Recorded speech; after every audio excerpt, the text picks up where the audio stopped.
Hello everybody, hopefully today we have less technical issues. I can get straight into things. I did have a quick little check and cleaned up the room a bit. I was getting a bit of a mess in here.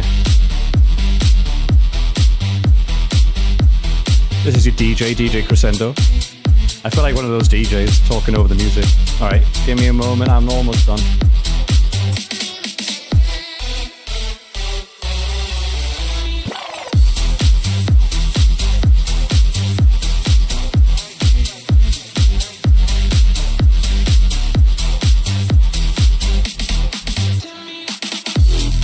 Also, I pooped today. I'll tell you more about that later.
Hello, Panda, sleeping soundly. Welcome back. All right.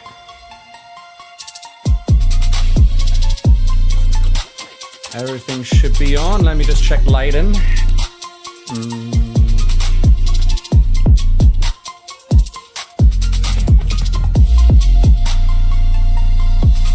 Hey, Aaron. All right.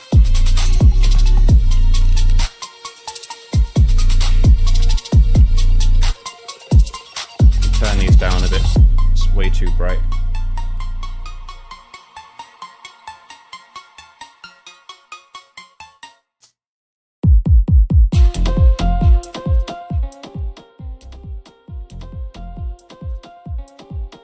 Let me know if the music at a good level. I need to get used to this. It's not too loud, not too quiet. Okay. I think we're good. There is one little thing not working properly, but we're just going to have to deal with it. Okay. But hopefully no echoes.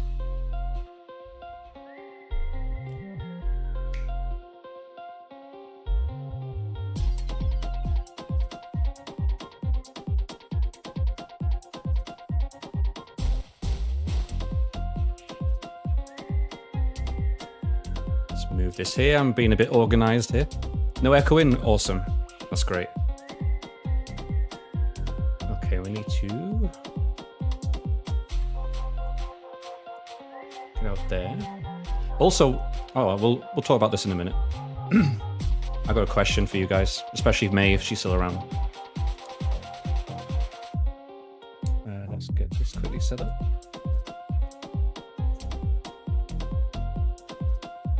All right, that's all good.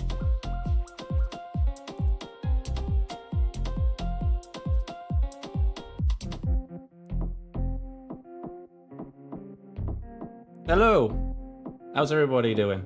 Hey, Darkvein. Darkvein's our #1 clip champion right now. Well done, congratulations. Another bright shirt, yes. Another white shirt, I don't know why. Just happened to be that way, I guess. But how is everybody doing? I'm going to turn this down for me, because I can't even hear myself think. I think the music's too loud for me. How's everybody doing? Sorry I streamed 5 hours later than when I was supposed to, but... one thing happened after another. I kind of woke up a bit groggy. Bring it down on stream? Okay. I will get this right eventually. It's hard to tell how quiet it is. Or loud. Maybe down here is a good level, I think. How's that? I'm good, feeling okay. Are you feeling today? Yeah, how are you feeling today? So, yeah, I woke up feeling a bit groggy. I didn't get, like, the previous day I woke up, like, amazing. It was the best feeling I've ever felt when waking up. Like, I felt fresh as soon as I opened my eyes, which was amazing. Must have been all the drugs and stuff. But today was less so. Oh, wow. Live restricted for some audience on TikTok because I mentioned the word drugs. Okay. Sorry, TikTok. So, yeah, anyway. What was I saying? Yeah, so I felt a bit groggy, but, you know, let the day go on, I was fine. And then I took Archie for a walk. And then I decided to clean this room up a bit because it was getting a bit messy. Like, I couldn't move around. So I just did a bit of tidying up. It's a very small room, so I do need to get, like, I feel like I'll need to, like, maybe rearrange stuff at some point. Get rid of the stuff that's not needed. We'll figure it out. Maybe some shelves.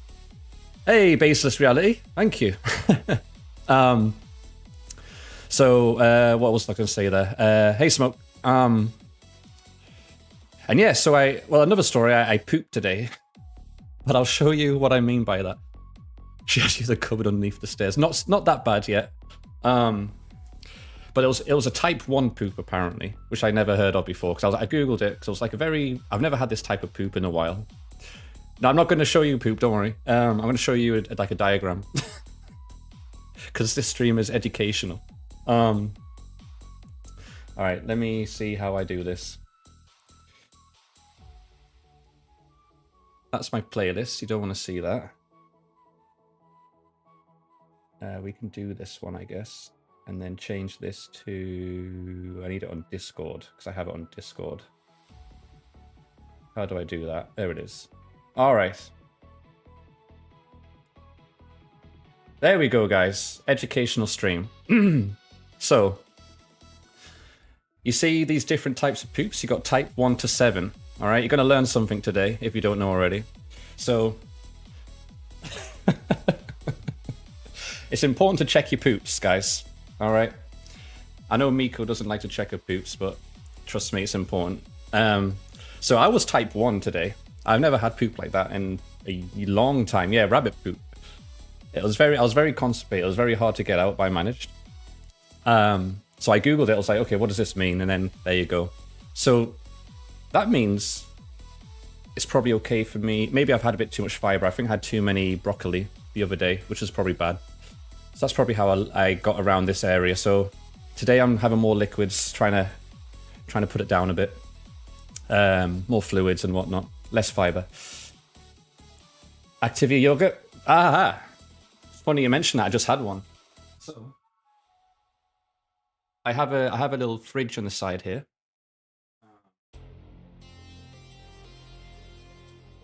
And I bought a shitload of Activia yogurts the day before yesterday. You see? So I've got a bunch of these. make me poop rocks. And I've also got my Jello, so this is great. It's clear, you know, liquids, small liquids.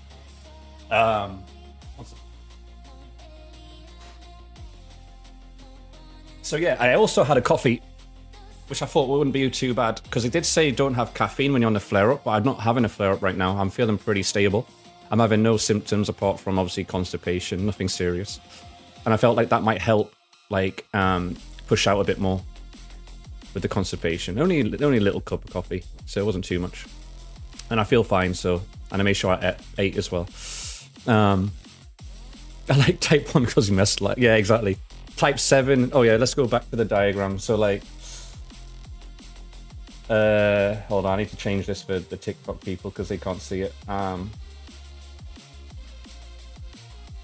So,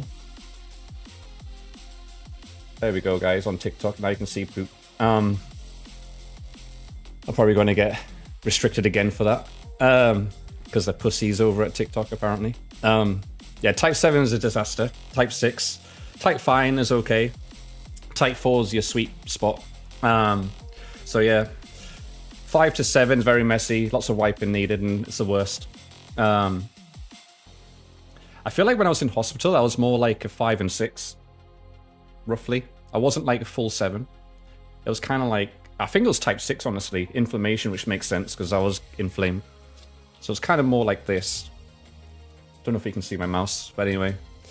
And then type 4 is your smooth, soft sausage or snake. Which is normal. Yeah. So there's something interesting. Take a screenshot, you never know, you might need it one day. Put it on your toilet, in your bathroom wall, and you can always check your poops. Let's have a look. When I was drinking, it was invaluable. What's that, Activia? Yeah, so I've got Activia. I've got like a big stock of Activia, some Jello, you know, chocolate pudding.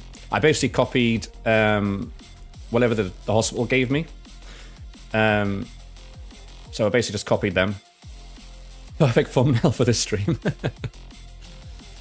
So yeah, when I was on the liquid diet, they gave me Jello and chocolate, not chocolate pudding, broth and all that. So I just pretty much copied. And then I think going forward, I'll just stick to those whenever, like, I don't know, I feel like I might need it and be a bit more responsible with what I eat.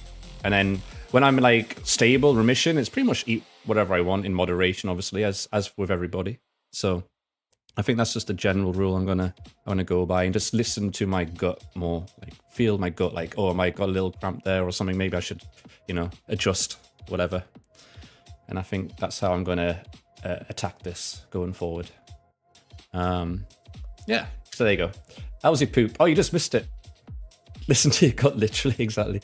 How was your poop? Well, Bionics, I'm happy that you asked. So as you see here, it was type 1 this morning.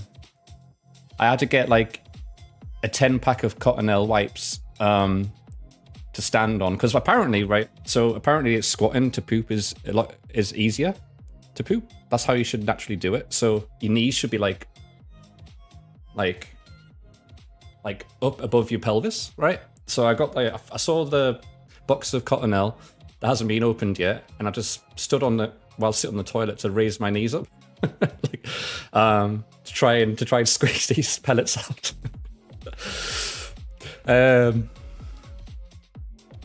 So yeah, that was an experience. But the main thing is why we're looking at poop. You'll have to rewatch the VOD. Always the exact opposite. Yeah, it's something to get used to. Like, I tried tiptoes once, but I don't know. But yeah, that's what I did. And I managed, which was good. It means that, you know, because having hey, thank you. Who was that? Anime Jason for following.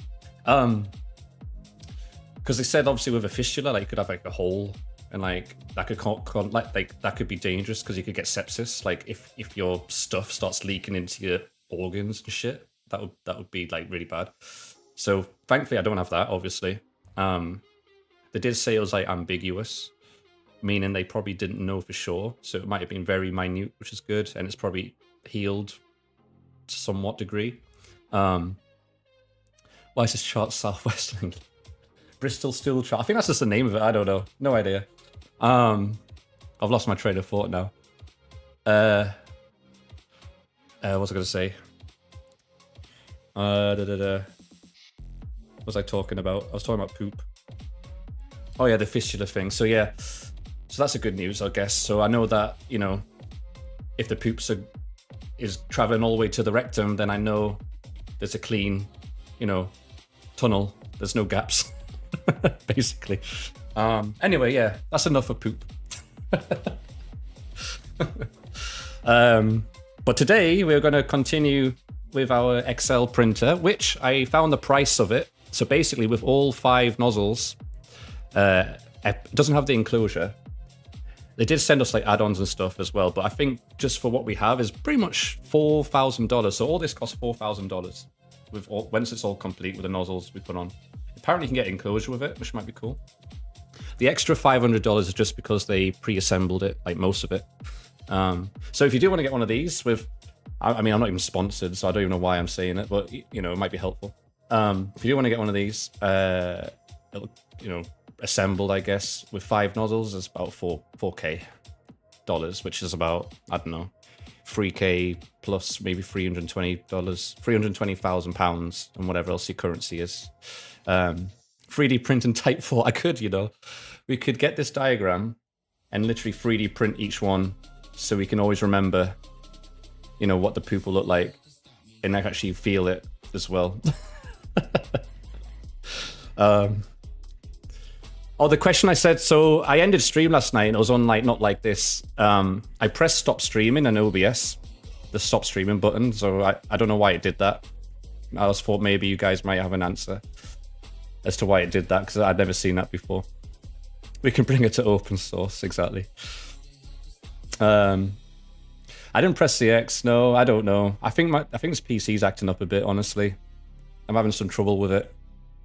But I do have a PC. I have 2 PCs actually in the UK, which I'm hoping to get shipped over to the US by like in January, basically, beginning of next year, roughly January, February. So, and they're pretty much clean and brand new, and don't have any previous user stuff on the PC, so they'll have like full memory and everything.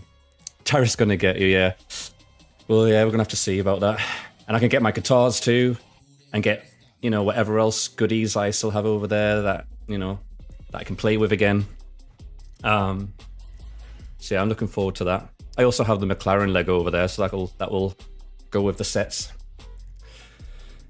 I assume you suddenly went to poop. No, it wasn't an emergency. It was just my PC acting like, I don't know, being a nuisance. Execute command, and the system jammed. Yeah, some crap happened. My PC, so one of the PCs has got the 4090 in, and the other one is just whatever I had, like my actual PC that I had. It was like a pre-build HP Omen 30L, I think it was. I can't remember what GPU I had in, but nowhere near like 3090 or anything. Can't remember what it is now. If you have proof the 4090 is in the US first, you might be able to get... Really? Okay. It sounds like there's just going to be a lot of work just to prove something like that. Because I think that was taken like on passenger flight. Like wrapped in blankets and stuff. Take a selfie of it in front of the Statue of Liberty. What does this take us? What does Bionic say here? Something about, I've changed my name so many times. Ultra Omega. Ultra Omega, Pineapple, Crisendo, Chris. Pineapple, yeah. I'm trying to hide my identity by changing my username like every year. That's not going to be good for like trying to become a creator or something. Chris is easy, fine. Chris is fine. I like Chris, like Crisendo. It's kind of like a play on words, like crescendo, but Crisendo. I try to be clever with it and have like my name attached to it, so it's a bit more personable, I guess. I'm not trying to be like a superhero character, like Ultra Mega Zero. I felt like Ultra Mega Zero was a bit too extreme, you know. like too try hard or something. I don't know. Even though I liked it, it was kind of cool name. But yeah, Chris is easy to remember.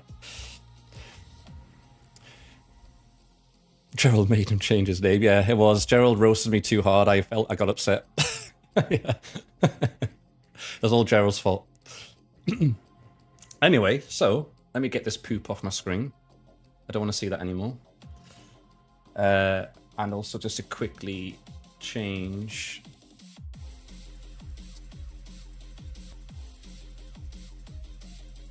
You said your name was pretentious. Yeah, I think Gerald doesn't have anything nice to say, honestly, to anybody's usernames.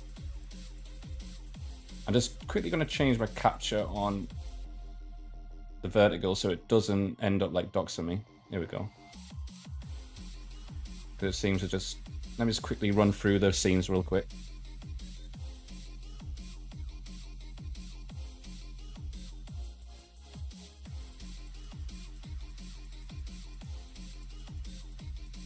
There we go. And I need to fix this one, which is just quick, easy. This. Okay. Look at that. We've hardly done any setup today.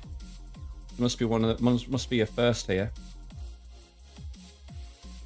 Where should I put myself? Maybe here.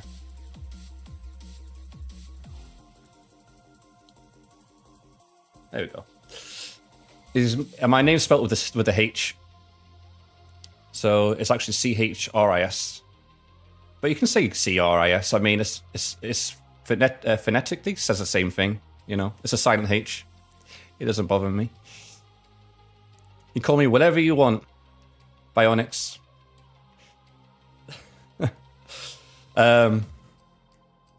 You said mine sound edgy or it was emo or something like that. Really? May Vox. Well, May, I assume, is probably your name. May, right? And then Vox.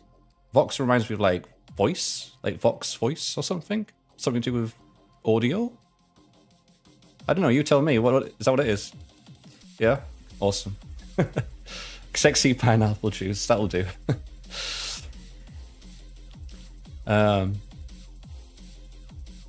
Prusa makes me think of Prusa. Yeah. True. You know what? Actually, to be fair, you know, Gerald always mentioning Crunchwrap Supreme actually made me get one because I've never really had Taco Bell. And because he mentioned it so much in the past, I actually wanted to try it. It was okay, but I like the Dorito one better. The Dorito Gordo wrap, that was good. Oh, let me change this back.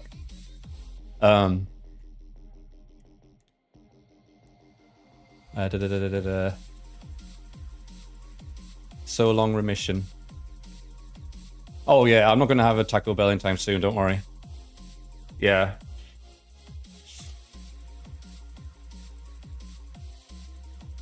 I like when there's a giant cheese in the crunch wrap. Yeah. Well, that's what the Dorito like Gordo wrap thing was like. It had like a crunchy bit inside, which was really nice. But honestly, like once you're in remission, you just gotta be like a normal person. Just eat stuff in moderation, you know. Don't drink godly amounts of alcohol, or you know, don't just binge on like fast food, you know, and stuff like that. Just moderation, I think. Just like anyone else. Also, there might be some foods that I get triggered by, but I mean, I kind of stay away from like most fast food now in US. Apart from In-N-Out, I feel like In-N-Out's okay. I think it's more fresh. What's your opinion on the healthiness of burgers and hot dogs? I think it depends on where it's from. I think because you can get, I mean, burgers is pretty much just beef. You know, if it's good beef, and from, you know, like organic and whatever, I think it's okay. If it's somewhere like McDonald's and whatnot, it might just be like 10% beef, you know. When you're in remission, you can't fuck it unless you get toxins like coffee. Yeah. Remission from Crohn's disease. So I have Crohn's disease, so the goal is just keep it under control, keep the inflammation down. And just, yeah, moderation. But yeah, like personally, burgers, I think it's fine. like I said, I think it's just what additives are in it, where it's from, and stuff like that. And same with hot dogs, I assume, because you can get some top quality sausages, and you can get some just shitty sausages, right? So just make sure you know what's in it, I guess. Yeah, it's okay. I get on with it. And stress, yeah, stress is important too. So I've definitely been more mindful of stress. Definitely been more mindful just to try and take things more easily. Not hello, Elfo. Just to try and I should sit up. I'm gonna get an arch back like this. Try and just manage stress better and just not overthink things too much and not, take a more calm approach on things and just be like, you know what, it's okay if this doesn't get done today. There's more time, because I'm kind of that person that I'm a bit of a workaholic and like I try and get lots of things done. So I just got to chill out, calm down. You do too much already, it's okay, and stuff like that. Remission makes me think of cancer because usually that's what people. Yeah, I mean it's a chronic disease, so just like cancer, it's chronic. Well, I mean cancer you can beat actually, technically. But like with Crohn's disease, there's no actual cure. So yeah, that's why the only cure is remission, really. You can't get rid of it, but you can just keep it under control. I guess that's the same with cancer too. So yeah, it's not too bad though. Lots of people still have a healthy life and whatnot. You just gotta be smart. Don't eat McDonald's every single day and everything. Set yourself off time where you actually take off time. Yeah, exactly. So hard cut off during the day, so you have evenings off or entire day. Like, yeah, I agree, Mavox. Like the other day I did that. I think when I came back from the hospital, I pretty much just had the whole afternoon, and I think even part of the next day, just chilling and just chilling with the cats and dogs and just taking it easy and just resting, and just giving them cuddles and not thinking about anything else and just happy thoughts because they were all being loving and nice. Yeah. Amiko drinks soup right in front of you, yeah. What else? And then also just positive attitude, I think, is the best too, mentally, because I feel like, if you're going to be doom and gloom, which is nothing wrong with that, you got to go through the emotions, but I try and keep myself positive. Don't try and worry about things you can't control and stuff like that. So, I just move on. I feel like worrying about something's not going to change anything. So just keep positive. Whatever happens, and just get on with it, kind of thing. Something I had a long time, kind of. So I got diagnosed like 3 years ago, but I feel like I had it way before then, because when I look back at my history now, I think the first indication of it might have been when, in my early 20s, I had a perianal, I think it's called, perianal abscess, which had to get drained.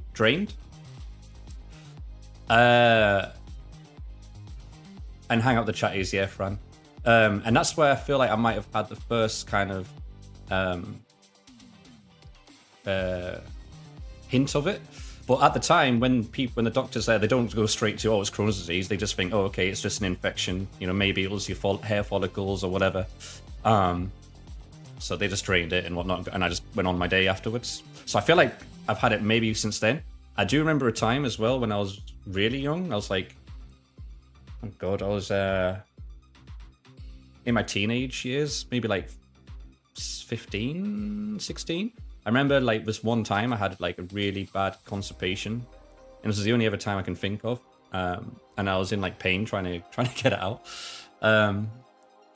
which I managed in the day. So I don't know. I could have had it for a long, long time. Oh my god, yeah. That emote, yeah. Oh, I can see it. That'll be our little secret. That emote.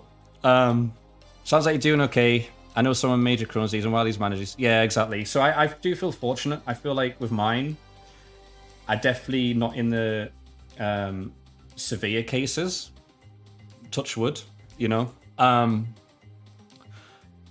So I think I've been pretty much like mild, I would say. Maybe a little bit like just above mild, like recently or something, or in certain times. So I do feel fortunate for that. And didn't have a fistula or anything. Don't have to have a stone in my bag, you know, because there are people that have that. And that's why it's important just to keep it under control so you don't get to that point, I think. And now I'm going to take it way more seriously now too, obviously. So I am fortunate in that sense. Do I have general anxiety? Not really. Sometimes. I mean, I used to in the past. I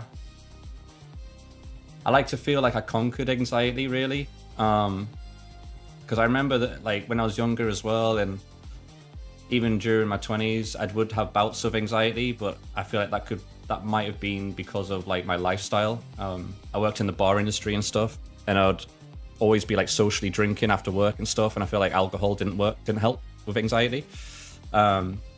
As that's like a downer, really. It's a depressant, really, right? I mean, I've cut alcohol out of my life, pretty much. I only do it every now and then for events, which is like, what, a couple times a year. And maybe the odd drink here and there, but I don't know. I feel like that might have contributed. I'm trying to think what else might have. I have one of my best friends in the UK gets anxiety from energy drinks. He can't drink energy drinks. Thankfully, I don't get that because I've had so many of energy drinks in my life. But I think, again, I guess it triggers anxiety. Different things can trigger people differently, right? Just like Crohn's disease and whatnot. I guess everyone has their own vices and triggers. Yeah, alcohol regularly isn't great, exactly. Special occasions, for me. I don't drink at home. I never have, really. Just special occasions. You trigger me. Energy drinks make me not sleep. Yeah, it's probably sensitive to it as well. I mean, for me, I've drank energy drinks so much, like, I probably have a high tolerance of it. I could probably have an energy drink and still fall asleep. But I have not had an energy drink since almost a week now, actually. And I'm going to see if I can keep it up and see if I psychologically not have to rely on it. Because maybe I was in that feedback loop of like, oh, I need this to keep my energy levels up and not let my body like produce its own energy or whatever, you know. So we'll see how it goes. I switched to coffee. Definitely, I'm trying to switch more to coffee and teas and stuff like that, which is obviously a lot less caffeine too. Yeah, there's lots of people sensitive to caffeine. Yeah, microdosing caffeine via chocolate. Yeah, I didn't realize there was caffeine in chocolate until I saw it in the notes. Smoke always to meth. So yeah, but yeah, I mean, I still get anxiety here and there sometimes, I guess.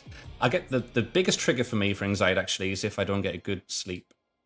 If I'm like tired, if I've had like not much sleep and I'm like grumpy and all that, or I've had no sleep at all, then my anxiety spikes like huge. That's definitely something I've noticed with myself. What else? But yeah, I think as well, not just that though, I think over time I realized this in my 20s and I was like, I need to face my fears, I need to face my anxiety. So I kind of learned to kind of push myself in like social anxiety, for example. I had to learn to push myself just to be like, you know what? Don't be fearful. Like if you're just trying to talk to someone, like most of these people you talk to, you're never going to meet again in the street or in the shop or whatever, right? It's probably the first time and last time you're going to meet them. So why does it matter? And I guess that kind of helped to begin with. And then just the whole concept, like not everyone's going to like you and stuff. You know, you're always going to have enemies. Someone's not going to like you for like your nose or something stupid, like the way you speak or, you know, for ridiculous reasons. And that's okay. Like, who cares? And then you're going to meet people who do. And, you know, I guess that helps too, just to realize that, you know, you're not here on this earth to please everybody, you know. If you are, then that's going to be a very stressful life and you're not going to accomplish it at all, honestly. It'd be very impossible. You know, think about the most likable person on this earth will have haters and enemies and whatever, for sure. But yeah, Yeah, and opinions don't matter either. Exactly. Haters gonna hate. If anxious about sex, find an escort. Yeah. But yeah, I'm not saying it's easy. Obviously, take steps in your own pace. Do what works for you. I'm just trying to think what I feel like might have helped me. I mean, like I say, everyone's always going to have anxiety here and there. You know. I'm sure that if I ever would have to stand on the front of a stage, like in front of thousands of people, I would get stage fright. You know. But I think it's just that old saying. I don't know what the old saying is. I don't know if this is the exact quotation, but you got to push yourself in the deep end, right, to get over fears and whatnot. And then once you do it, you're like, you know what, that was easy. I think it's always mind over matter, basically. And that's something again. I think I did a lot of. God, I'm going on a right tangent here. During COVID to me was like a blessing in disguise because I used COVID as a way to self-improve a lot. Because I was like, okay, I'm at home, I got lots of time to myself, and I kind of just looked at the man in the mirror and be like, okay, what do I need to fix, but what can I improve on and stuff? How can I make my life better? And all that kind of good stuff. And I just think it's all a mindset, really. I think you got to put yourself in a healthy mindset to begin with. And I think starting from there, everything will come following. If that makes sense. Not come following. God, these words, phrasing. It's like the foundation, right? If you have a healthy mindset, then things will follow after that, right? Kind of thing. I can stay at home. Yeah, exactly. You can do it all at home. I mean, you stream. That's a big thing, honestly. Streaming, getting over the fear of streaming, I feel for me is quite big. Just to talk to, online, putting yourself out there, that's a big hurdle, I think, honestly.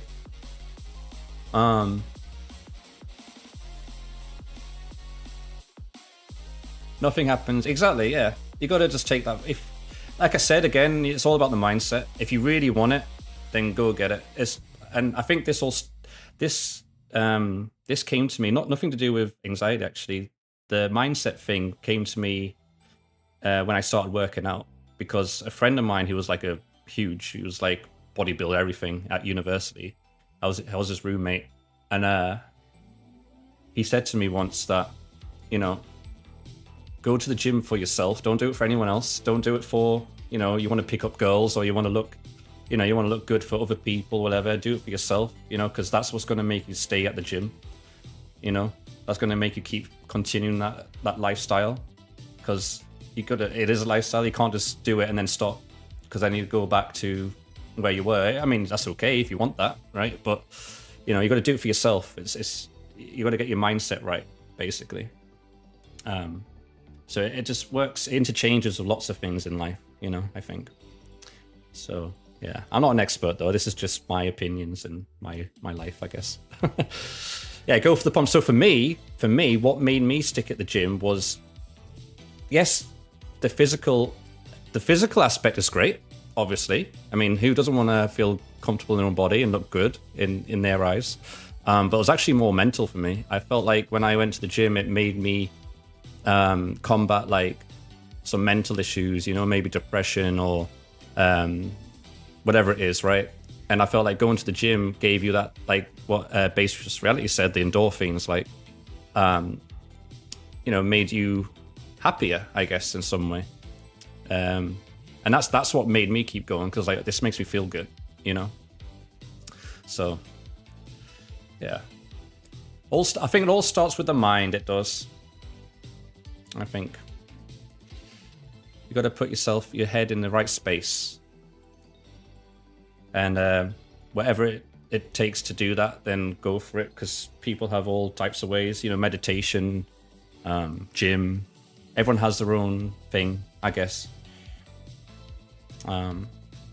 Even just routine, making your bed every day. So I had depression once. Well, I remember when I I've had depression a few times, I feel.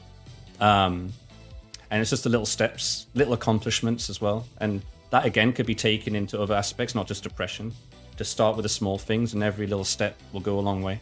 So even if it just means getting out of bed and just make your bed, there you go, you've done something right for the day. And if that's all you do, great, but at least you did that. And then just keep repeating that, and then do something, and then add something else on top of that. And then it'll all compound, I think. Anyway, just to confirm, disclaimer, I'm not no expert. This is unsolicited advice. Anyway, become a regular runner. Really improve my mindset during the pandemic. Yeah, of course. That's why I'm saying, for me, it was blessing in disguise, because I just took that and just, yeah, use the time wisely, I guess.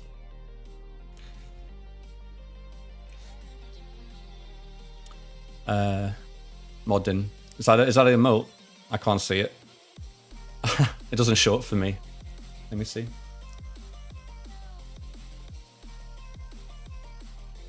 I can't see it. It's not coming up for me for some reason. Maybe I refresh.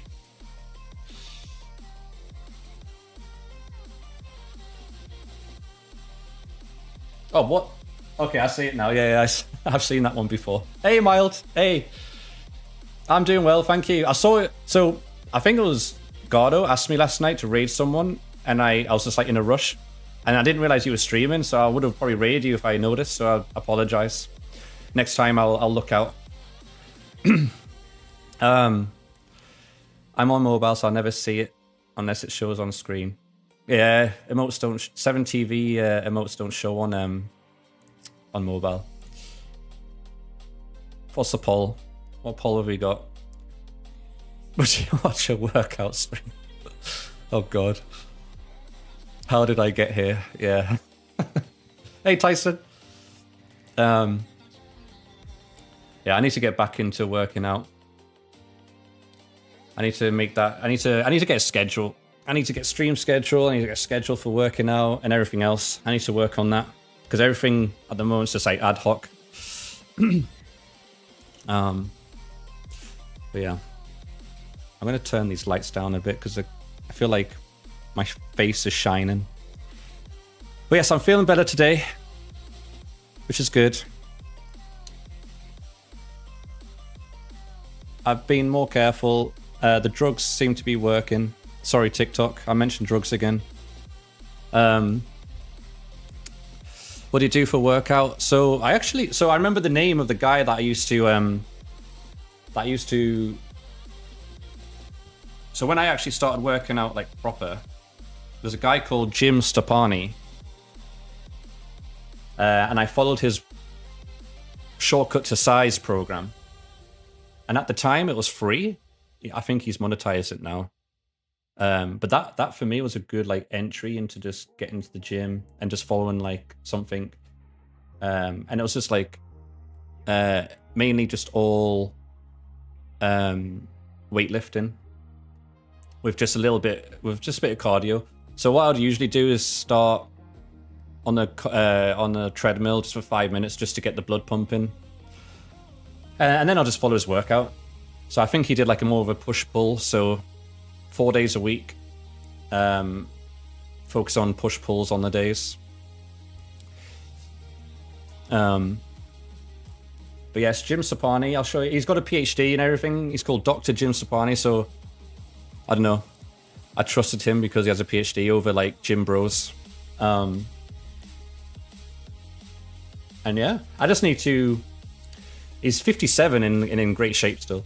But I just need to make it more consistent. So shortcut to size program was what it's called. And he had lots of good nutrition advice, like supplement advice. So I remember mixing... So I made my own pre-workouts instead of buying pre-bought ones.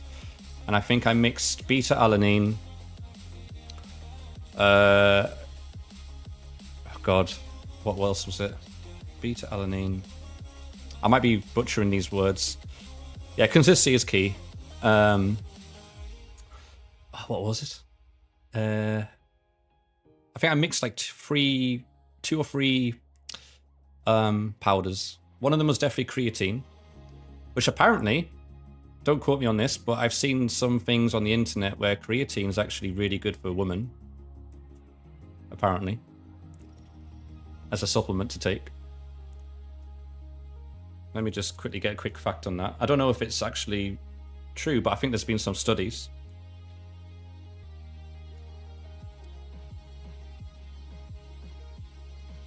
I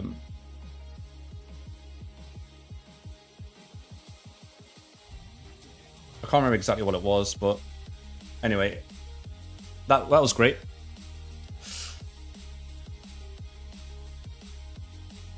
Just don't be the dumbass that died on taking a tablespoon of pure caffeine. Oh God. Do you remember, what's his name? Ziz bro? Rest in peace, Ziz. The Australian personal trainer and model. Myron bruh. Does anyone else, apart from Smokescreen, know who? Yeah, he died in 2011. I think his heart gave out or something. But yeah, creatine. So what I did was I made my own pre-workout with. Let me quickly try and find out what it was, because this was all from the Jim Stepani guy.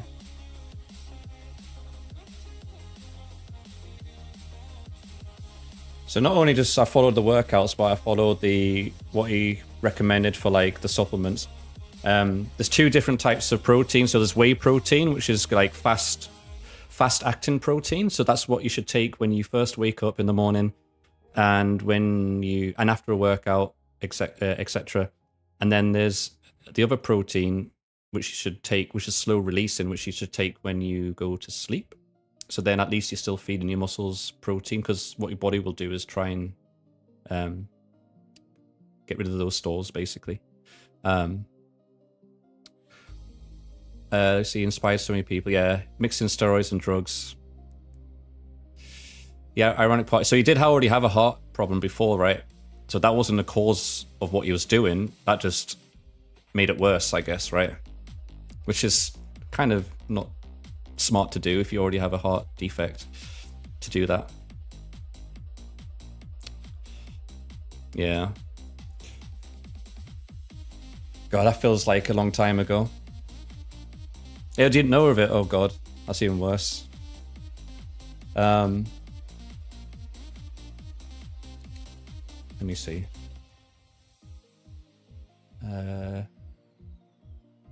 So whey protein. What's the other protein?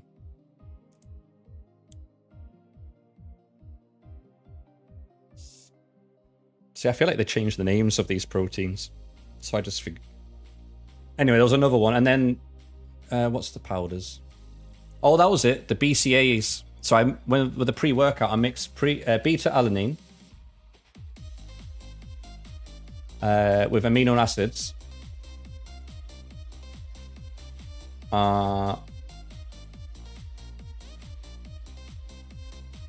Yeah, the BCAA 2-to-1 powder. That's what I got.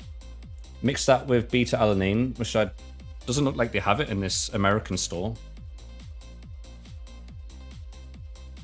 Anyway, I'll find a photo and put it on the Discord. There's like the first time like I got into it like properly, like I went and bought like a shitload of these supplements as recommended, and like it was like I just took a photo of all, like put it all nice, and Jim Stepani himself actually replied to me, which was kind of cool. Not on that photo, but a random Instagram photo I put up, and I think I tagged him or something, and he got back, which kind of helped with my motivation a bit.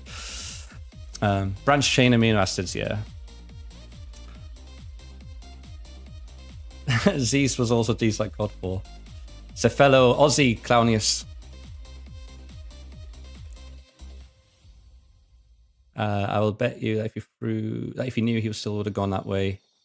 Yeah. Yeah. Crazy. I never actually saw him game, actually. I just saw the memes and him like always dancing to like techno EDM music. And like doing that, what was it? Something like this, I don't know. And like the dances.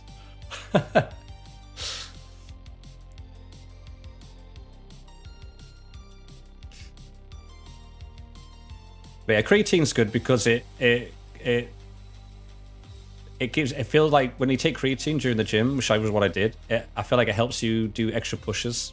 So it helps you push for extra reps and stuff, which I mixed in with the pre-workout as well. And I think that's pretty much it, really. And obviously the diet, nutrition stuff, but that's, you know, don't need to go into that. I think that's pretty known. But yeah, I don't know how we got onto that tangent. Oh yeah, the workout, Paul, that was it, yeah. Yeah, so I need to be consistent again, which I will. One thing at a time. Exercise is important.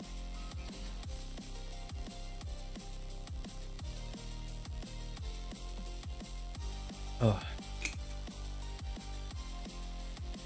Makes you live longer. You know, I never played WoW before. I've had friends who played WoW. There's lots of streamers that's played WoW. I've never played WoW. Never even logged in. Never even downloaded it. Maybe I should just wait for the next best thing to go into that one day. Who knows?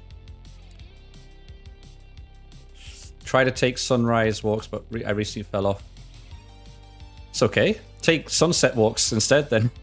You don't have to do it every morning. 100 push-ups per day challenge last year. It was hard, but proved it could. Yeah, that's good. Back in the day it was alright, now it's a mess. I can imagine. There's so many, like, so much competition now, right? There's so many more MMOs now. What do you say? What do you consider the best MMO that's out right now? Do you think it's still WoW, or is it Path of Exile now that everyone's talking about, or what's number one?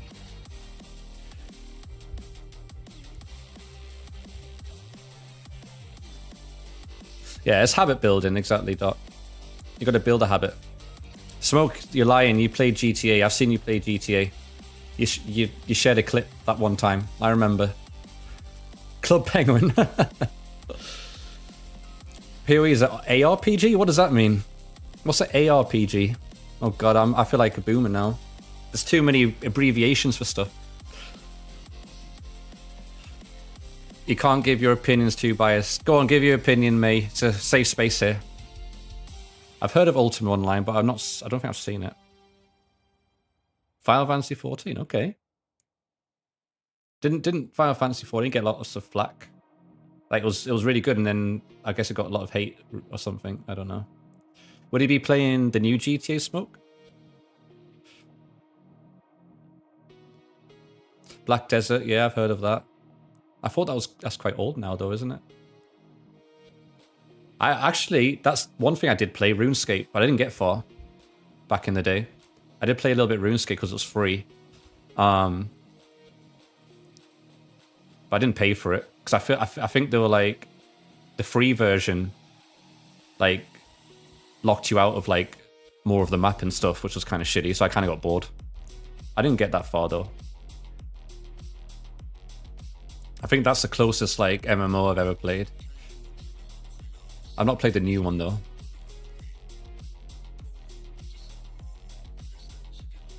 Bionics, yeah. I think I went through that phase too. I'm kind of getting slowly back into it though. I think streaming helps as well to make me play more games. There's so much catch up I need to. So many games I want to play. I need to play Rebirth as well. Oh, PlanetSider 2, I played that as well.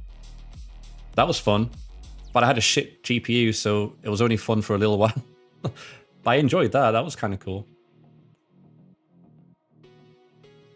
A lot of opinions out there, but really bad takes, if you know what I mean. Okay. Silk Song looks cool. Is that the Hollow Knight? Oh, we got a dungeon going. I need to move. I need to fix this chat, actually. You just reminded me. But Silk Song's just it's a platformer, right? Which is I enjoy platformers. I haven't played one in a long time.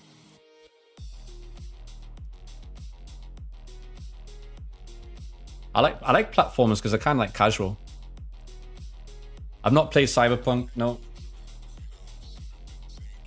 I'm gonna move. I'm gonna move chat down here.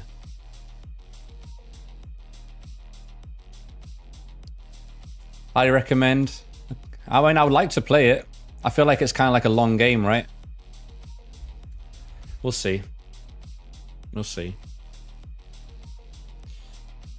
It is spooky season, so I got to get back on Silent Hill soon.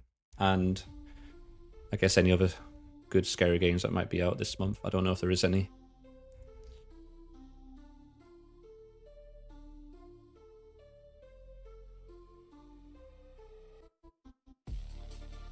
I need to start getting games on my radar again and see what's coming. Oh, what's this? Someone won something. What's that? Mild-mannered one. What was? I couldn't see it. It was so small.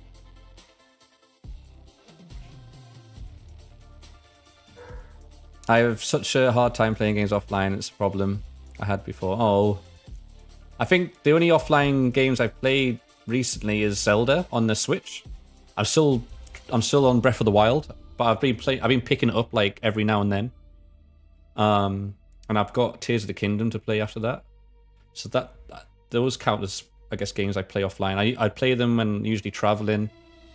I did take it to the hospital, but I never picked it up. I ended up watching YouTube for a little bit.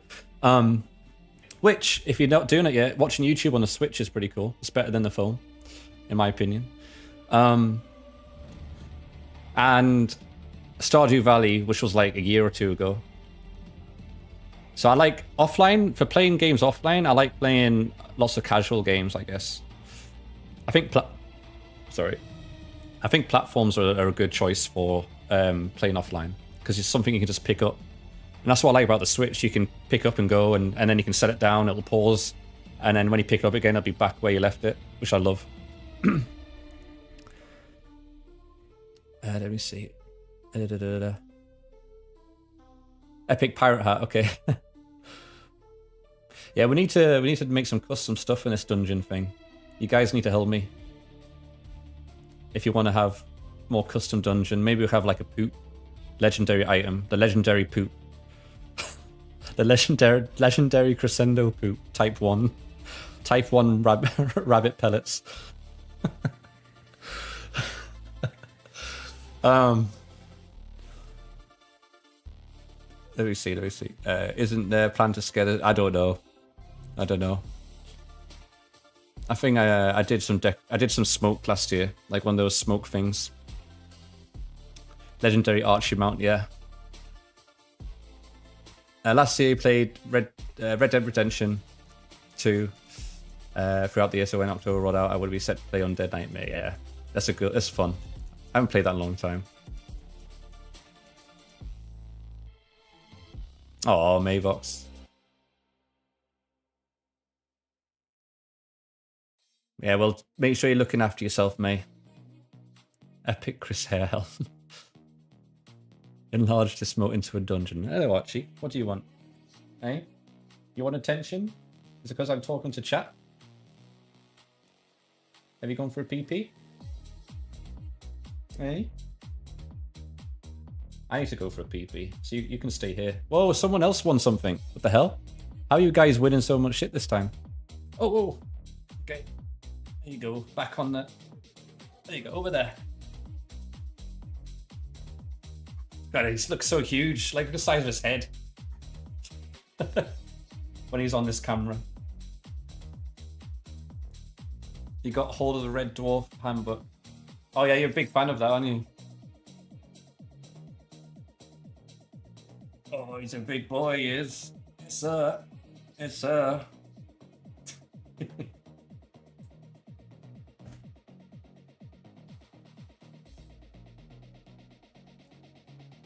Well, you've eaten, you've had food, which is good. I need to go for a pee, actually, so you can stay here with chat and talk to chat, yeah? He does look huge on this camera, doesn't he? I think he's grown. I think you've grown more. But like, I swear his head's the same size as like a bear's head. Or at least a cub. That's what his head reminds me of, like a bear. But a long snout and like ears. He's gonna start streaming. Yeah, I love sci-fi too, Dark. Yeah, he is sweet. He's still got lots of energy, so he still scares the cats. He needs to stop like spooking the cats. Even though I know he just wants to play, he just like darts. And like kind of a bit too rough sometimes with Pearl. So he needs to tone it down a bit. Dog version of Z's. He has his own Discord profile, he does. Maybe he'll have his own Instagram one day. We'll see. Once I'm more organized, I have everything scheduled. Because that's just more work. Alright, I'm gonna quickly pee 1 second, guys.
Yeah, Archie followed me. He always follows me around. He's like my shadow.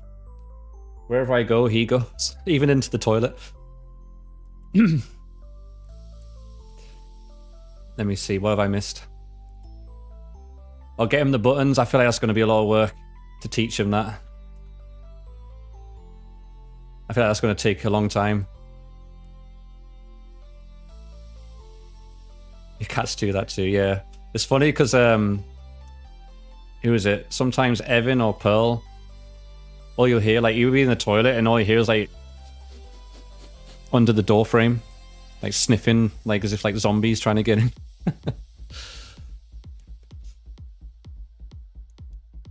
But yeah, those look cool, though, the buttons. He gets lots of compliments, Archie, in dog parts and stuff. That people always ask, oh, are you going to breed him and stuff like that? We could turn him into, like, a breed machine.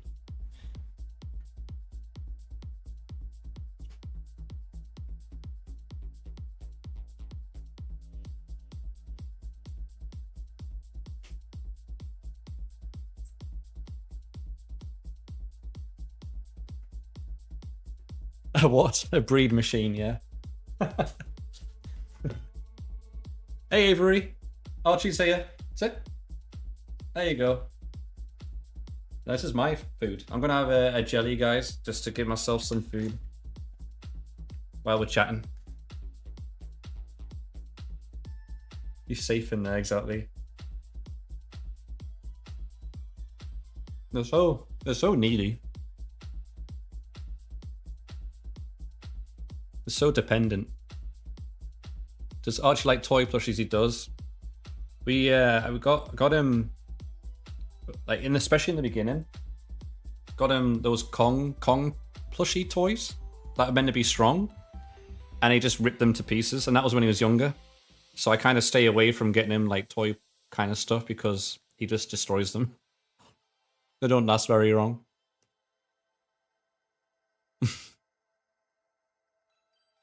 Teach him to sniff out drugs. But there was an interesting thing. I watched a documentary on Netflix about dogs, and specifically German Shepherd part. They were able to train the German Shepherd to sniff blood samples, and it could sniff out cancer in the blood samples. So there'd be like a circle of blood, and like one of them would have the cancerous content, like blood, and it was able to pick out. That's how good their scent is, which is awesome.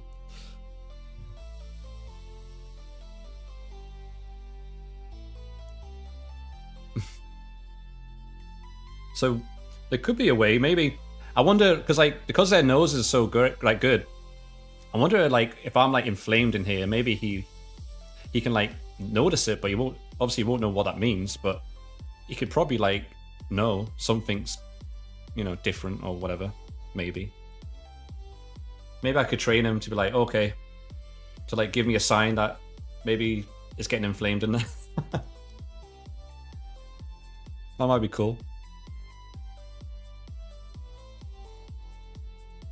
I feel like we need like a whole lab to do that.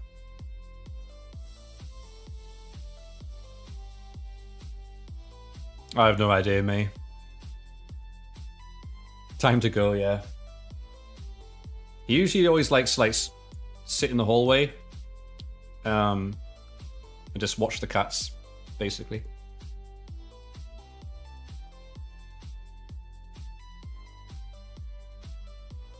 People can secure VOCs and dogs key to that. Yeah. How's the building? It's going good. I'm actually covering it with my big head, but so we got 2 extruders. We got a total of 5. So we got to attach those, and then the spool holders. This one seems to be mechanically okay compared to the core where it was damaged and shipping.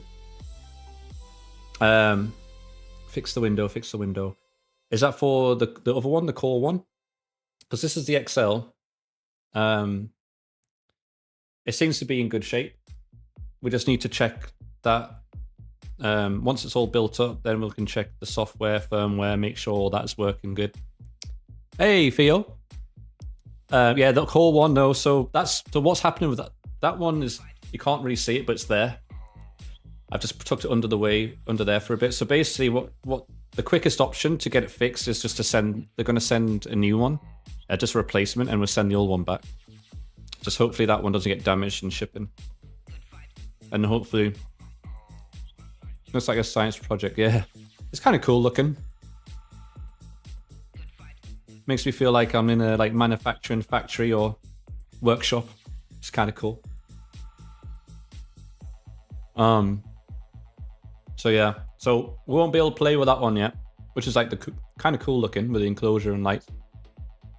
But what we'll do when that comes back, we'll do the same again. We'll assemble it and get that tested. But at least for this one, it looks like this one would probably be good to go. So once we get it all built, we can then fire it up, and do all the stuff, and then hopefully the camera will work. If not, that's a separate issue. And then we can kind of test it. Make sure we'll do a test print. I'm sure they have lots of models and stuff we can just test with. I think there's even preloaded ones on the USB stick. I'm building a NAS. You're gonna have to help me. I don't know abbreviations.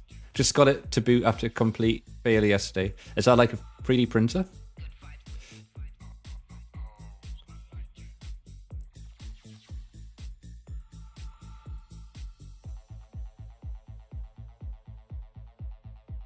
I don't want NAS's network attached storage. Oh, okay, I see. The server. Oh, you got to tell Smoke that stuff turns Smoke screen on. He loves that kind of talk.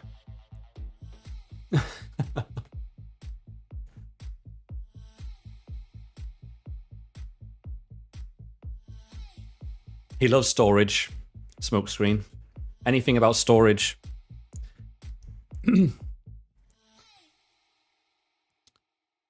12,000. Was the camera configured? No, so the camera for the core one, I managed to get it connected to the Wi-Fi, but it's not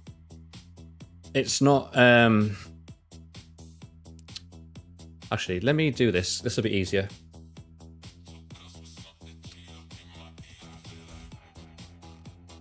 So I actually went into the Prusa Reddit to see about this issue. So instead of me explaining it and remembering what I said, at least I can go back to it. And I can tell you that, guys, what the issue actually is.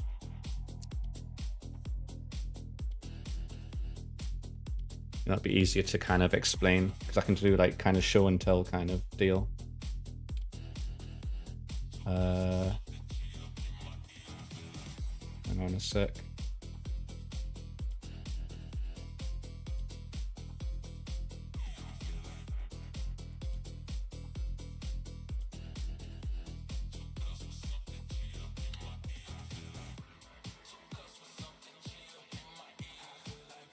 And then I need to do the same for vertical, which will be, I should name these.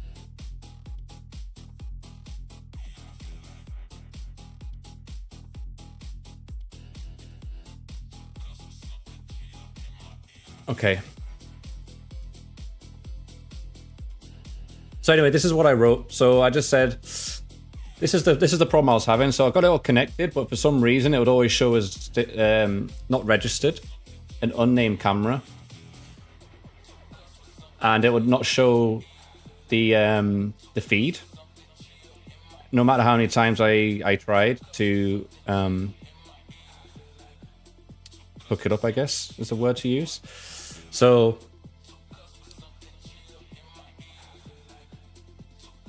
I went through all this. Some people tried to help. And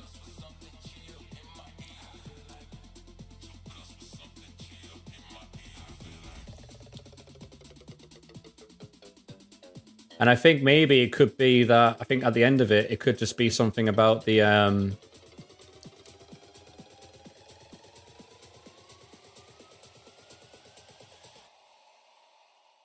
here it is. So Prusa's going to send a replacement camera.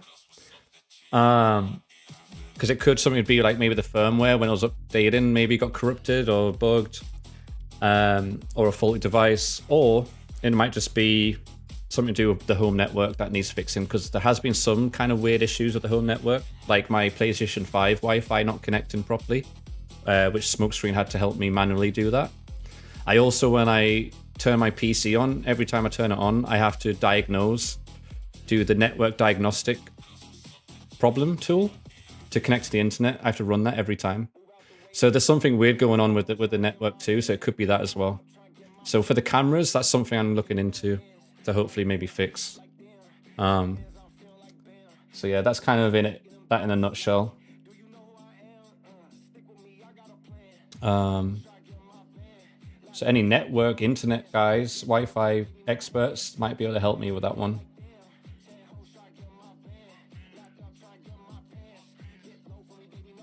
Just changing a few things, make sure that's fixed.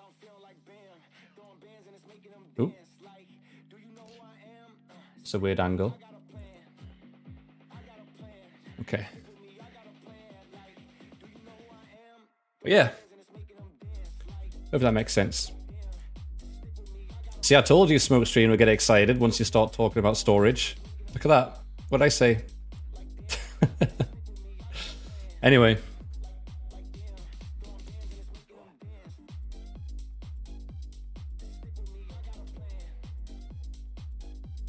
Shall we get started? It's actually 6:20 p.m. So I think we should probably get started with finishing this off. It's a shame we didn't start way earlier, because it would add more time today, but let's just make sure things are good. Okay.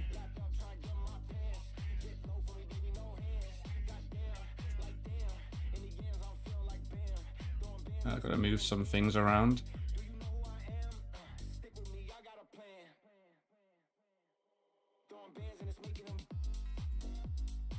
Why is my camera so big? I should minimize that.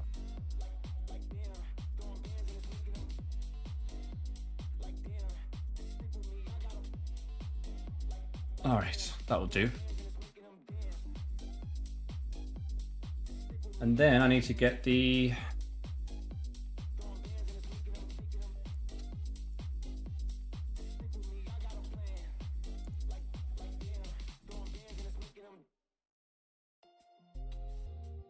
So I've been a bit of a perfectionist now. I want to kind of make this a bit nicer on the fly. All right, we're good.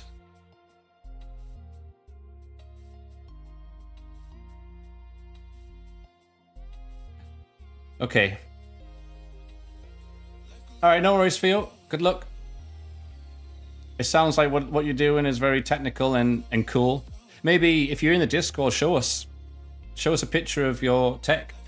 We should, I don't know if we already have. I don't think we do, actually. We should have like a channel on our Discord for tech stuff.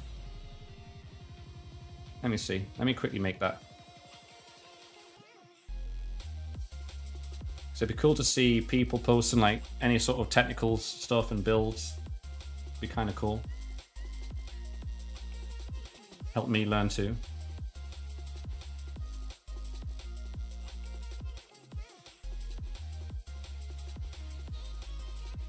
There we go. We got a technology section. So post it in there. I want to see.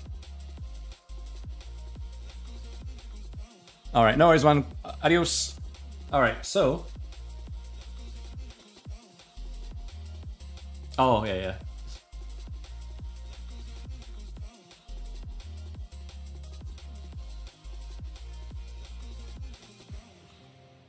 All right. So.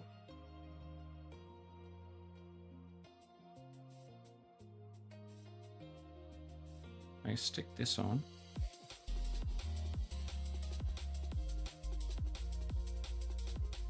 Should be able to see that now. Yeah. All right, cool.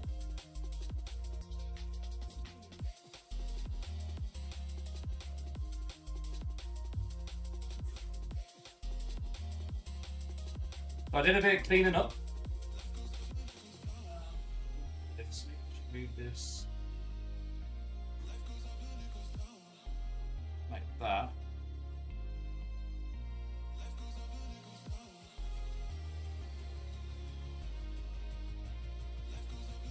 Ouchie.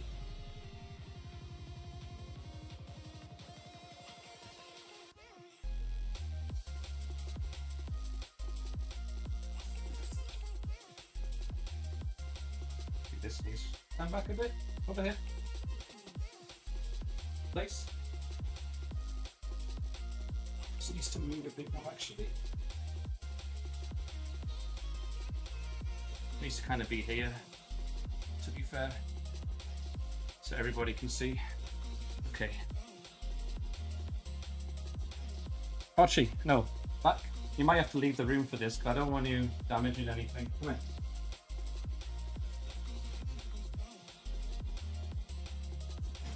I feel like he's just too big. I feel like he's going to go in the way, knock shit over. I don't want like dog hair in there, I guess, so that wouldn't be good. So he's going to have to be up the room for now. All right, so let's see. Let's get things a bit ready. So we're going to install the other 3 extruders. So if I remember right, oh, that's the price of them, yeah. So there you go. So that's what we have. $4,000. That's crazy expensive, isn't it, for a 3D printer?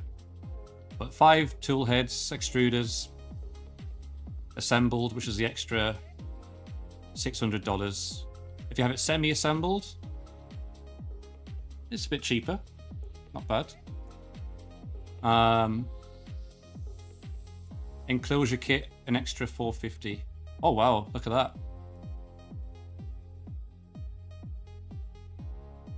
Enclosure kit, I've never seen that actually on it before. It's interesting. How do you...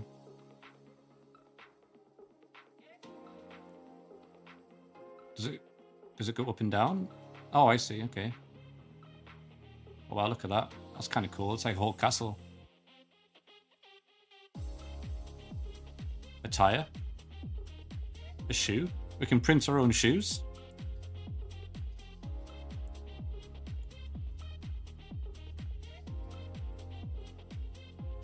A case. That's kind of cool, neat. I like the idea of a case. A dragon. Iron Man mask. The possibilities. It's kind of cool. I'm going to make like a golden poop. Dragon these nuts. Alright, so we're going to go back to printer setup. We inspected our docs.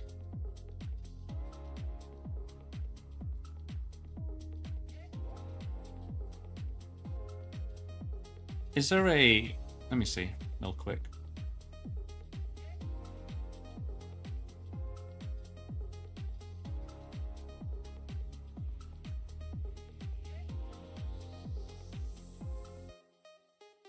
Because there's no... Oh, there we go. 5-head.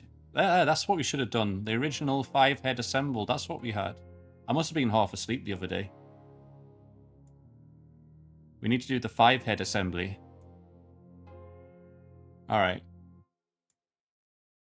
Oh, we're finally on the right instructions. Okay. I guess it'll just be like the same. Traction the first and second. We did that. Now we need the third.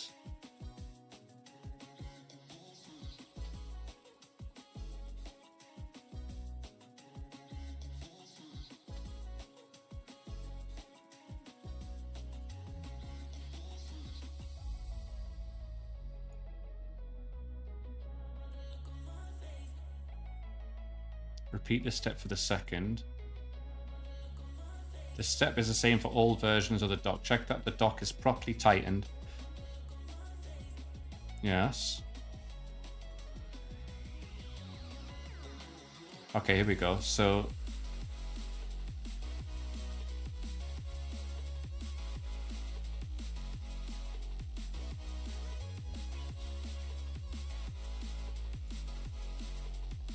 this step is the same. At this point, I already have 2 docks installed. Yes. Locate the M3 screw in the metal insert. Yeah. Using the Allen key, remove the screw from the metal insert. All right. So this is where we're at. All right. Cool. God, my Stream Deck's not working either. Nothing's working. My Stream Deck is another thing that keeps messing up. All right.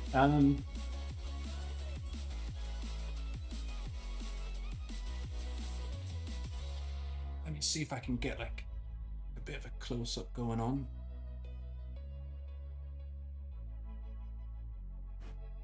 Let's see.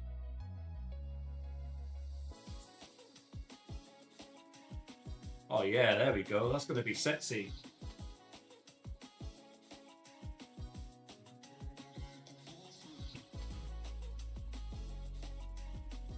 You guys are going to be all up in the mechanical parts. You're going to get all the close-ups, the sexy close-ups. Look at this. You're getting closer.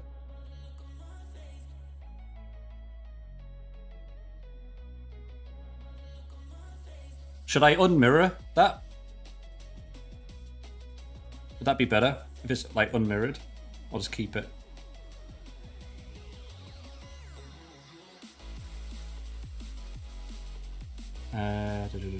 Transform. Like that? Would that be better? So at least you can read the words. They're not backwards. And then I guess I'll turn the brightness up because it's getting a bit dark. Alright, that'll do. I want to make this an enjoyable experience for you guys.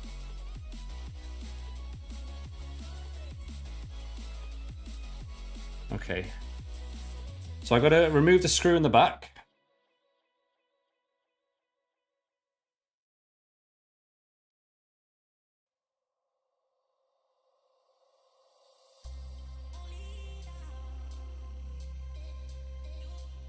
start.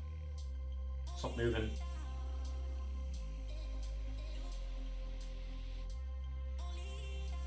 I also need to unmirror this one too, don't I?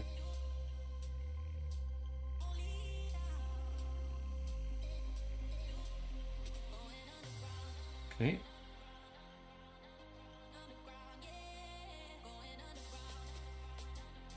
Where is it? There it is. And then the guys over at TikTok, sorry, you wouldn't be able to see anything there.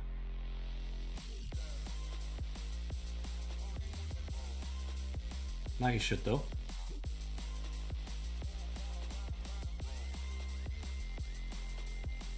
That'll do. All right. Locate the M3s. Let's get our tools out.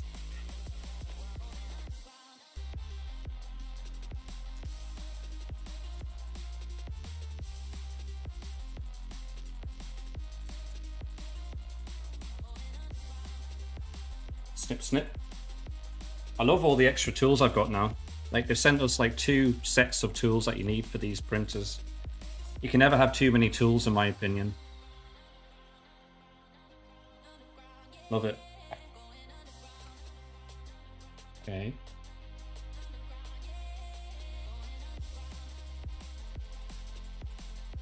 Remove the screw. Okay, well, let's remove that screw. I don't know which one we need, but we'll figure it out.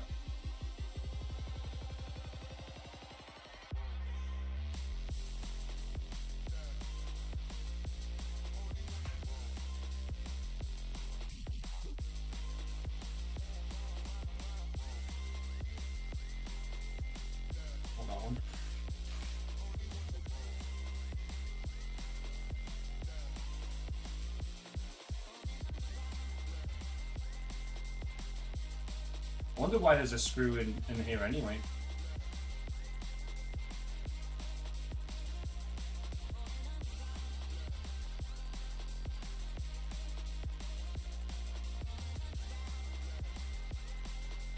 And the fact that the tools are not lent to anyone, exactly. Alright, so we've took the M3 screw out. For some reason the scene doesn't change on this scene on TikTok, but there you go, guys.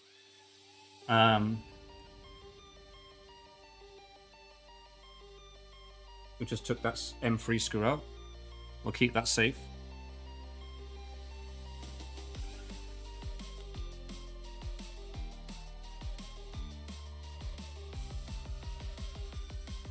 Alright, so using blah blah blah, attach the 3rd, 4th, and 5th docks the same way as the first 2 docks.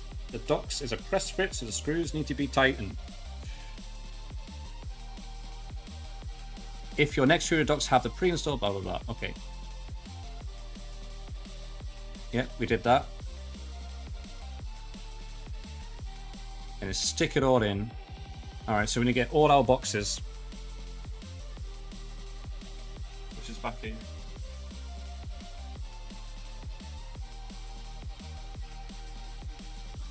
So many boxes.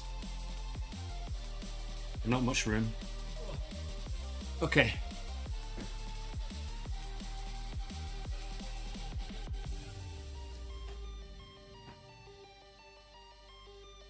Let's hope none of these are damaged, to be fair. This one's got like a... Someone took a bite out of this one.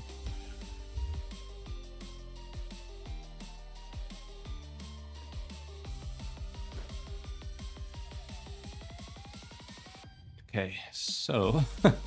Was it you, Smokescreen, when you're doing your dock inspection? Alright, the next extruder cable. I think these are literally just magnetic.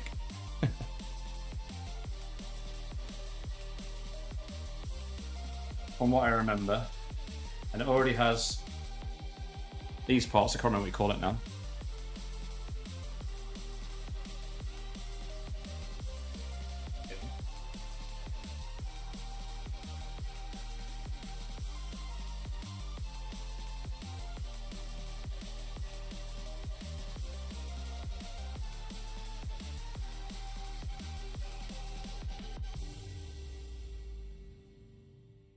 Oh, I see. So these things, so the nozzles are actually resting on top of these, and I guess when you push it, it releases them. No screws. The screw is already attached here, so you've got to screw it from the back of this hole.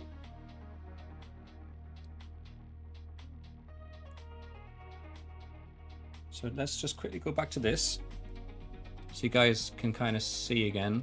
From what I remember from a memory, there you go.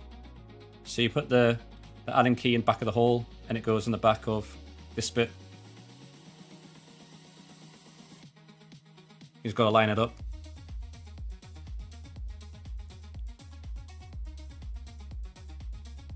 We removed the screw and now we're just going to fist them all in.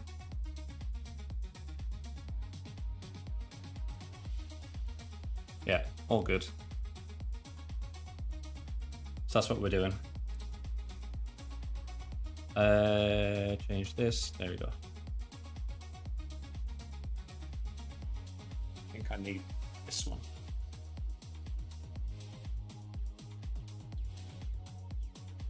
I kind of want to see the cable management that they've got on this picture, because there's a lot of cables and I don't want them all twisted and shit. This is before they've plugged the first and two in the dwarf slots, so I'll just hang them for now. But the door, I have to open the back panel up again, it looks like, to put in the dwarfs. Okay. Look at me using technical knowledge now, as if I know what I'm talking about. I'm an expert. I've built more printers than actually printed anything.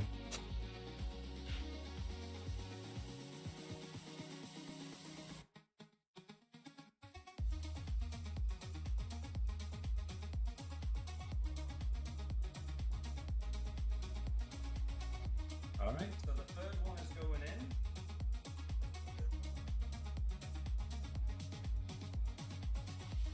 Just plop that.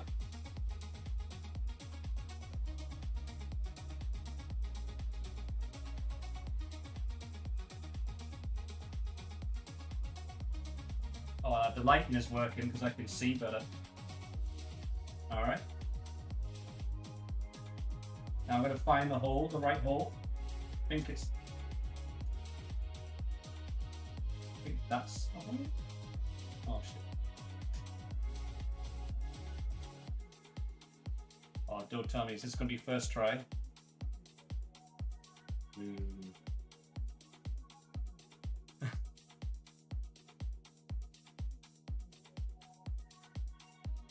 No, did I get it in?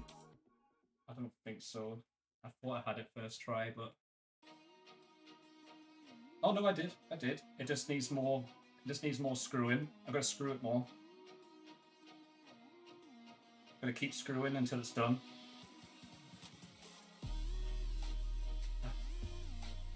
Phrasing. I know, this is why TikTok doesn't like me.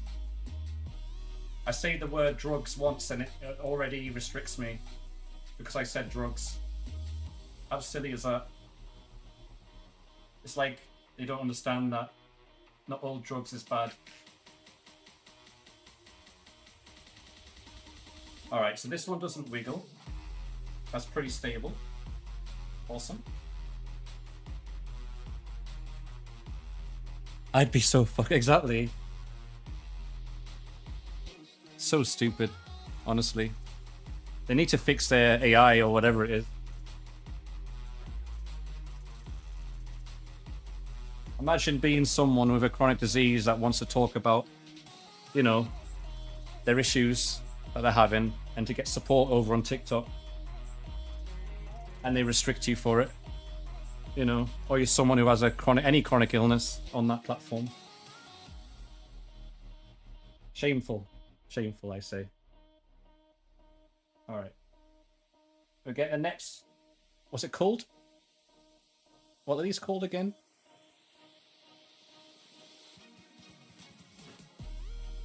Can't remember what these are called again. The Nextruder cable. That was it. It might just be the sub. Yeah, I'm just kidding, Dark, honestly. I don't care. I don't care if they restrict it, honestly, it's fine.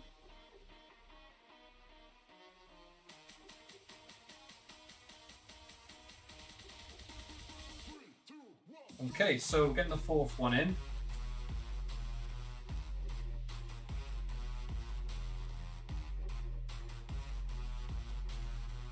I'm gonna push the screw out a bit more.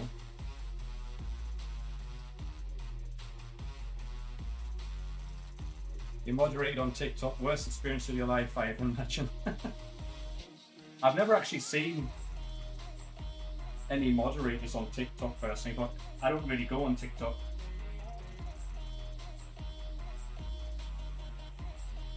So I've not actually experienced any of that before.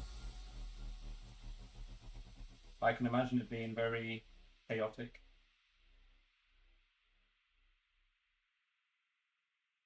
Content on TikTok is vastly different, I feel.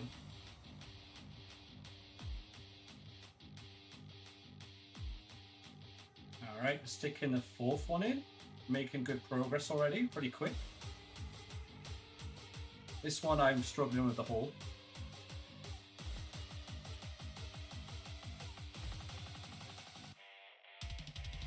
I think that's it.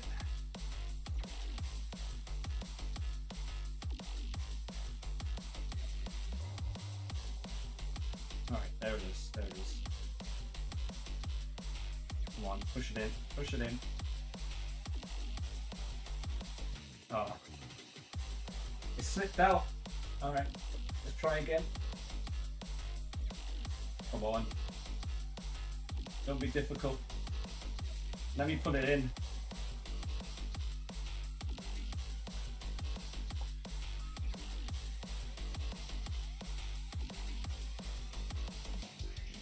I need to make the text bigger because it's hard to read from this distance.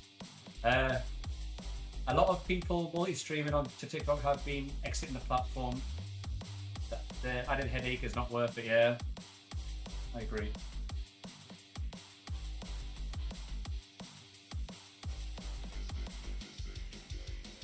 I think you're right, BK. Phrasing, I know, smoke. I'm doing on purpose to annoy TikTok.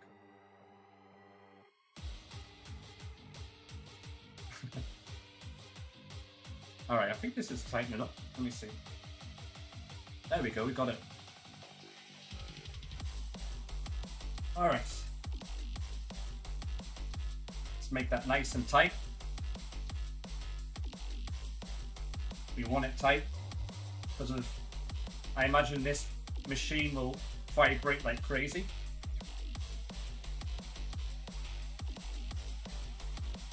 Don't want to get loose. All right. Last one.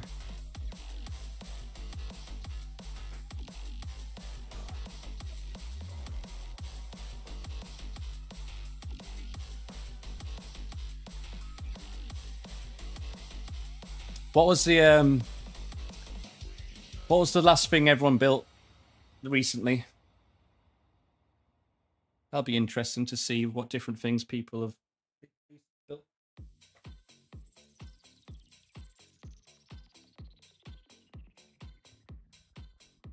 Oh shit.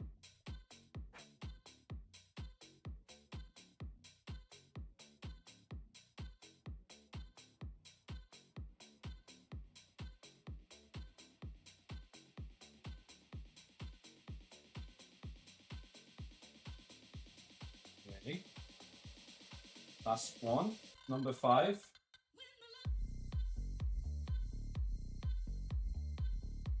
I think this one's going to be it's a bit of a tight space for this one, so this one's going to be a bit annoying, I can tell, unless we get lucky. Have we gotten lucky? We might have gotten lucky. I can't remember, probably was that say emu pen, does it say? Haven't really had much of a chance to build anything lately. I put my monitors on flexible mounts. Nice. That counts. You still did something. Built something, in a way. Assembled something. I built new chair of the day, nothing fancy. Which chair is it, Dyson? I kind of want to get a better chair. Like this gaming chair is not it, right? It's not good for your posture. I kind of want to get a proper chair.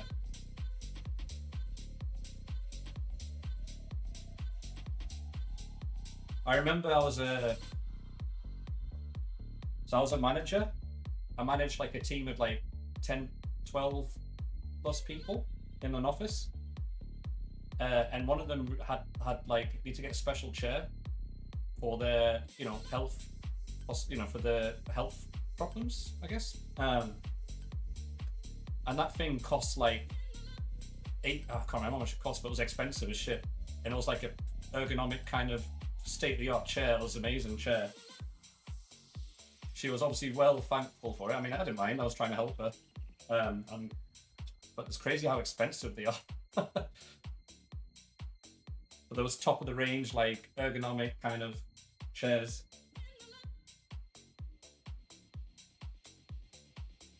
I knew this one was going to be a bit of a nightmare to get in. Herman Miller, I don't know the brand name because it was all paid for by the company, obviously. But there was I just kind of had to do all the paperwork and referrals to the health people that I can't really call them now, to like come over and assess and see what they needed, what was a perfect fit for them. I don't know what the brand was. I just nodded my head and be like, "Yep, well, let's get it then," All right, that's in.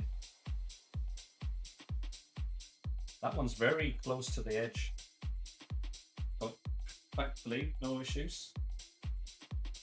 There we go. That wasn't too hard. But I'll definitely Google Herman Miller and check them out, because I feel like getting a chair like that would be really, really good. Yeah, it was in Europe, so it was in the UK. So if it's only a US manufacturer, there probably wouldn't be that. Basic task, non-gamer. That's good. I think the gamer chairs I don't think they're the best for your back, honestly. Pardon me.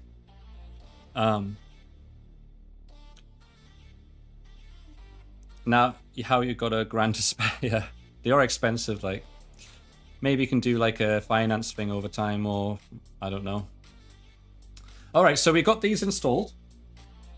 It's not like a huge need, but I think it's something. I think it's a good investment. I think, especially if you're at your office desk a lot. I think you need to invest on I think you need to put your money in things where you spend most of your time.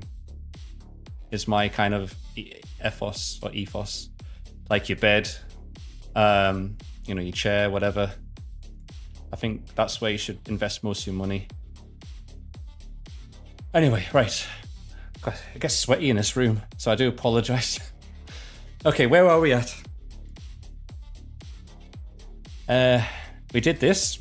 It says to reward myself. I bet this is gummy bears. But I'm not going to do that just yet. Actually, you know what? Okay, let's get gummy bears.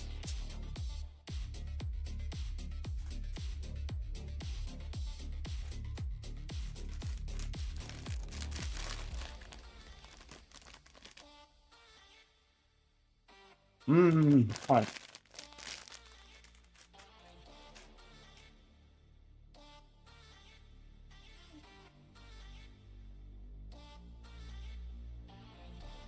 Did you get your gummy bears? Nice.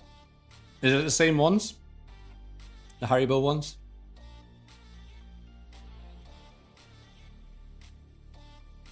Okay. No. It's just as good though, right? I'm sure. Oh, Sour Patch Kids are good. I like sour sweets.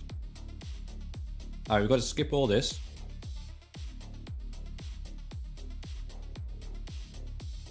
We did the Wi-Fi antenna.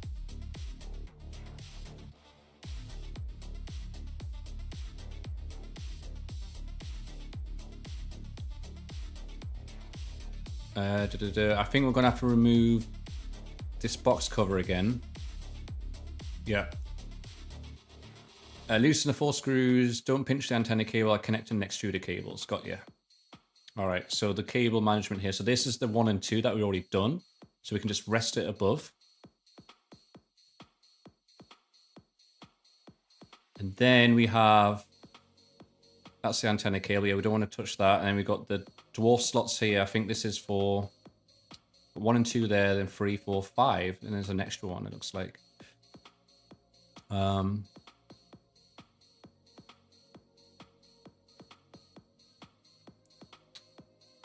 Wonder why is there an extra one. All right, let's just get the. Oh, do I need to touch the connectors? Go slide to the left. Make sure the cables are not pinched or damaged. I hope I don't have to remove the antenna cable because that'll be a nightmare. Loosen 4 screws on the cover. All right, let's have a look.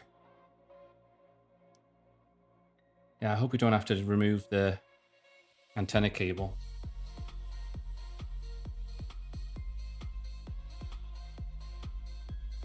I think we might be able to get away with it.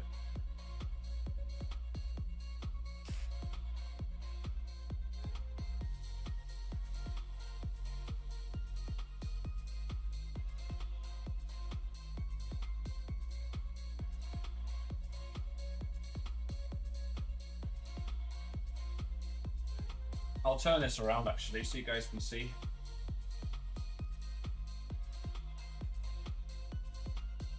No biggie.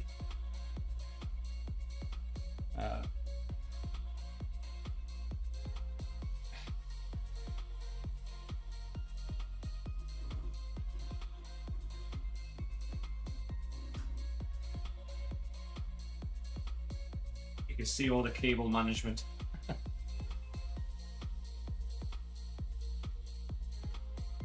Okay.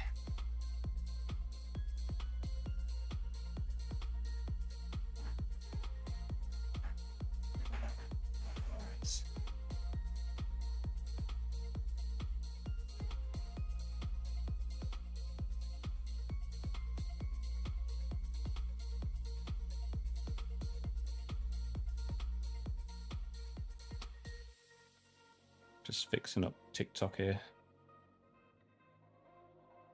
Well, this is not just TikTok, this is YouTube Shorts as well. Anyway, let's leave that. Time to roast the cable management. Yeah, I know. Okay, let's get the camera. So you guys can see. What's the best way to do this? Where can I put you guys? Maybe like this.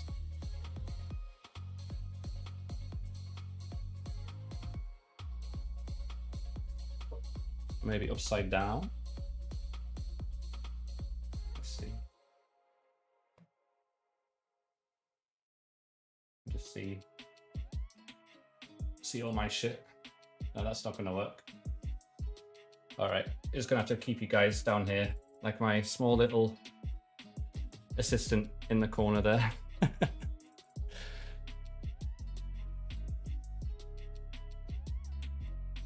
But now I can bring you guys closer in a bit. All right.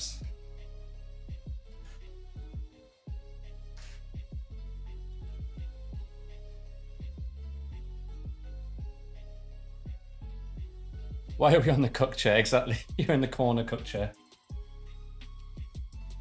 Okay. That's that one done.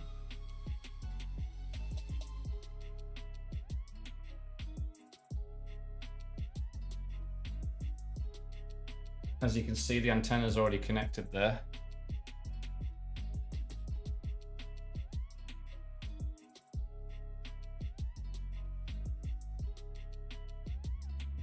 Okay, back panel coming off.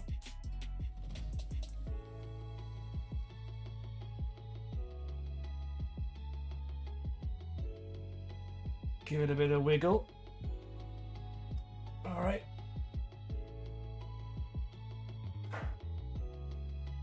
And now we're in, boys. I think for these, we just have to put to the side here a bit.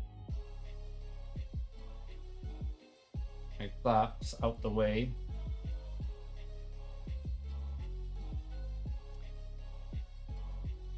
And then, yeah, we don't want to touch the antenna cable.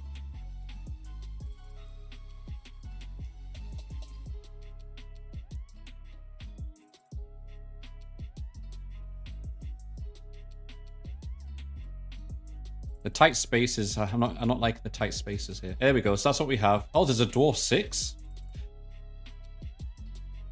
You can attach 6 of these? I mean, there's no more room at the top. I imagine maybe like a separate machine, maybe? I don't know how that would work.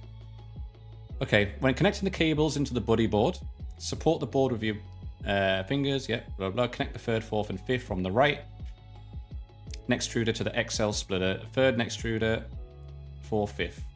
XL splitter with connected next extruder should look like this. Yeah, it's no worries. I'm kind of looking at where the cables are. Kind of want to get the cables right. That's the 3rd.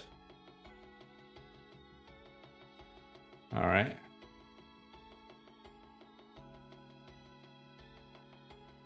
That's this one.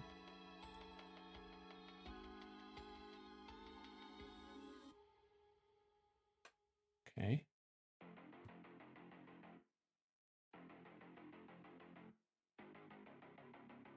Let's make sure it is the 3rd one, yeah.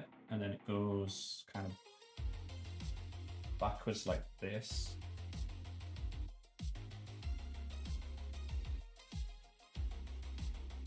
Oh God. I need little slender fingers again. Damn it.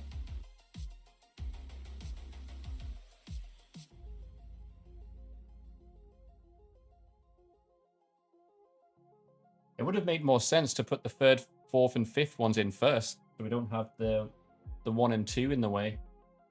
No? To me, that seems like logical sense. Is this the right way? I think that might be the wrong way.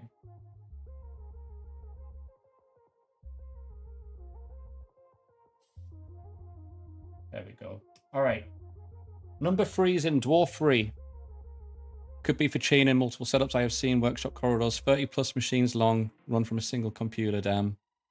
Yeah, I've seen some cool setups, like people who like hardcore 3D printer room machines. They even add like LEDs, make it all cool looking. It's kind of cool. All right, 3rd is in. Now we've got to get the 4th one in. How has he wrapped that around?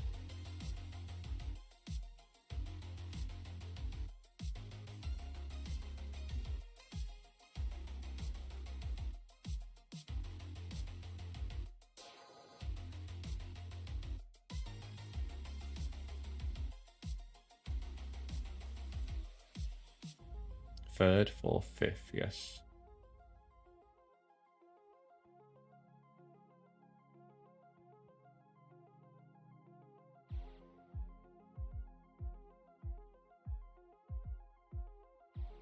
Okay.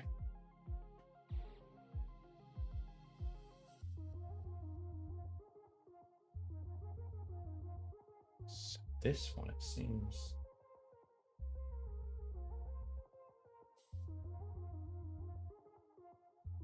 You kind of hook that underneath, over and he's kind of hooked the 4th one here under the 5th, which is not there yet, so that's fine. And then under the 5th, and then underneath the 3rd.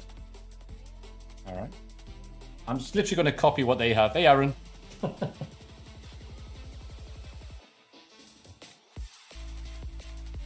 Oh man, this is so like, I can't even fit my fingers in here.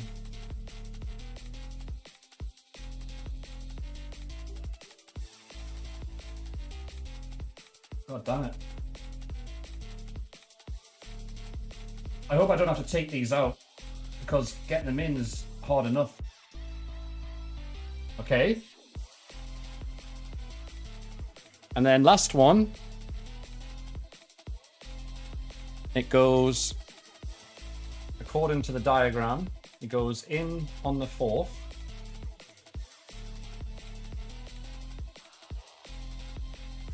And then literally just over everything else.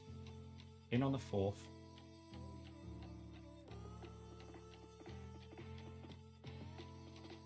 And the 3rd. Wait, that doesn't look right. Hold on. Let me check. Over.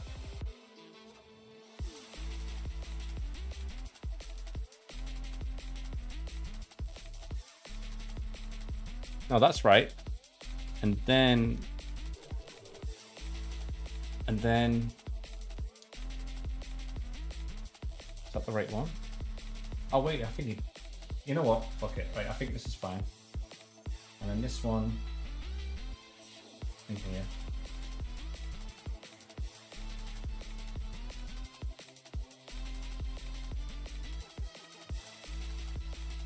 What about the... Yeah, okay. Oh my god, this is so fidgety.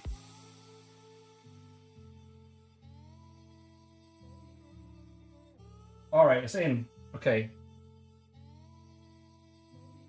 So...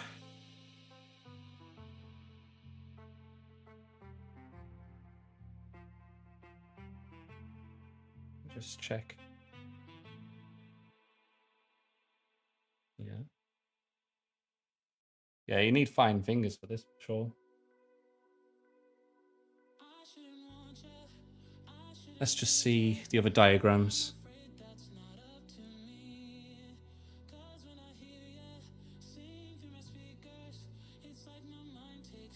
So this is what I've done. I kind of copied where they had the wires. They went underneath there.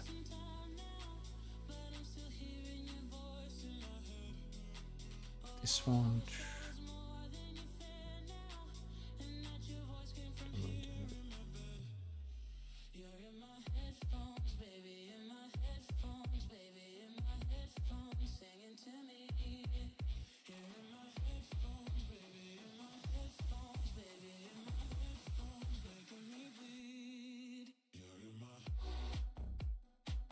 I think that's right. I mean, it doesn't matter, but I think it's fine. All right, let's move on. I guess we'll find out.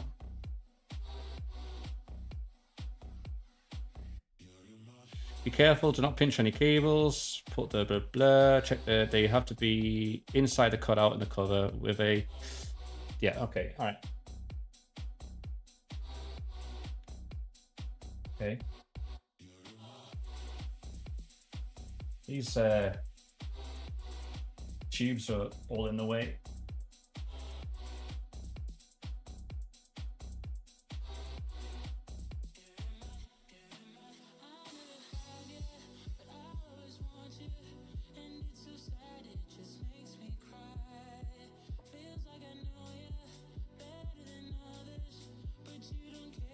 Yeah, they don't have the antenna. I'm going to take the antenna off for now. So I feel like that's kind of in the way.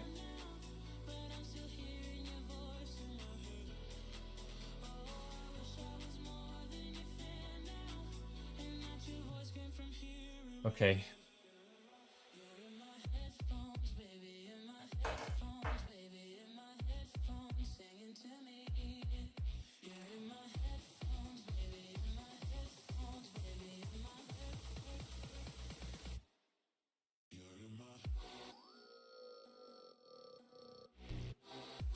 Okay.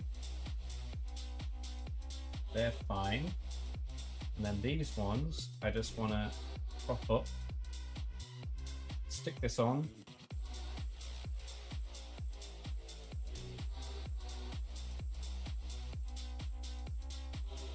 Just make sure I'm not nipping anything as best as I can.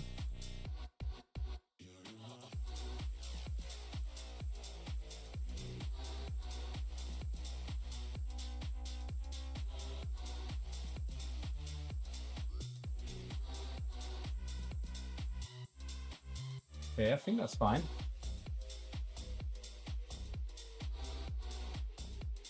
How's that look for you guys over there? I don't know if you can see very well, but I'll show you guys a close-up in a minute.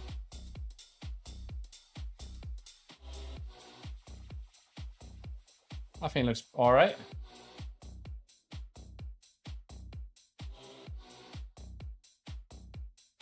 That's the 1 and 2. I feel like they might. I think they're okay, but there's the rest. How's that looking for you, cable management pros? Looks good. Thank you. Great. All right, we're good then. We're good. We're safe. All right. It doesn't look like it's pinching anything. I think they're all good. Yeah. All right.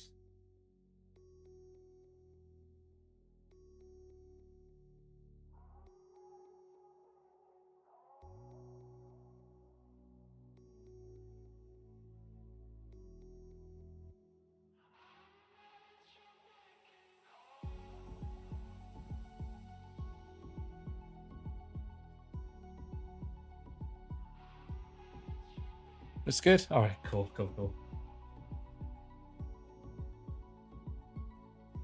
I hate cable management, but this is non-existent. Yeah, I hate cable management. I mean, a few wires like this is not too bad, but when you get in like, you know,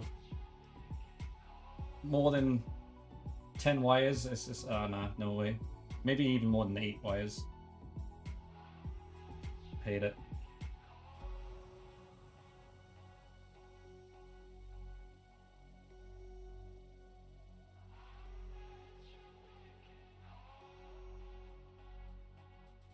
Okay, I think we're good.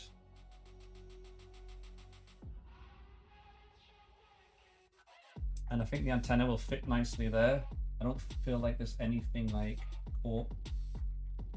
I don't think so anyway. No, that's good. Yeah, I think that's pretty decent. Smoke, you still there? How's it look? What's your opinion? Everyone else says it's good, so it must be good.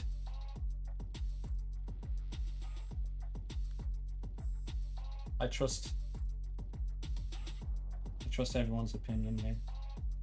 Alright, there's the antenna. Nice. Sick. Yeah, I think that looks good to me. Alright. Next.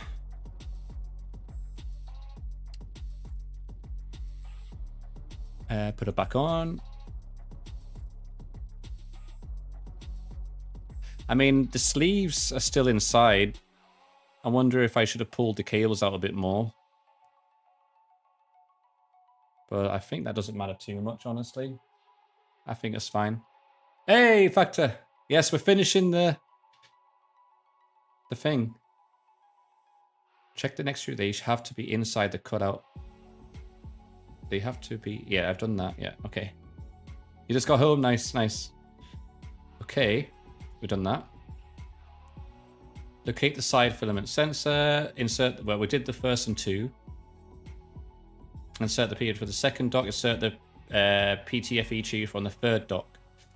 I feel the standard boxes that electricians work with are much more fun to do cable management on. I don't like working with cramped spaces. Yeah, it's the cramped spaces, like... You know, you need those fine hands. Such a struggle when you don't have... I can imagine it be such a struggle. My dad's an electrician, and I think he kind of has, like, fat fingers, so I wonder how... He always has, like, cuts and bruises on his fingers, which I imagine is from all that stuff. For cramped spaces and wires and all that. Alright, insert the tube from the third dock from the right side all the way to the bottom hole. Yeah, alright, cool. 1, 2, 3. Alright, well, we already have the first and second. They're already wrapped around. So now we just got to get the third one, which is this one. And stick that in there. Kind of want to see how they have it, if it shows.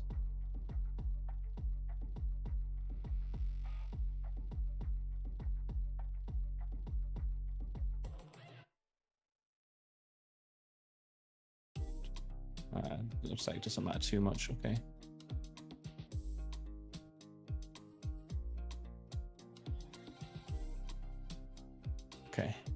More steps, yeah. All right, so yeah, I'm going to stick this back in here. That's the third one. Pull it gently, it should be locked in place with the teeth. And there we go, we've hooked up the 1, 2, and 3. Now we've got to get the other side, which you guys can see here. So there's 2 top holes. There's like an empty one that doesn't have a ring on it, which is like for the 6th one, I guess.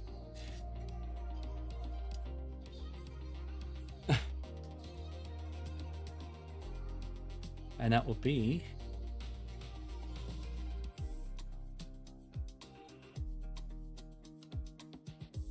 what's that? 4 on the top, 5 on the bottom. No problemo.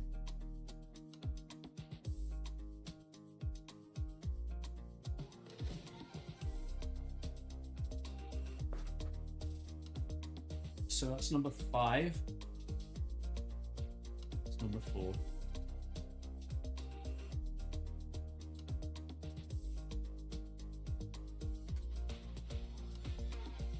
Should probably have this wrapped around like first like this. And then 5 comes in like this. What do you guys think, like that? Or should 5 be on top like that?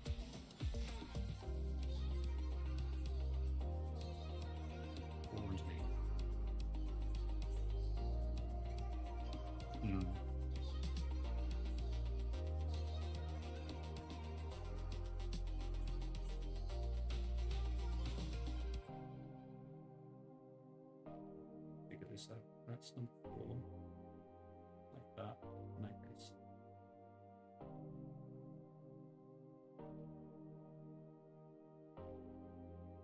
I guess I'll stick this in anyway, it doesn't matter.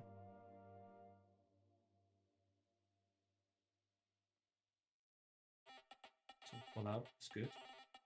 And then this one,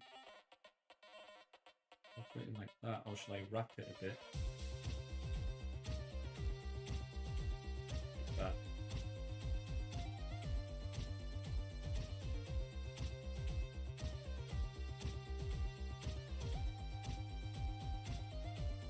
I'm going to do it like this.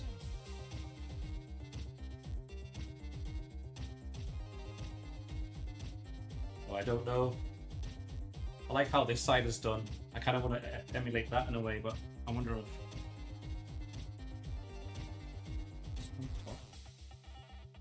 It's at the bottom.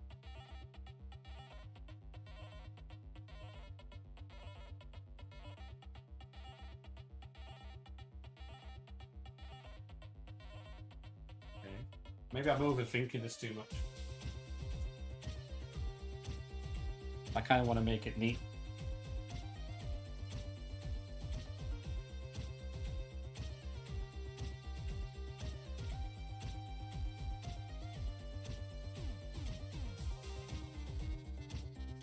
Think like that.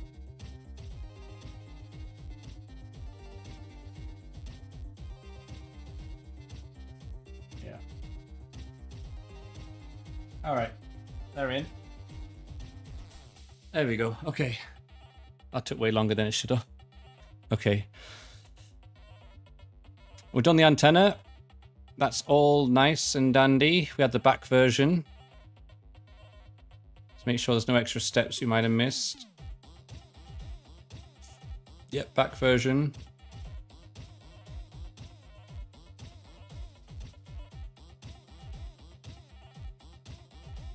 I thought we did this already.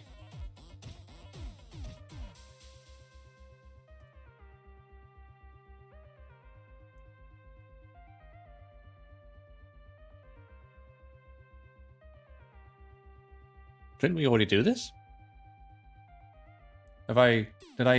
Oh, I'm so confused.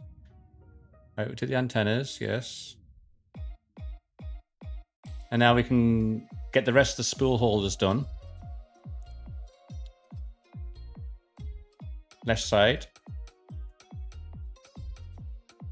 Oh, I see. So the other one goes on the other side. So we had these pretty much in a good place. So let's turn this around. Oh shit, you guys can't see. I'm so sorry. There you go. All right, so we're going to turn this on this side.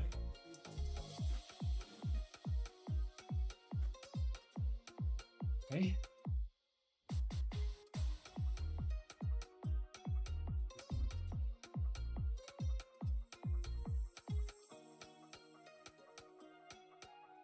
All right. And then insert the nuts. I stuck them already.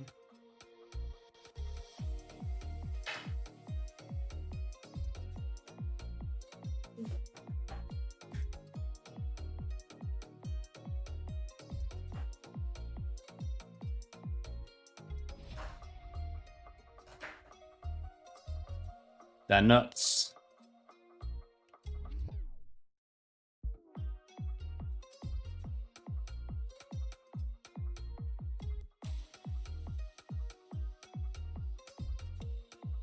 So we're probably going to relocate these slightly, and then the other one goes in this side.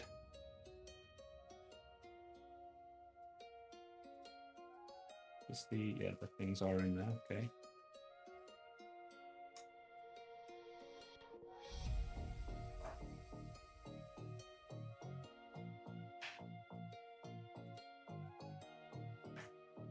Open all these up. Crisendo's lab. I like it. I like it. I'd love to have a little lab, an evil lab, a lair where we can build devilish stuff.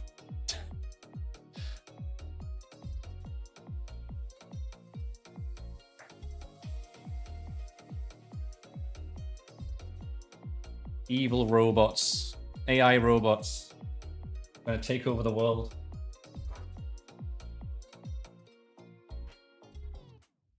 All right, so we just need one for this side. Mwahaha, mass production. This is the evil, this is the beginnings. All right, so insert the nuts into the front support with the orange plastic cover. The nuts are free to move, readjust, but remember the nut must be slightly pushed in. Yep.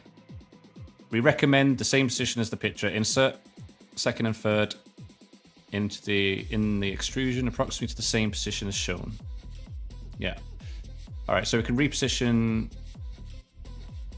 these a bit. But we'll stick in the one on the back.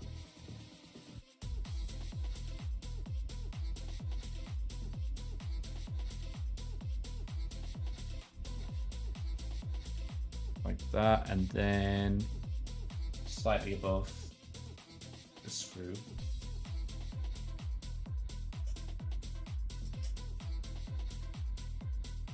Like that. Looks about right in the picture. And then these are probably gonna have to move. So I need the this one.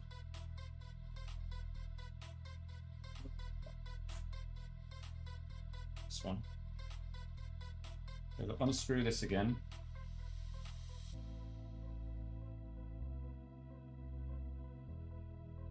I'm gonna move this slightly up.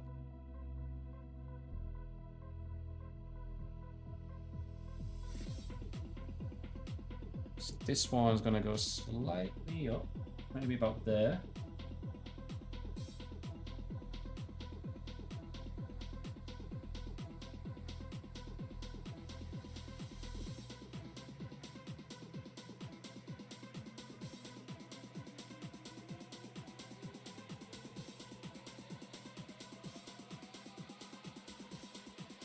Tighten that up and then get rid of this one.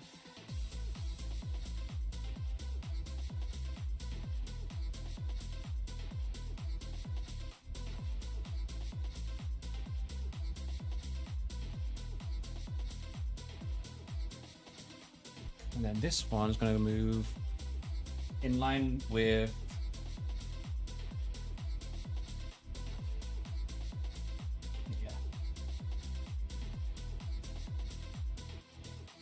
yeah, that's about right.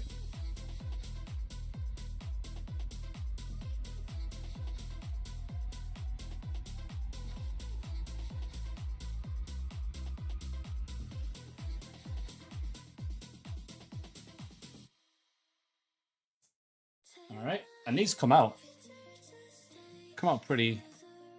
There must be some huge spools out there. It's kind of cool. All right, so we've got the nuts in position.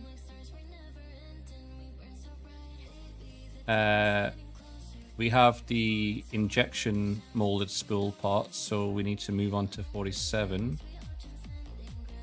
Oh no, don't tell me I gotta remove. Oh no. I was looking at the wrong one. God damn it. Alright.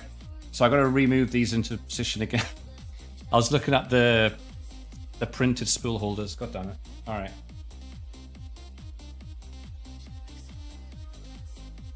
Okay.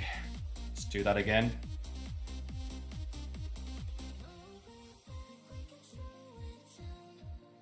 It's not a big deal. Alright, so I had them in the right place.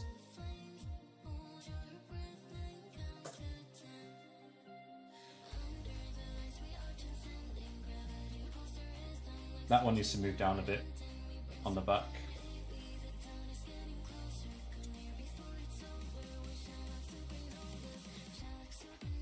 I just thought, once I build this thing, it's going to be a nightmare to move. I don't know where I'm going to move it in the house, but I'm going to have to move it somewhere.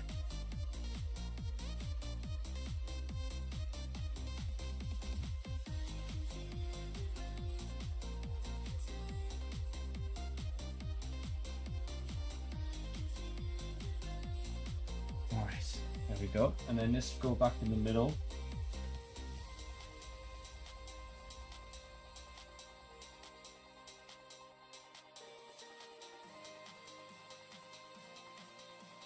Like so. Alright, and then they're pretty sturdy. Move this one in line with this screw on the side.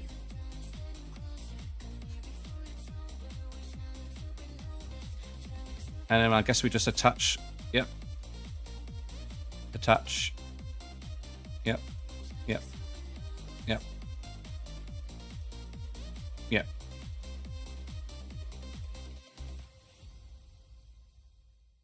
You had to find a good place for it. Nothing fits my cave anymore. Oh god, yeah, I agree. Like this room I'm in's not huge.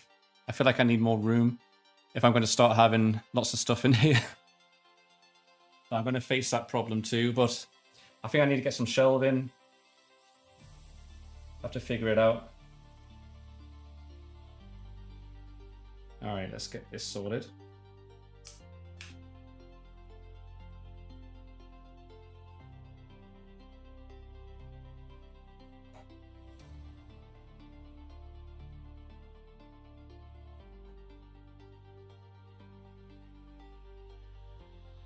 Okay, this is a bit...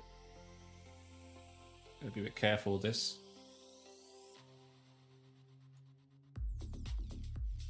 Oh shit. Strange.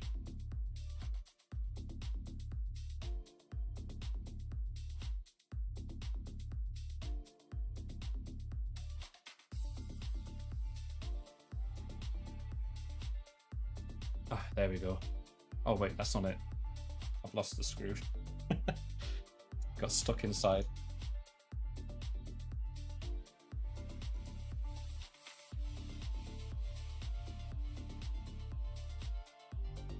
There we go. All right, and then this goes in here.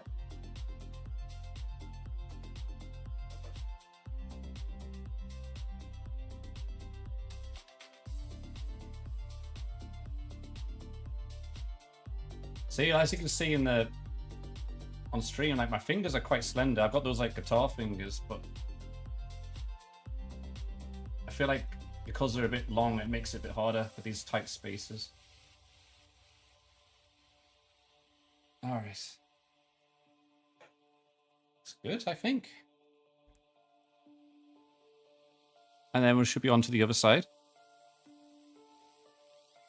We don't want them molded. I don't make that mistake again.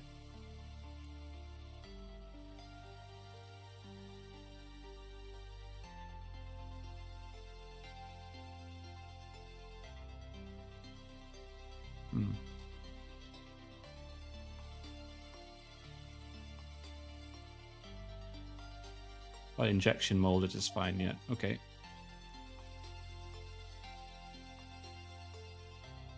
Alright, so spin it around.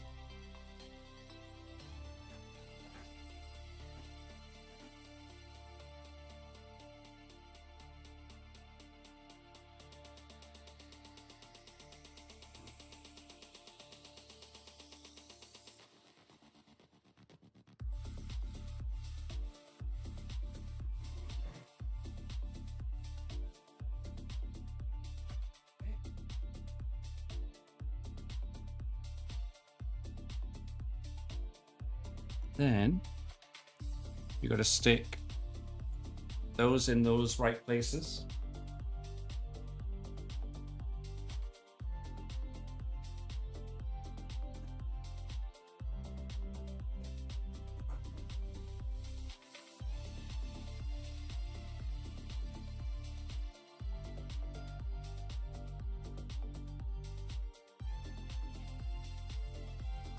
Alright, so this one sticks right against the middle and the top. Pretty much the same as the other side, but on the front here.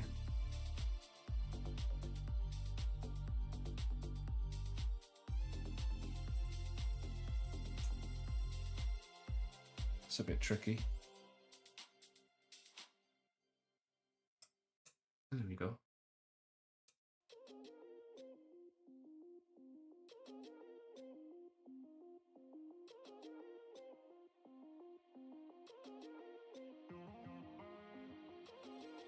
Same again on this side in the middle.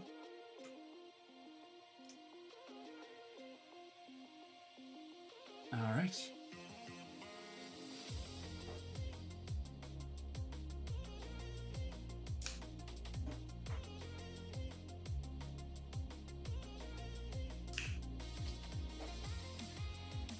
And then we just stick these in like the other side, and we're good to go on the next part, which is like the top bit.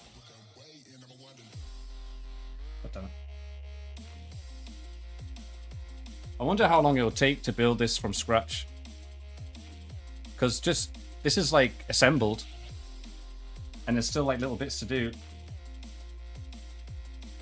Building this thing from scratch must be a right feat.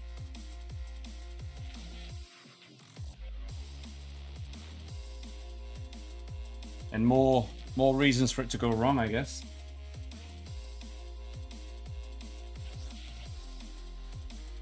All right.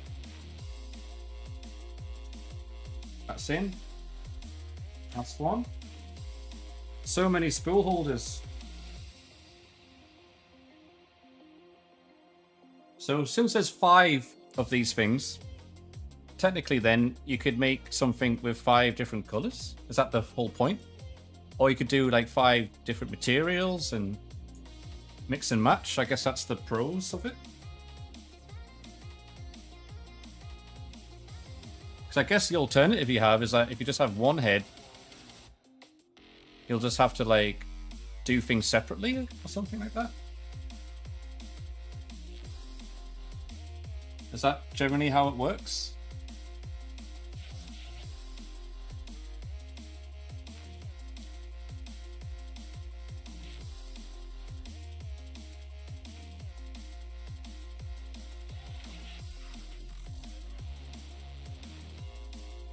Oh shit. Sorry guys, I dropped you from your cook chair. Sorry about that.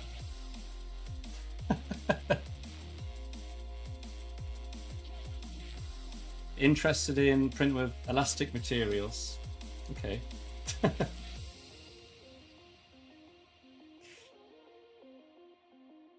Alright. Yeah, the elastic materials looks cool, but it's like squishy. That looks like fun to play with and see what you can make with that. I think I saw someone make like a shoe with that. Or like a croc. You could probably make your own crocs. Oh, nice. Yeah, they're nicely screwed in. They're not going anywhere. Okay.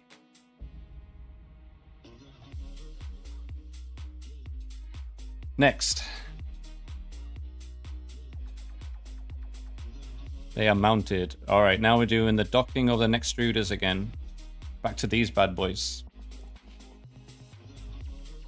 We already got the first two, so we just need to do we need to dock the second, third, and fourth. You haven't thought about it, Shoes? Yeah. I mean, the cool thing about these is what I've seen. I mean, I haven't seen everything yet, but you can do a lot of things with these. Right, I'm gonna turn these around. Put this to the front again.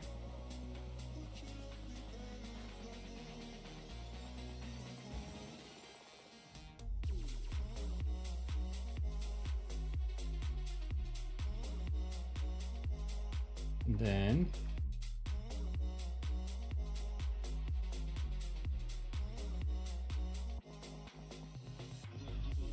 okay. I want to put you guys back on top.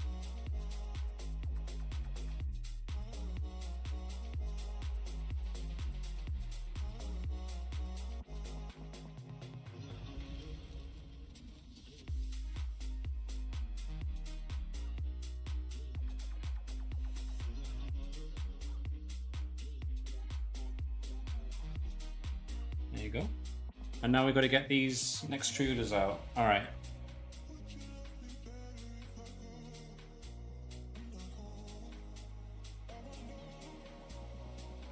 Oh yeah, Elfo. We'll probably make a. We'll make like a 3D print channel in the Discord, so everyone who does 3D printing can share what they've made, and like we can all like help each other out.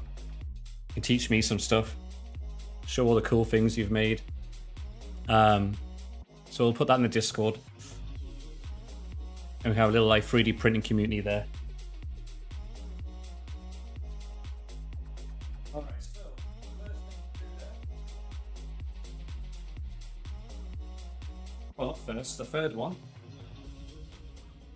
There you go. Close-up view.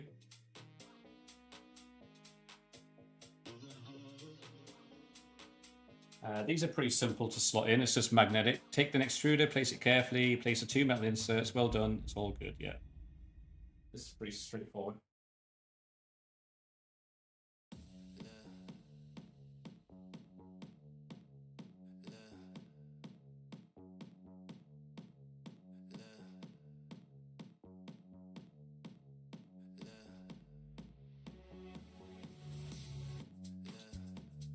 All right, first one is in. Got the third one, I'll say. And we've got the fourth one.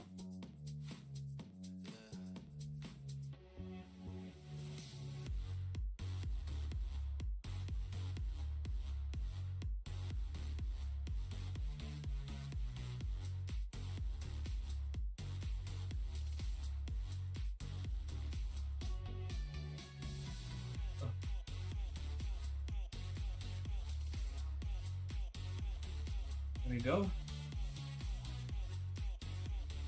There's the fourth one, and now the last one.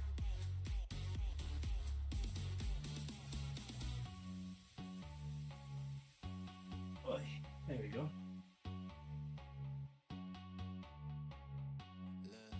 The fifth one.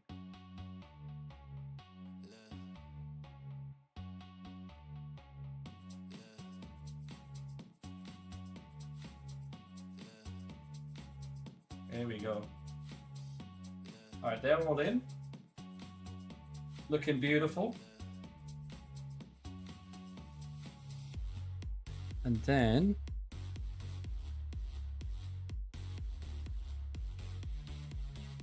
yeah, all cool. Take the first. Well, we already did the first. Loosen the two. Blah blah blah. Hold an extruder. Yeah. All lined up nicely. Yep.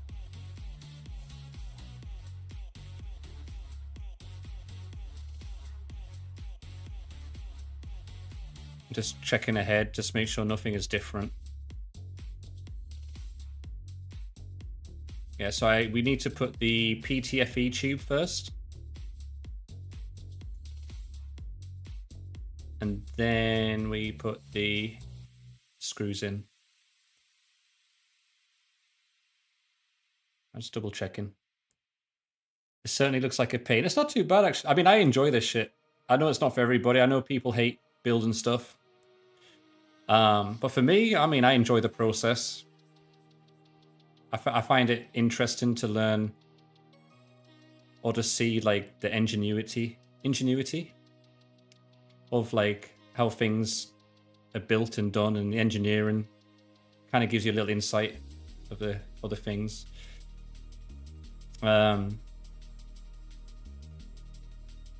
Loosen the 2 highlighted screws. Yeah, so we just need to do these plastic bits.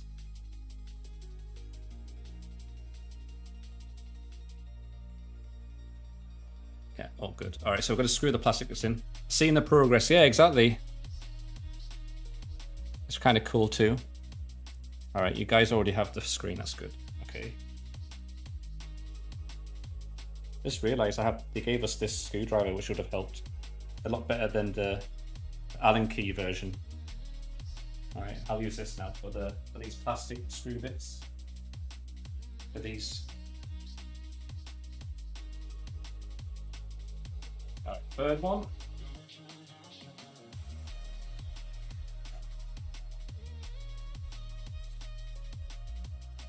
Let's get that curved over. I feel like they need to be screwed out a bit.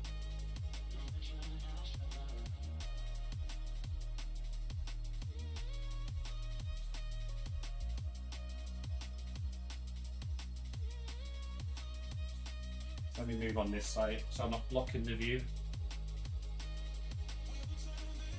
Beautiful machine, I must say so myself. I love the fact that these Prusa machines, as far as I know, are like upgradable, and like, you know, you can start with the base, but you can upgrade as you go, which I think is kind of neat. It's not like, oh, this is the base product, this is what you're stuck with, you've got to buy the next model like an iPhone. You know? Because you don't have to buy like a whole new printer, they upgrade them and I can put add-ons and stuff, which I think is really cool. I do like that. That's as far as I know anyway.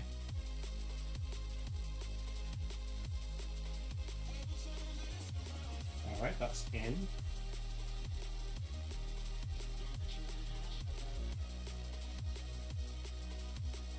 I recently bought a ratchet screwdriver and I'm in love with how practical it is. I just need to buy more bits. Yeah. Hairy on. There you go. That's my hairy arm. It's not that hairy. I mean, they're hairy, but I've seen hairier. What was I doing? Oh, yeah.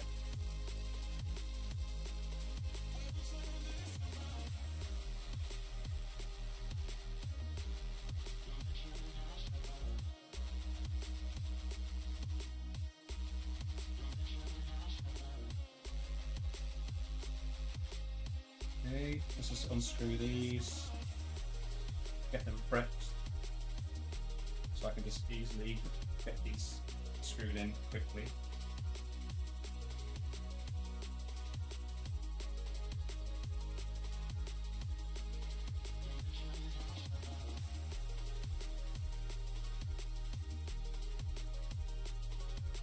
So I need to screw that out more, looks like it, okay.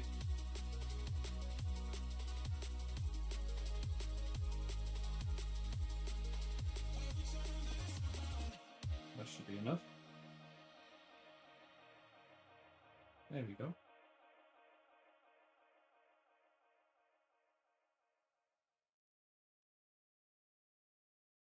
Oh man, using a screwdriver is so much easier than an Allen key. Can't believe I just found this out now.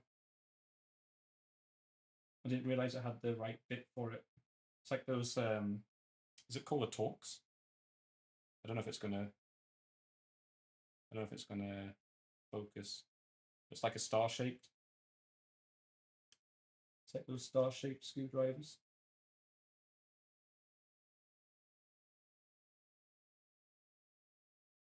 All right, let's make sure that's all good. Looks like it.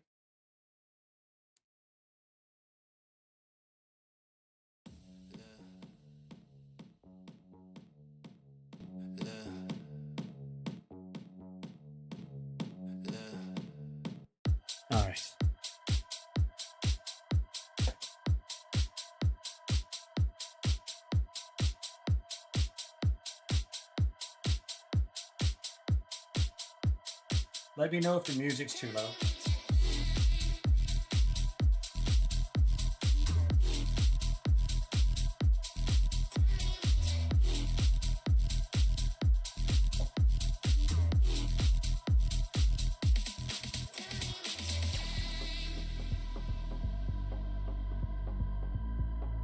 It's perfect. Too high compared to your voice. It might be because I'm far away, but hold on. I'll turn it down a little notch.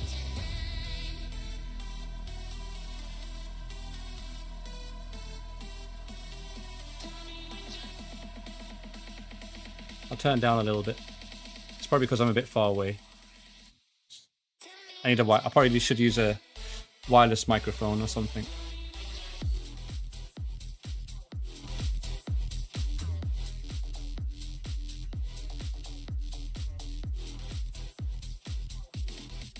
I could also move this microphone a little bit closer.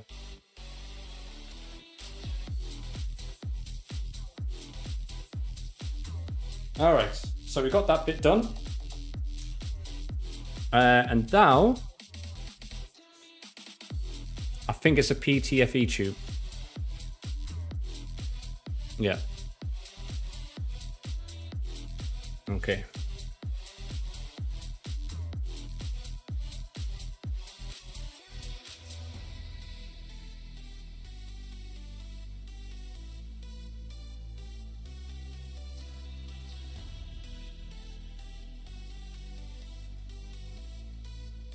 Make sure the cables are all good.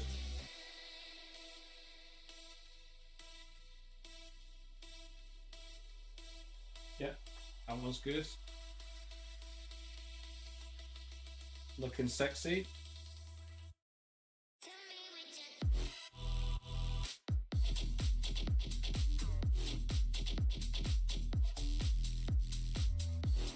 Let me just double check this one again. All good. And now last one.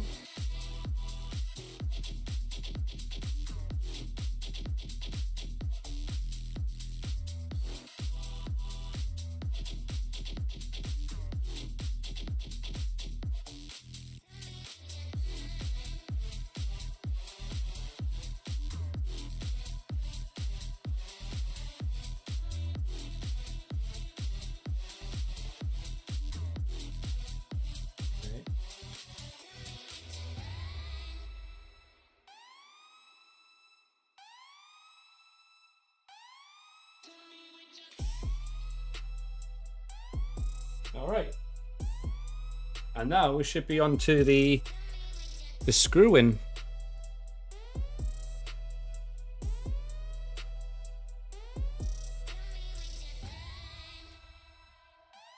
Insert the tube, push it all the way in, remove the screws, and screw it in. Awesome. All right. Can I use a screwdriver for this? Awesome.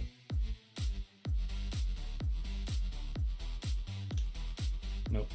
Uh-oh. Okay.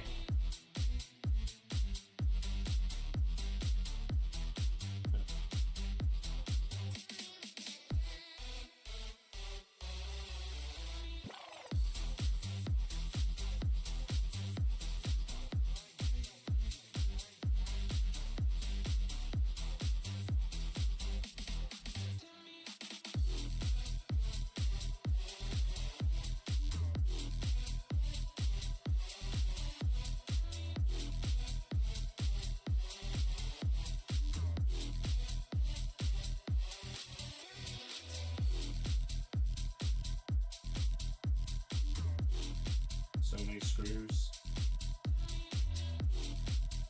One. Alright. Two more here. Look at that. I wonder if it's worth getting the enclosure for this in the future.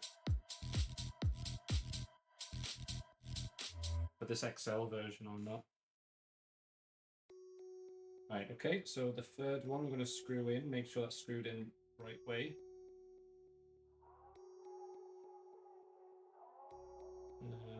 Get it twisted. That's the right way.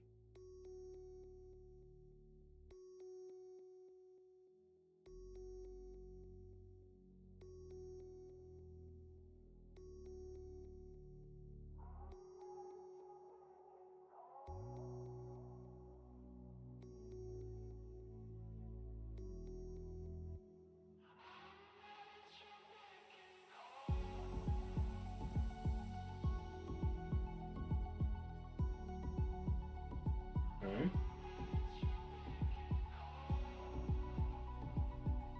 I've got much room to work with here.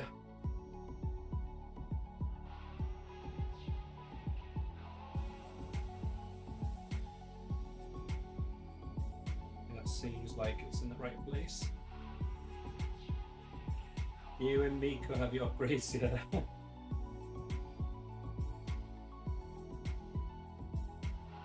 I need the bigger one for that. Small one. Oh, there we go. Perfect.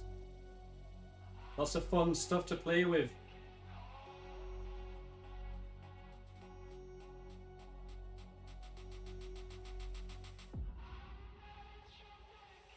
And learning new things.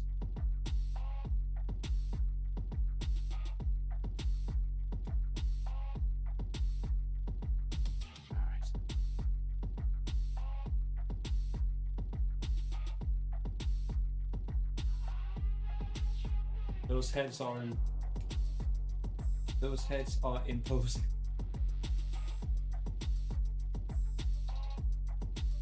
Okay. We'll make sure everything is tight. We don't want the vibrations to knock anything loose. I assume over time you just keep checking for any looseness and just tighten over time, I guess. All right, there's the third one in. 1, 2, 3, number 4.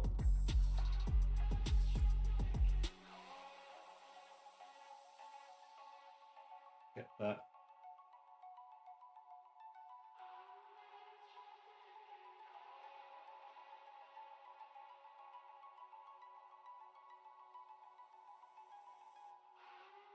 Maybe we could print our own Lego bricks.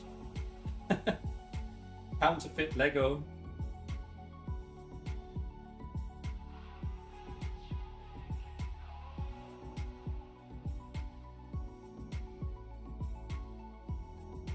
Just don't tell Lego. I'm looking for that Lego sponsorship in the future.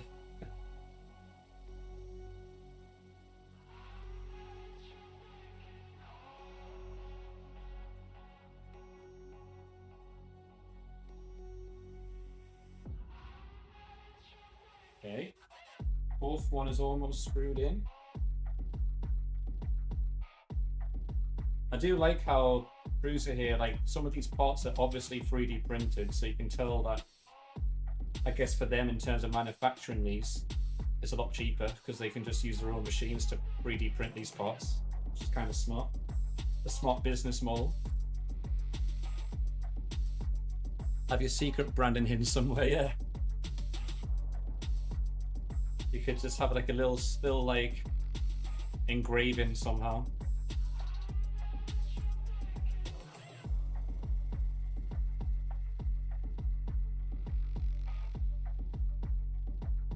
Tighten that. Tighten this.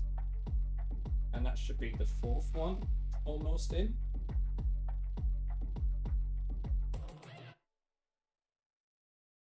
Okay. Last one.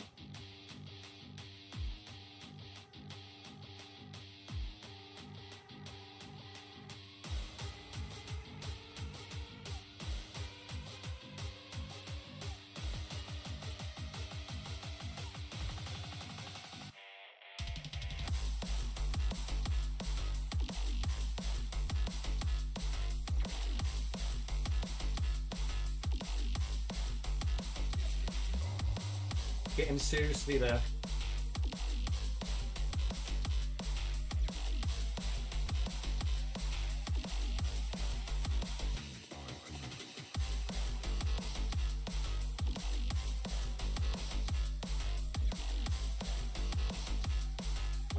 And then last through. And then number 5 is in.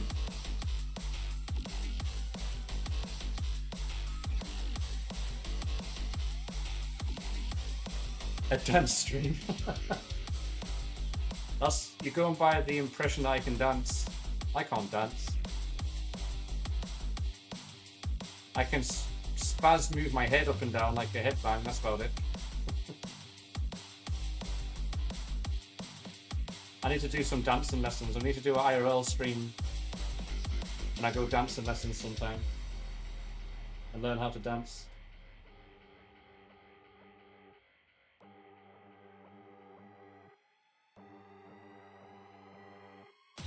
Alright, I think they're all good. They're all connected. Looking nice and neat.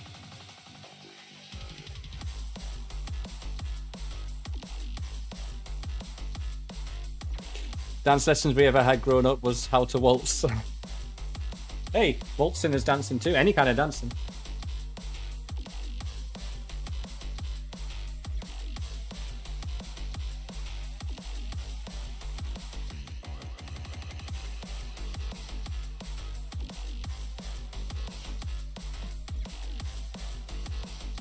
Alright, it says I need to reward myself.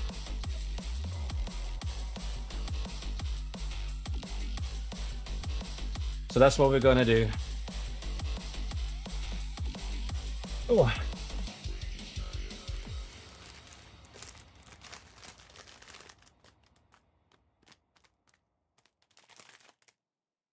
It's the Haribos. There's the whole bag. So I think they gave this big bag because it comes standard if you're building the whole thing from scratch. So we kind of cheat. Because it's kind of assembled and it's only a bit. But it's shit a brick if you eat too. Yeah, no, I'm not going to eat too many.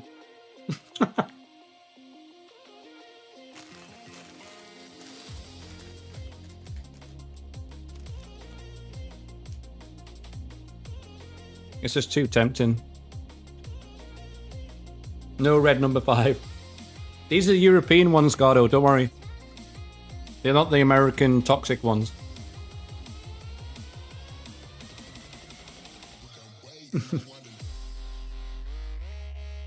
These ones specifically don't have artificial colors.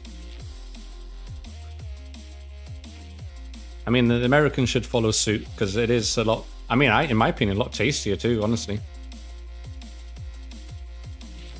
Or maybe I've just, because I've grown up with them, maybe that's just why. Your food is so bad, I know.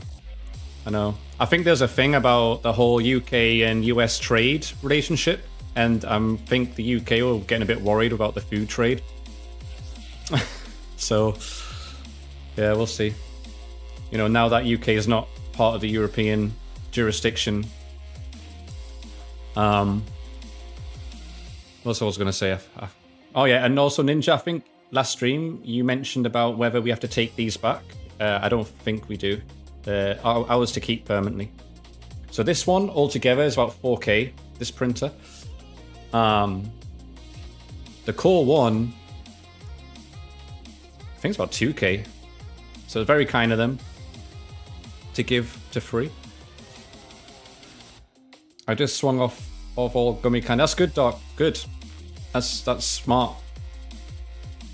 It's not exactly, you know, nutritious. Just a nice treat. Oh shit. What's going on here? Okay, there we go.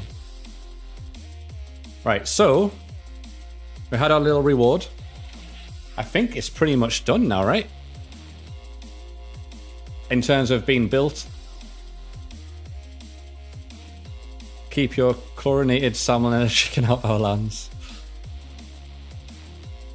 Yep, we did all that. You just got gifted 6K Prusa printers, something like that. So the Core 1, let me see. How much does a Core 1 cost? It does come with extra accessories as well that they sent. So it's probably a bit more because there's also like a filtration thing as well. So these are about 1,200. We've got some extra sheets as well. We've got like one of each of these or something. So that's an extra $100 there. So 1300. An advanced filtration, that's an extra 76. And the camera. And then let's just add these extra sheets. So you're talking about the core one, about 1500 altogether. And then, oh, that's another thing. We need to add the infiltration, the filtration thing in the new print that we get. And this one's like about 4K. So yeah, a lot of money. Very nice of them. And top of the line printers apparently. And user friendly, I think. I need to get the influencer perk. Networking. Ninja God, oh, network. You got to talk to people at events. That's how you do it. Trust me. Oil princess. Okay. Like I talked to a Red Bull guy at open source, and he gifted me just free Red Bull. and you know, that was it. Just talk to people when they're at TwitchCon and stuff. There's lots of industry people around. All right, so almost done. Yeah, Prusa's a European made. Czech Republic, I think. All right. Ready to be fired up. Before you start, this chapter shows a brief Please note that the screenshots are illustrative. Make sure you're running firmware 5.1.2 or newer. Some parts of the wizard must be done multiple times. This depends on the number of tool heads. For example, dot calibration, load cell calibration, filament sensor calibration.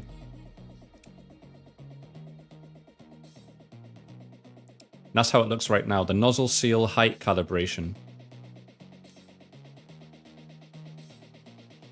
On the nozzle seal height calibration steps, we used docked extruder without the printer for better visibility. Proceed next steps on your printer. Do not dismantle the docks. In the next step, we'll calibrate the height of the nozzle seal using the 2.5mm Allen key.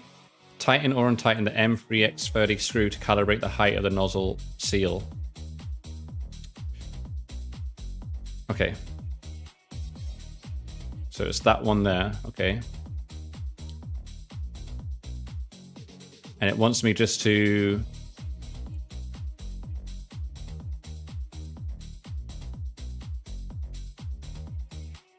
It wants me to make it like touch it like that? Like a tight touch or what? What do you guys think? And the nozzle seal height calibration steps were used. Do not dismantle. In the next, we'll calibrate the height of the nozzle.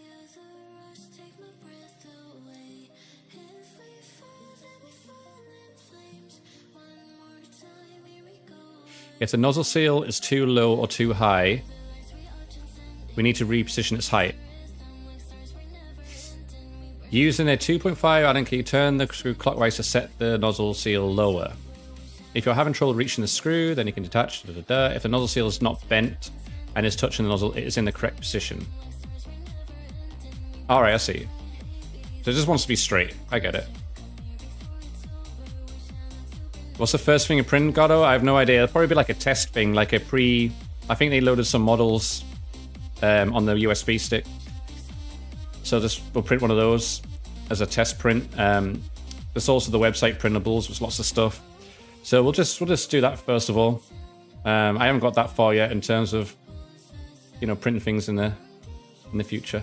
A small benchy, exactly, something random. 3D Archie, yeah, that'd be good. All right, so I just got to make sure these are not bent, right? It's just got to be straight.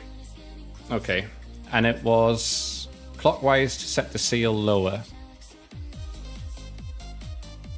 And that's what they mean by this. Okay.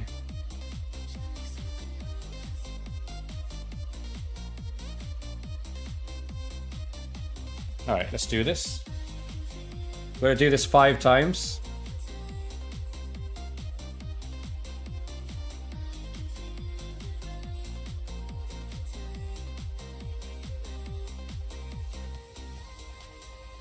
Okay, I see where it is. It's gonna be a tight space in between these ones. This one's easy to get to. This is gonna be kind of Oh, I can see them from the back. Okay, that helps. And they're all bent. They're all bent, so that's not a good start. Okay. Let me see. Clockwise to set the seal lower, so we want to do it anti-clockwise.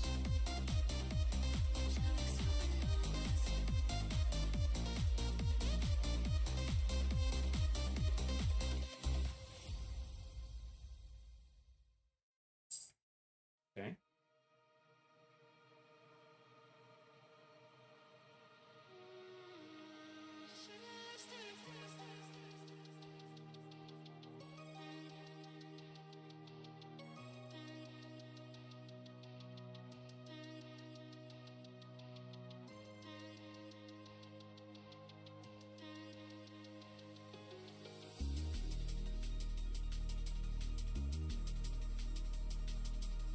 I want to make sure I'm turning the right screw for a sec. One moment.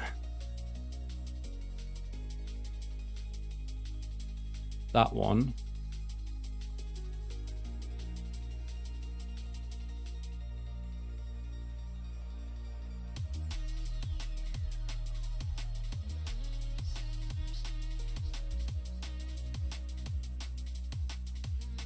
I might have to use my flashlight on my watch for this.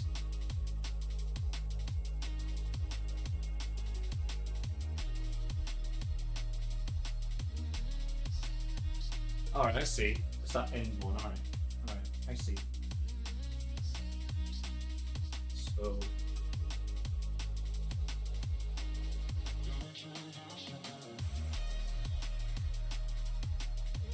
and then I need to do it...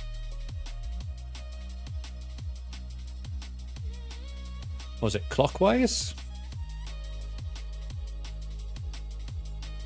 Use it to turn the screw clockwise to set the seal lower. Yeah, so I want to do it anti-clockwise because they're all bent.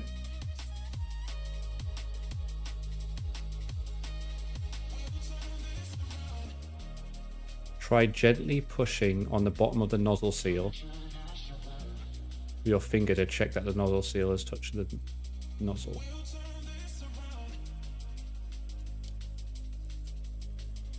One, two, three. Zombie tab. No worries, tab Beppo. All right. Okay.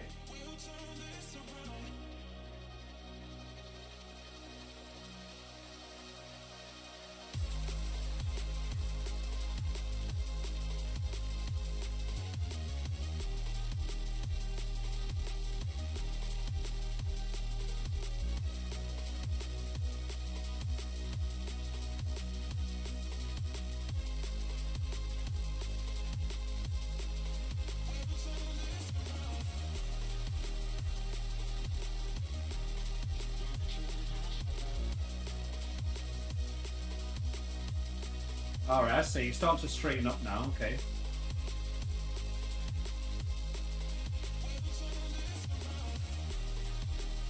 It's going to take a while because it's very slow and they're all bent.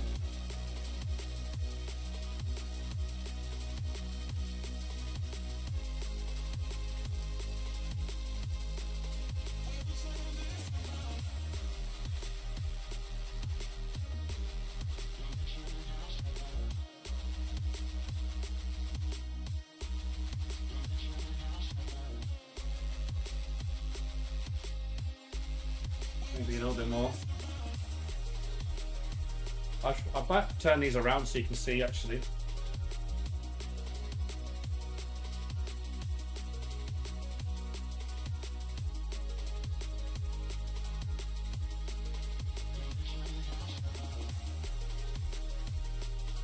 Okay, that one's done.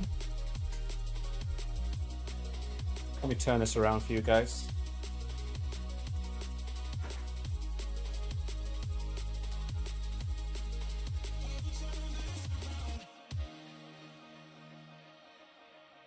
Just like the song said, we'll turn this around.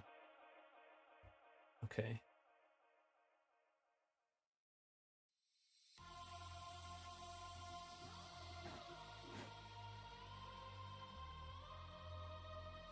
Yeah, so hello Beppo, if you just joined us, we attached the 5 printer extruders. Even the spools. Now we're just calibrating the nozzle heights, nozzle seal, and nozzles. Let's see, how am I going to do this? I think like there.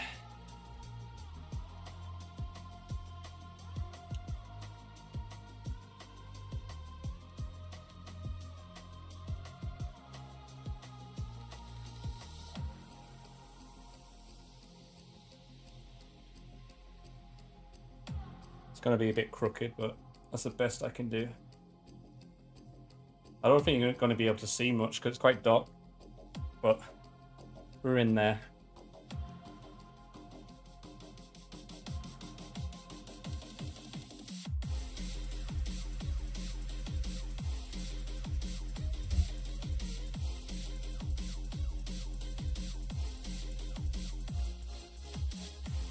Yeah, these are very bent. I mean, I can zoom in so you guys can see what's going on here.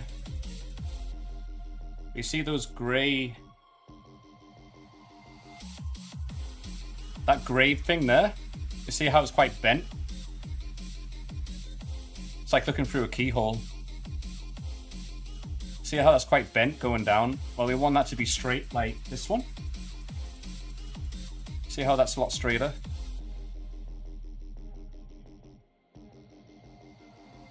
Yeah, they're all a lot bent. All of them are. All 5 of them.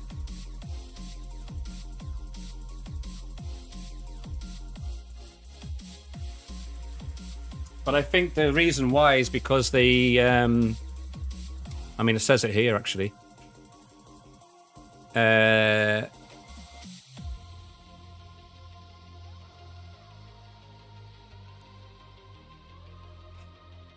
So on the nozzle seal height calibration steps, we used Doctor extruder without the printer for better visibility. No, that wasn't it.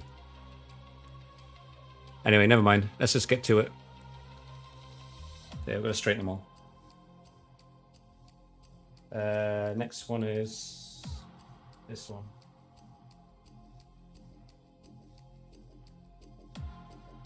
Actually, it helps because of light. I don't need my watch now. This actually helps me out a lot. I can actually see better. But getting to this is a bit difficult.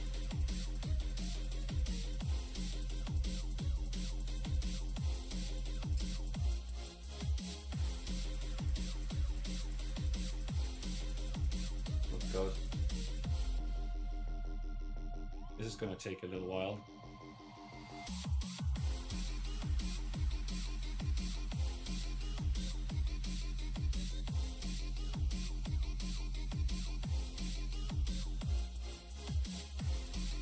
That's alright, I can do it at an angle, which helps a lot.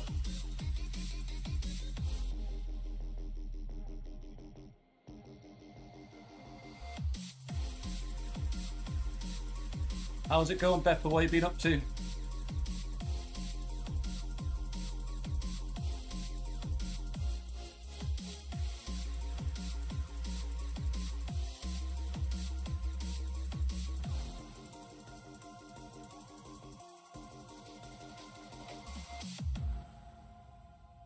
It's starting to straighten up.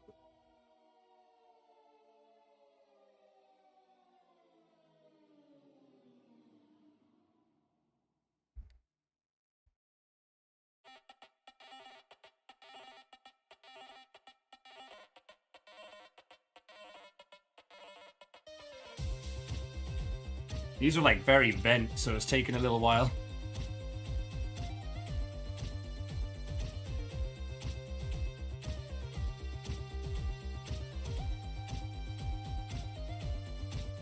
And the motion I've got back here is not a lot.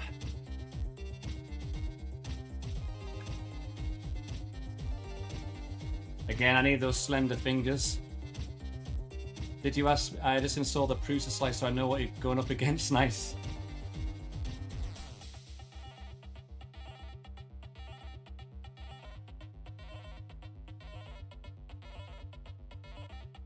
How's it looking on the Prusa slicer?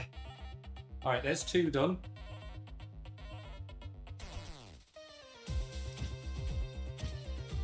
Is it user friendly?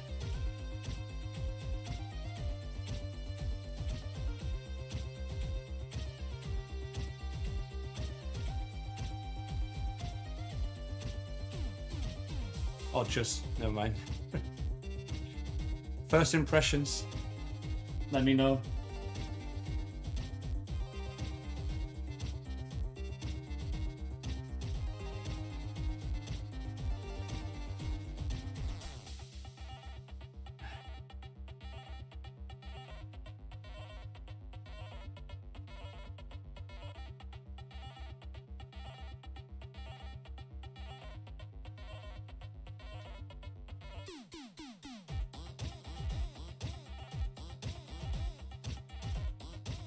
I wish I could see it from this side because it'll make it so much easier.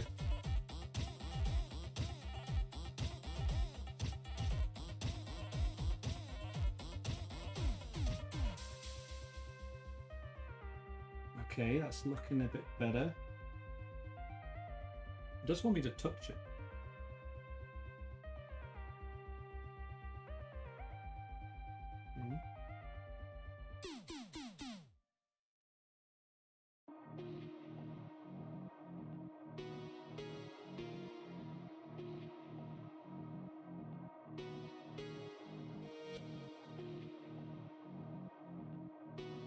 All right, I think that's good. Oh God, my back. All right, 3 done.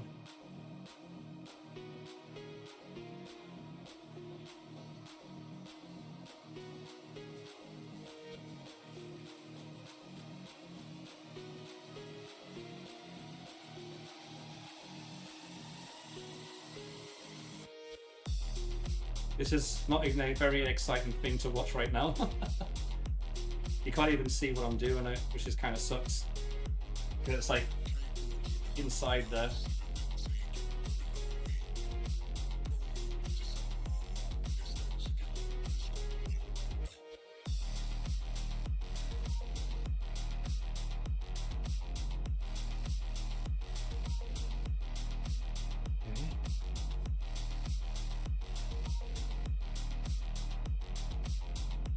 Who's that? I can't see. Is that Chava?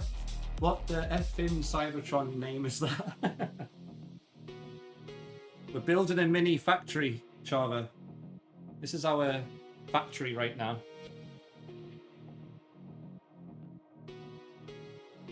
Crisendo Lab.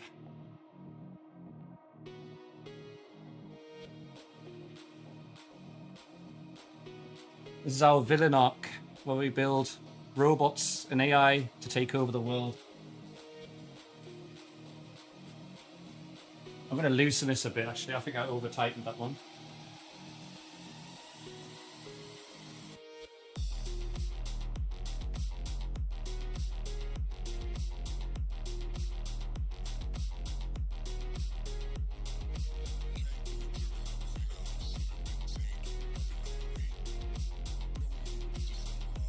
Yeah, I think that one's a bit too much.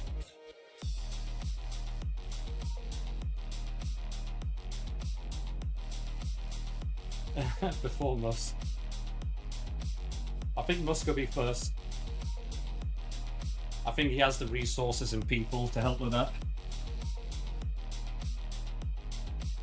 Right, this one's a bit weird, actually.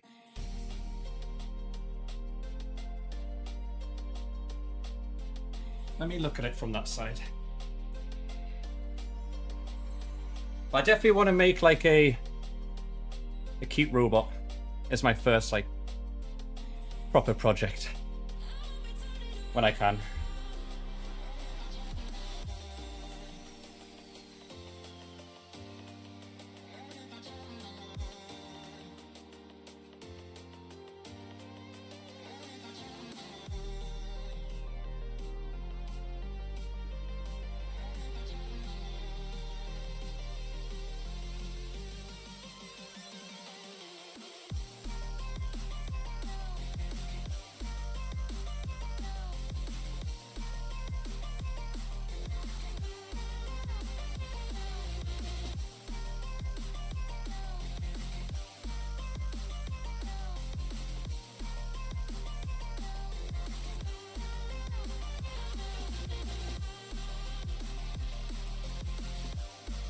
Alright. That one's a bit weird, the second one. I'll show you guys in a minute.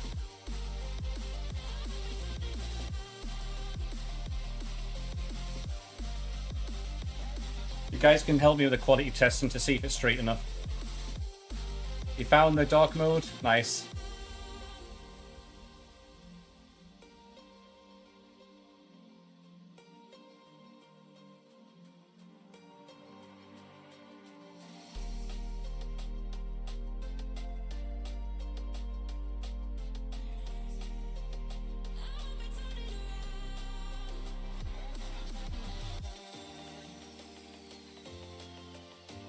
Hey, okay. Lots of twisting. Oh shit. Oopsie.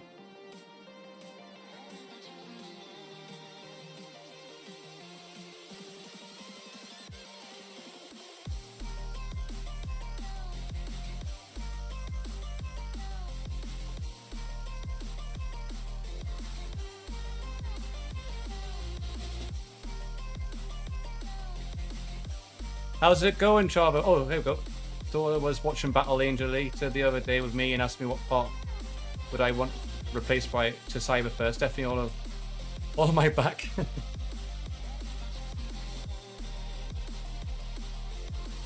The whole spine. Gotta be careful though, because the spine is like a very important part of your body. It carries all your nerves and shit. Anything goes wrong, you could lose some vital things. That's not what I want replaced though. Is that because you're lacking in some areas, Beppo, on Sag? Is that a self-report?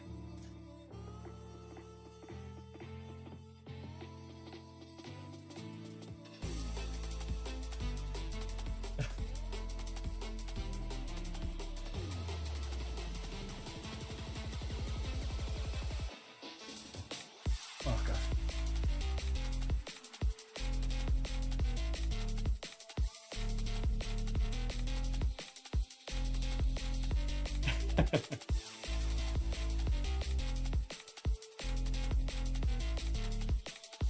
I can see it happening though, in the near future or far future. Like, you know, especially for the people who need it, like for disabilities and stuff, right? With prosthetics, right? Just having like really well-made, state-of-the-art prosthetic limbs and stuff, mechanical. I mean, there's already Neuralink, right? So we're kind of getting there. In terms of in the brain, if everything goes right, we'd get rid of back pain, probably improvement on speed of brain cells, maybe become a StarCraft champ. Yeah, you could probably like. There's probably a way where you can remove all your nerves, so you don't feel any pain at all, which is kind of dangerous because then you don't know if you're in danger. Do you ever see the movie Inner Space? I don't think so. There's a guy with prosthetic hand. He had an attachment that would he would call a love bench attachment today.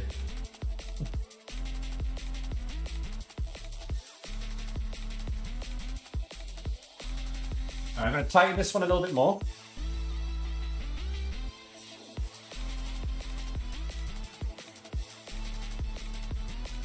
Almost there.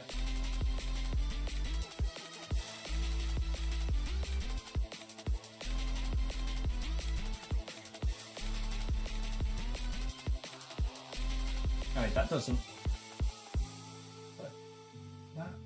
look entirely right to me. It's not touching the nozzle. Something's not right with this one either. 1 and 2 causing us troubles. 3, 4, and 5 with no bother. These ones don't seem right.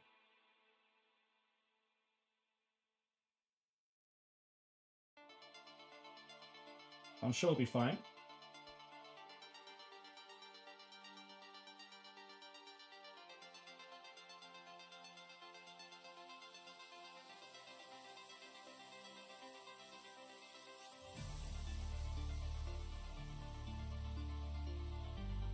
All right, I think that's okay. All right.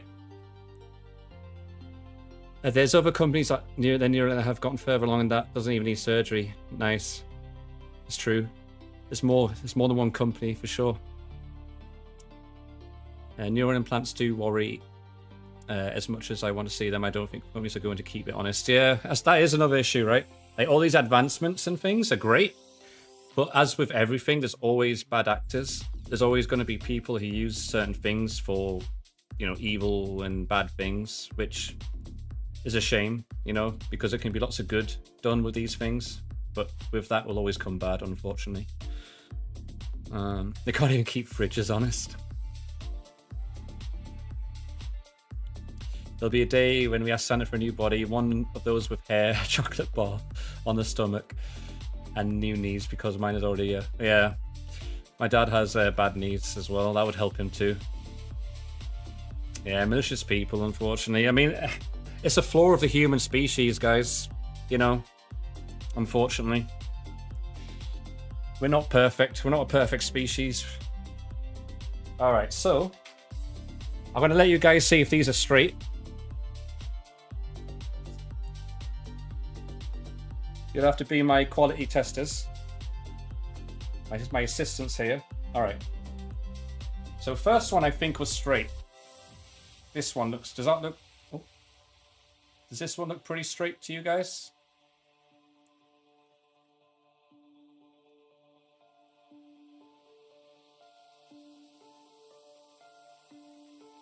Yep, alright. Move on to the second one.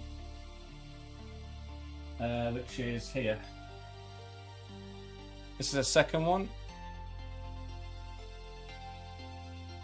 How's that looking? Nozzle. Yep. Alright, third one.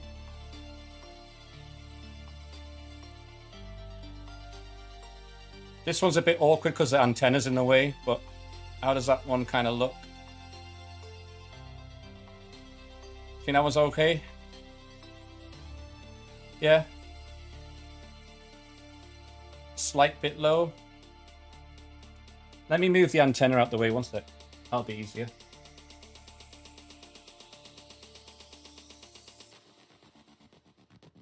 God. It's still a bit awkward, honestly, to get to this one.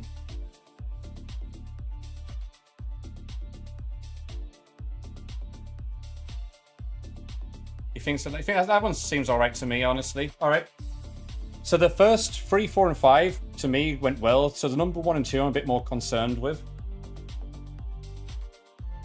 So you guys can be the double look on this. So this is this one, which looks a bit weird to me. Don't know if that's normal. I mean, it's straight, but it's got a little like wiggle.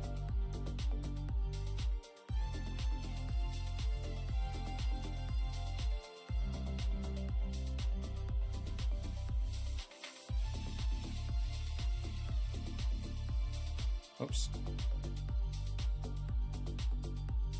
It's also mirrored the camera, so it's hard to like get it.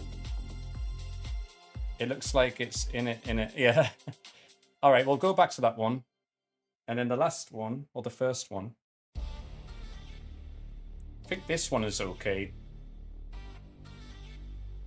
I think this one is fine. I think we'll get away with that one. What do you think about this one?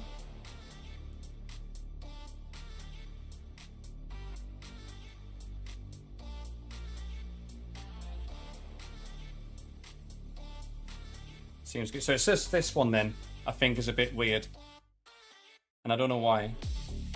Let me see if I can fiddle with that a bit more.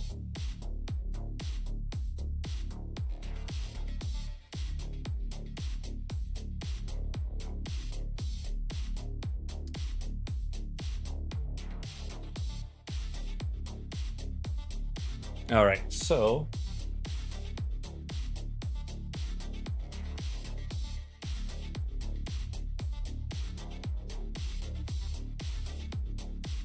like those 3 are perfect in my opinion. Let me see.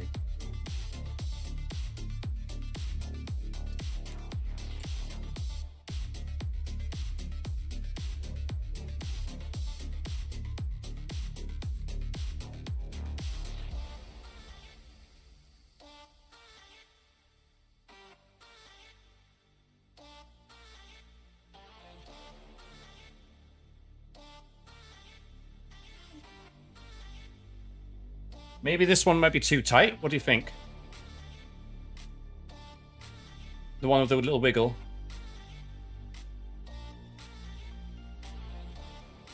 You think that's why it's got a little dent? It might be too tight?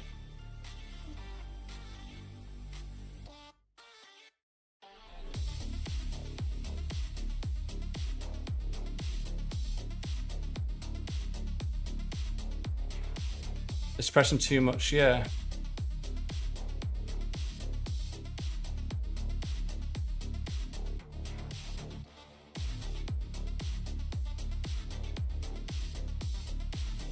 But then when I loosen it, it just gets the thing bent.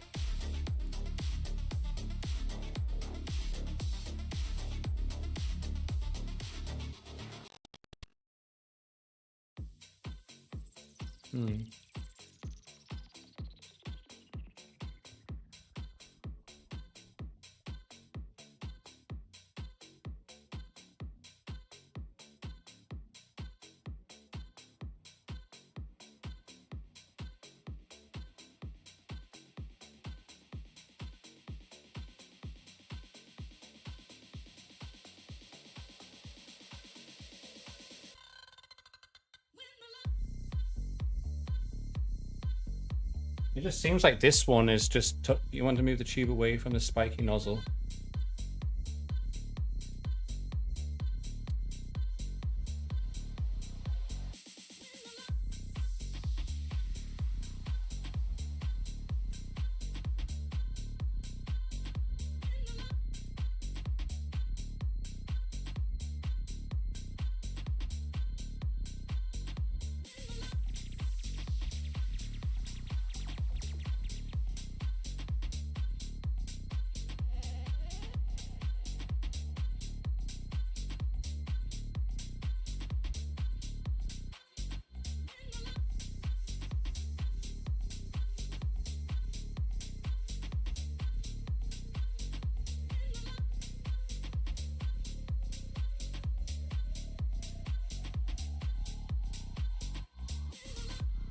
You know what, guys? I'm just going to make it straight and not as tight. And I think the calibration test might fix it. So this is the nozzle seal, the grey bits of the seals for the nozzles. So they want to be touching the nozzle head, but this one just looks a bit too tight on it. But I think it'll be okay. As long as it's touching, because it has to act as a seal, right?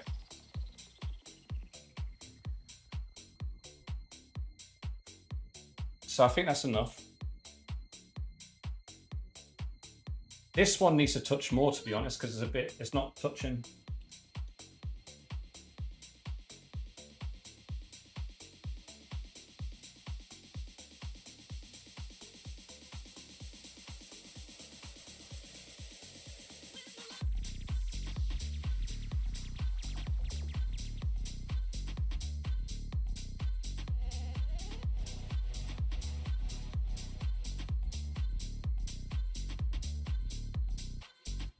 It's just so fidgety because it's like such a small. Yeah, it's very fine tuned in here. 100%.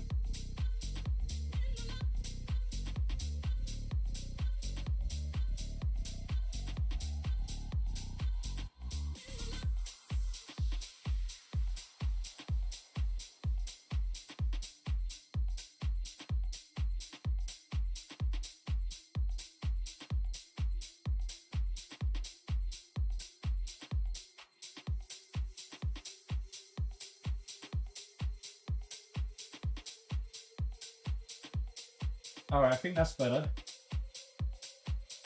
I think this one, I'm going to try loosen it a bit more.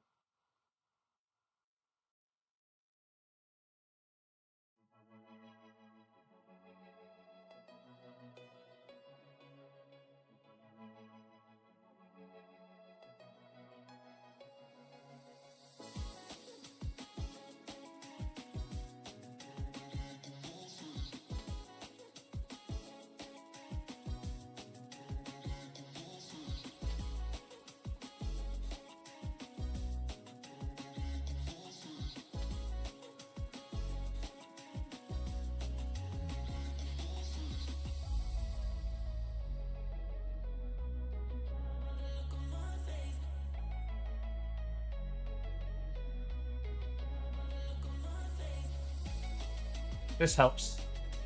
Actually looking at it from the right angle.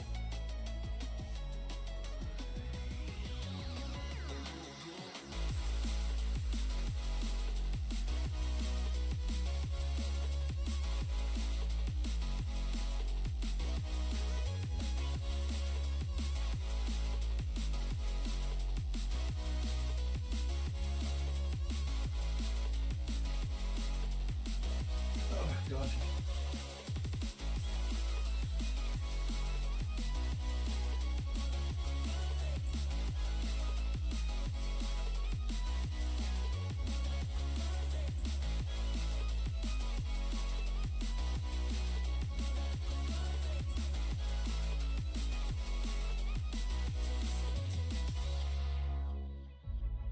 All right, okay, let me, that looks a bit better.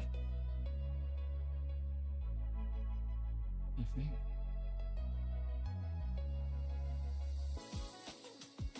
Yeah, I think that'll do.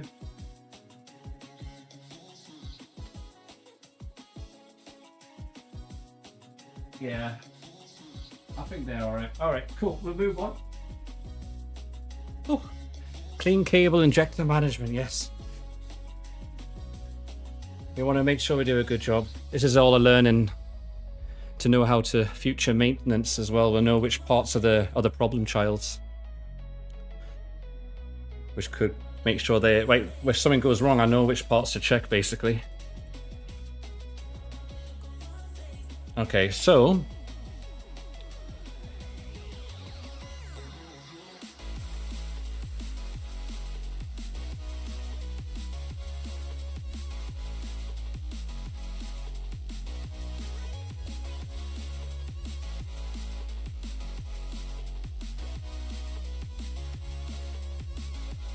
we don't have that one. We have the grey one, which is this one. So I think we ignore this.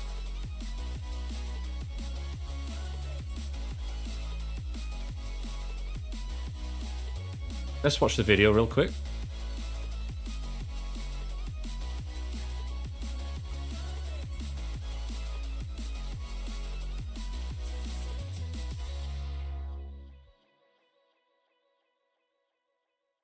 Even though we don't have that one.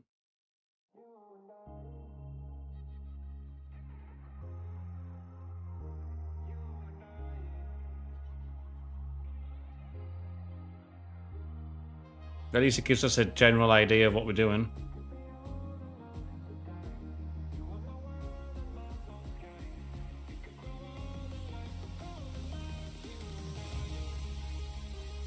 So that's what we want. We want it to like touch.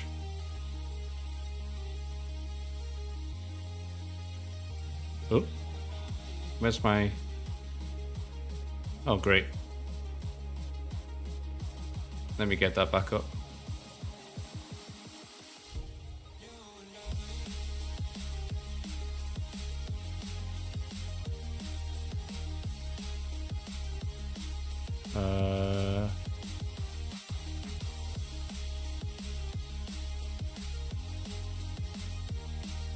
Oh my god. I keep pressing the wrong tab.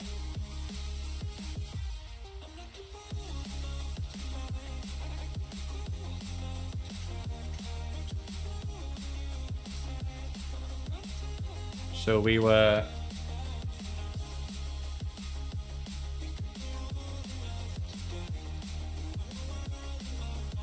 Here. Does yours swing like that? I'm going to test it in a moment.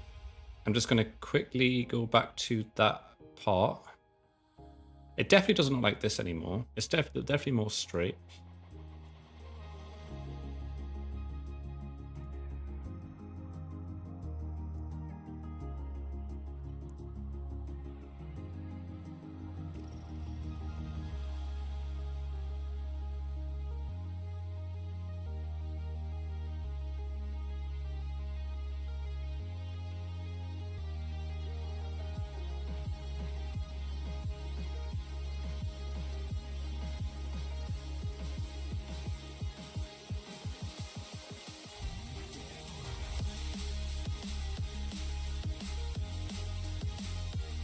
Yeah, I think it's good. They all swing and they hit the pad.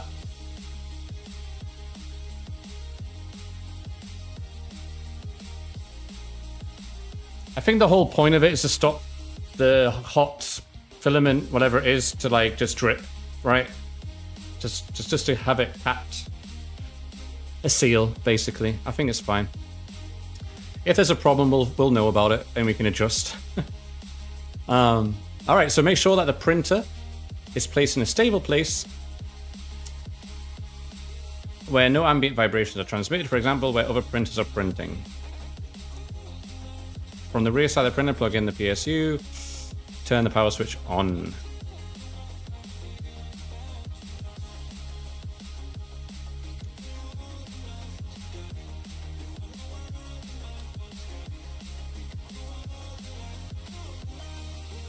I mean, it's stable enough. It'll be fine. It'll be fine. All right, let's turn this thing on. Ooh, sweaty.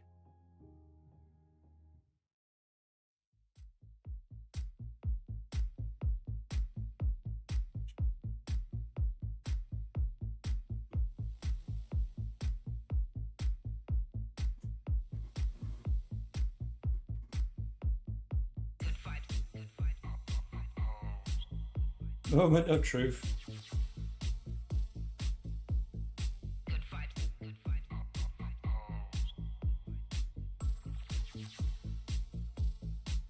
I want to know what these are for then. Let's see. The next treat is soft.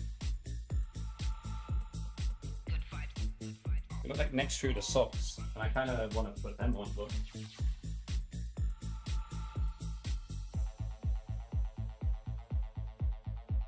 might have to do that another time. Funny you say that, Fran. I actually bought a fire extinguisher in Costco the other day, so we actually have one now. But I don't want to use it because the fire extinguisher will just destroy this machine. All the chemicals and whatever. But anyway, we have one just in case.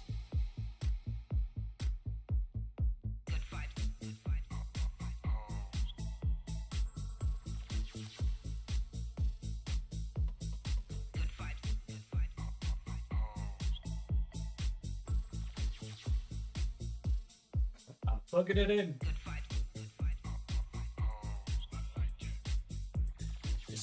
I'm plugging it in. Oh, there we go.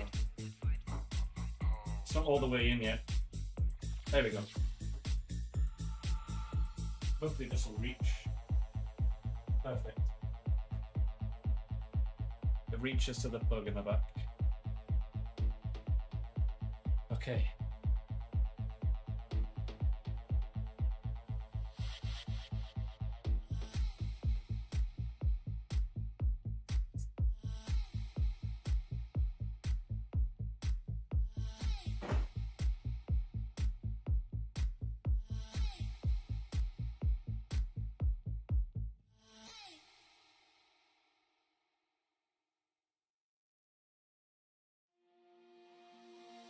There we go. The moment we've all been waiting for. I haven't turned the switch on yet. All ship printers with a USB drive. To access Prusa homepage, you can use this. Let's just check this real quick. So the latest firmware was September 03. That was quite recent. So we'll probably have to download that because I don't think it'll have that on the USB stick, which I need to get.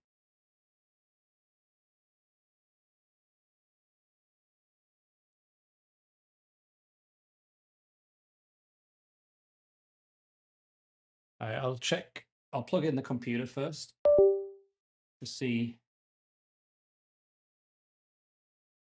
what firmware is on here. Dual head, 5 head. Firmware 6.2.5. Yeah. So we need to download the latest firmware first.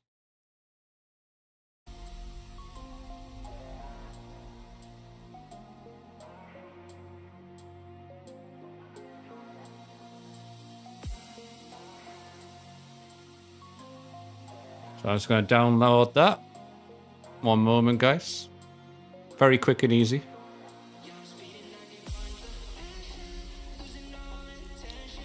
And I'll delete the previous firmware.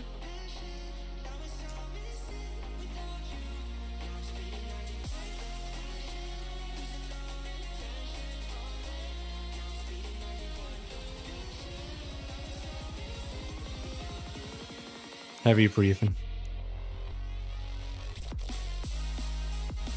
Anything else I need to download while I'm here?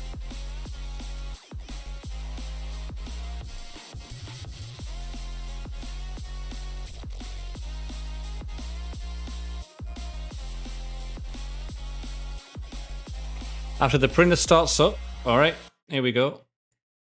After the printer starts up, the screen prompts for the printer to test and setup wizard. The initial setup starts with the optional network setup, which also includes the network next setup. Follow instructions. All right. I'll just eject this USB.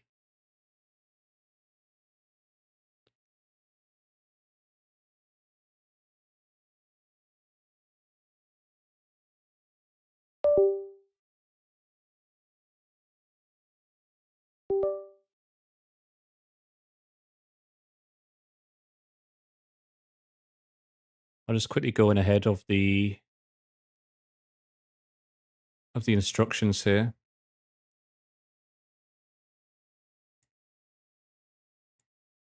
Does it not want me to plug it in before turning it on? So it flashes the firmware? This is definitely way more complex than the Core 1. Especially with the 5 heads. Wow. Okay, there's lots to do here. It's pretty interesting stuff. Sorry, guys. Let me just change it so you can see while I'm skipping through this.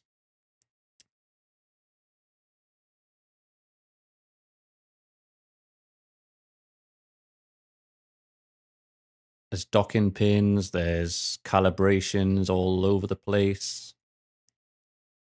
Calibration pins. I'm just looking for the firmware part. Like, do I have to hold on? Oh, there's socks. I want to use the socks later. Okay. Looks like I'm just going to flash it to begin with. All right, let's go back to the firm update. You are a 5-head. You might even say hardcore. Okay. All right, I'm just going to plug the USB in.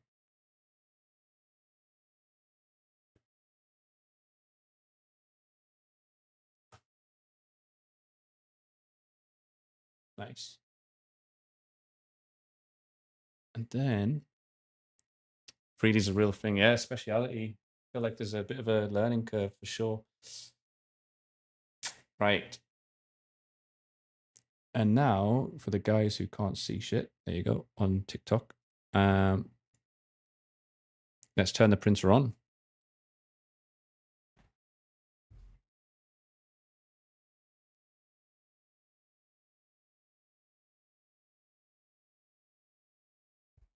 Like, before I turn it on, I need to go for a pee. Sorry to edge you guys. 1 second.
All right, let's go. Let's turn this on.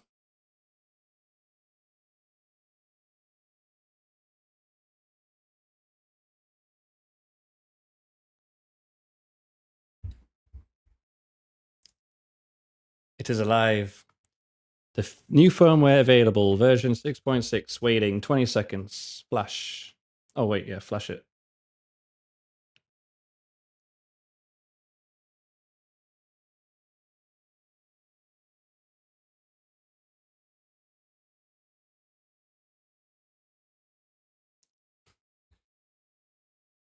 We need music for this. It's taking a little while. Hopefully the firmware doesn't brick it. Hopefully it's all good.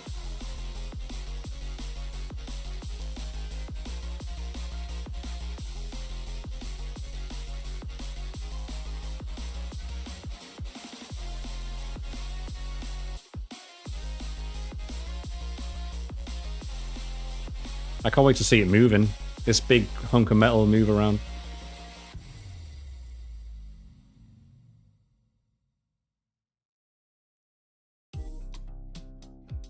Oh, the fans are on. I don't know if let me turn the music off. I don't know if you'll be able to hear it though. Let me know if you do or not. But there's like blue lights on at the top. They've turned on. These like blue LED lights on each extruder.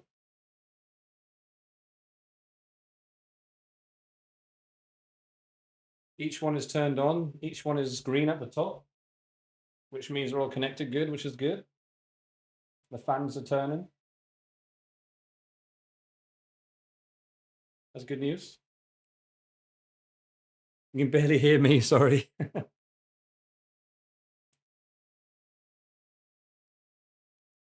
What I'm saying is that the LED lights are blue on the top of the extruders and there's green lights inside where they connect. So the electricity is working for all of them. I'm guessing blue means like standby or whatever. They're flashing the dwarf right now. Poor dwarf. Oh, now the lights are green at the top. You can barely see it on this camera, but they're green. Now I'm selecting my language.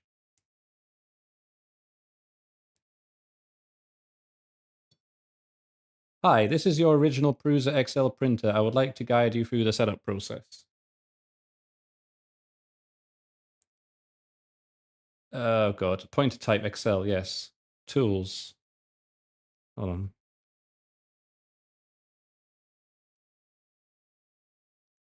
on. Tools. Tool 1, tool 1, 5. Okay. I'm just going to say done. I'm going to skip the network setup for now. Run self-test and calibration now. All right, I'm going to start seeing some stuff move then, I guess.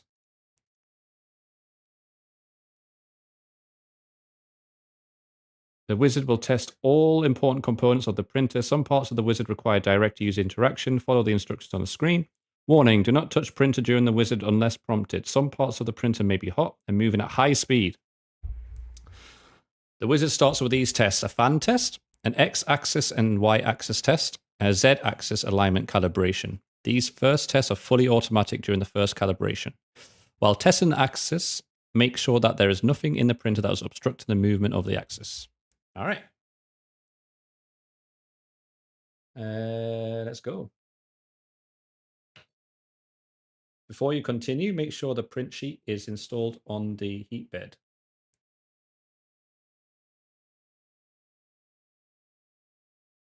There's a satin powder coated sheet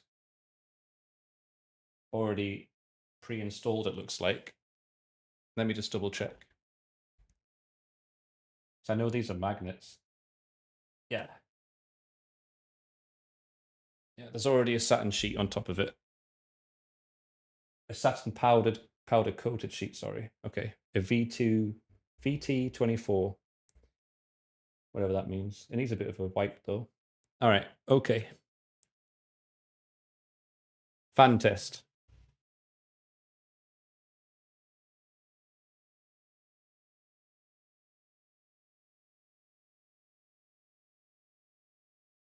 Actually, if I turn the mic up, you might be able to hear stuff.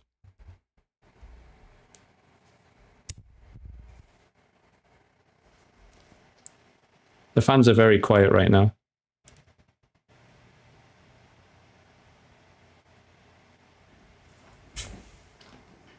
Green arrows, okay. Oh shit, shit's moving now.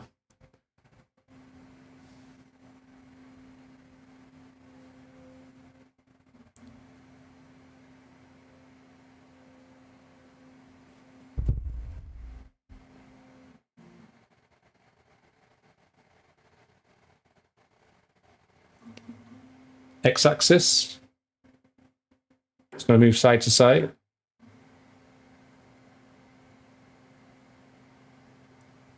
I'm feeling fine about it, Doc.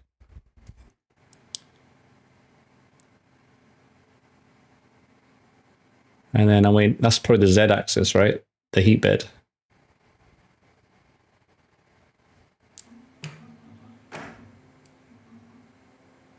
Oh, no, maybe not. I was wrong. Oh shit, that was fast. Did you hear that? Oh shit. Now it's going up. Okay, there we go.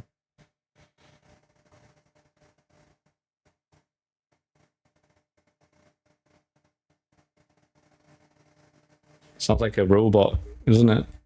Like scanning noise, yeah.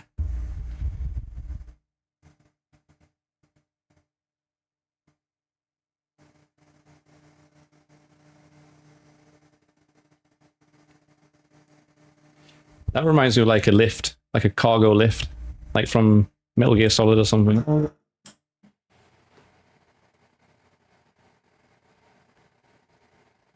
Okay, we suggest opening online guide for the first time calibration, approx 3 minutes. All right, I'm going to turn this down a little bit because I'm probably going to be very loud. Okay. So it did the tests. This test would require your input. Oh, the mini wrench. I was wondering what that was for. It was like a tiny little thing. Okay. Where did I put that? I just saw that a minute ago.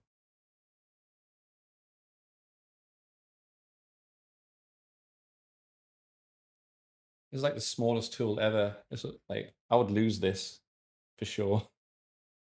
A mini wrench. All right. And then what else do we need? That's universal wrench. Where did that go? Oh, there it is. This one. All right. So the test will require your input. The printer will guide you through the calibrating position of individual tool heads on the printer. You will need the universal wrench 1 times, the mini wrench 1 times. It is necessary to follow every step in the dock calibration properly. Do not rush. Read every step twice, then proceed with the instruction. So yes, sir. Dock 1 calibration. Oh god, so we've got to do this 5 times. Okay. Let me show you what this shows on here. Actually, I'll show you on the screen. Doesn't matter. All right. Continue. Do not touch the printer. Be careful around the moving parts. So as you can see, it's going down here.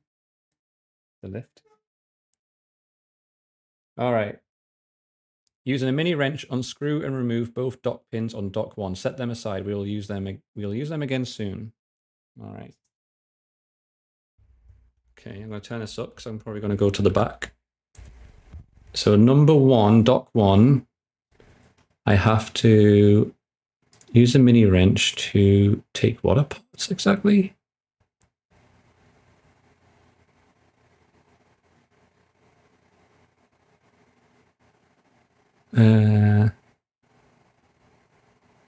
Oh, is it those?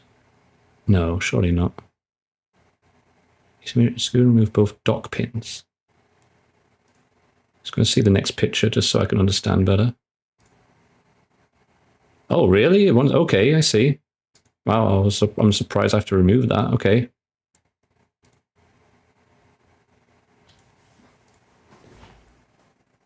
So those long things sticking out. All right. I'm going to put you guys up here so you can see. I like the lights on the side. So it has got some LEDs, which is nice. Maybe I should turn the lights off a bit.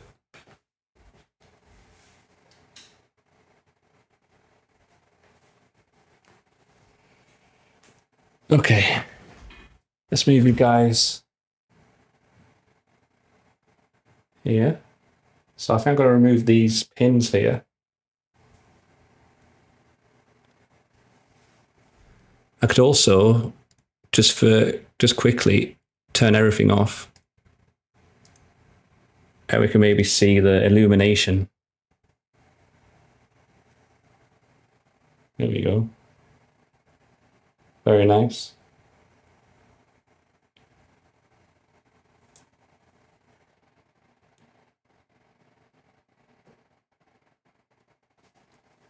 I'm gonna have to turn at least one of these on so I can see what I'm doing though. Yeah. Only one is white, 2, 5 are green.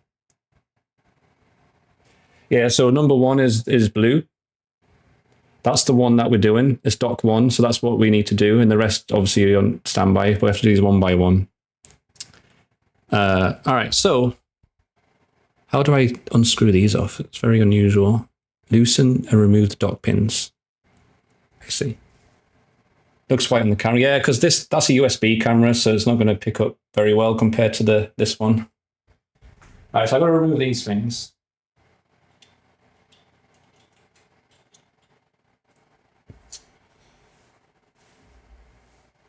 I'm going to go on this side for this.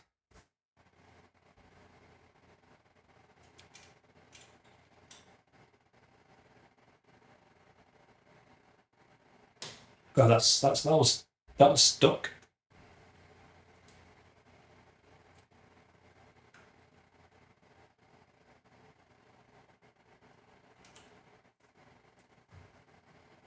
You'll get a better view from this side, I think.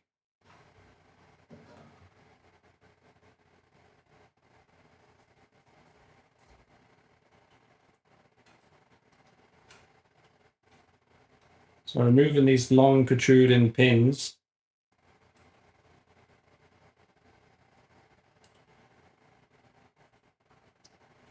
Don't want to lose them. Stick that one there.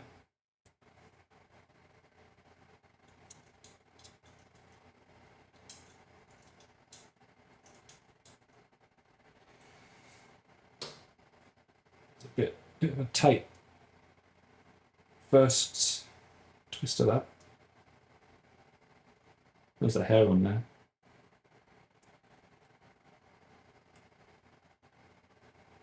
Okay.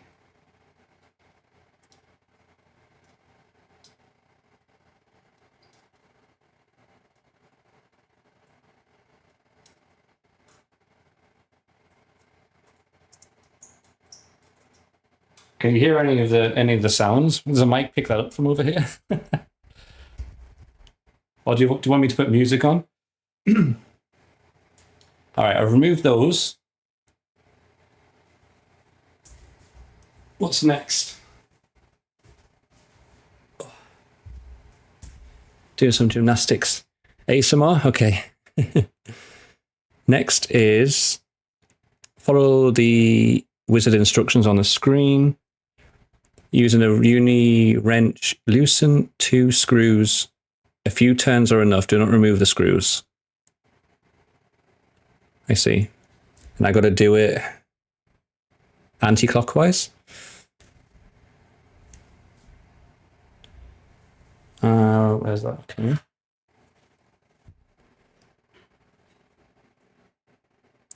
Calibrating dock is bottom and front side is flashing and with white color. Oh, it is white. It looks blue to me.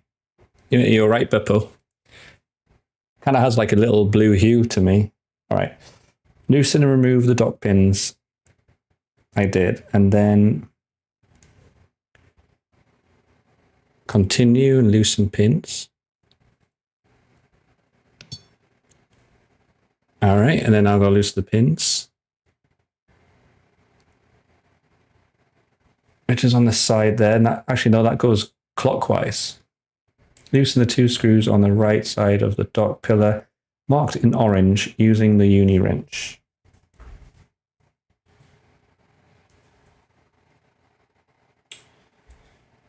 Okay, look at the picture to make sure I get this right.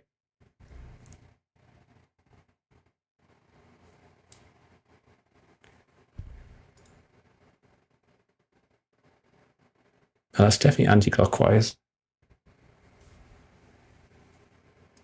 Sorry guys, I just double, triple make sure here. So it just wants to do it just a little bit. A few turns is enough.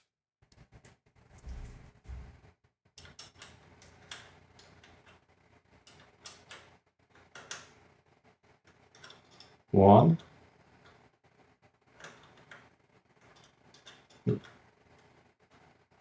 Two. Three. Okay. And then the next one is that one.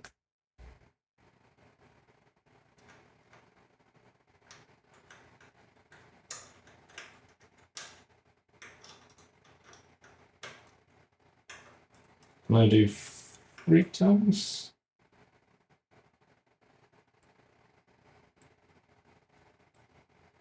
All right, that should be enough.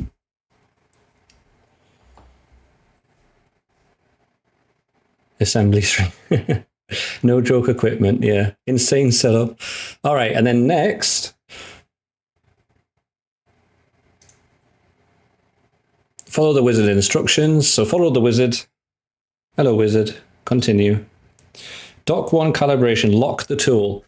Slowly and carefully move the tool changing mechanism by hand to the first leftmost tool. Manually lock the metal bars as indicated in the picture. The tool has to be locked in the tool changer. Good. Align the tool changing mechanism with the tool and lock it by sliding both metal bars to the right. Oh, I see. So it wants me to move this thing. Align the tool changing mechanism with the tool and lock it by sliding both metal bars to the right.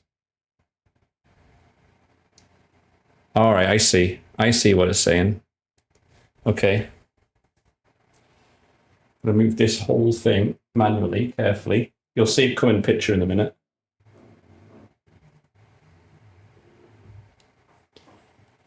And then I'm going to move this and lock it in place.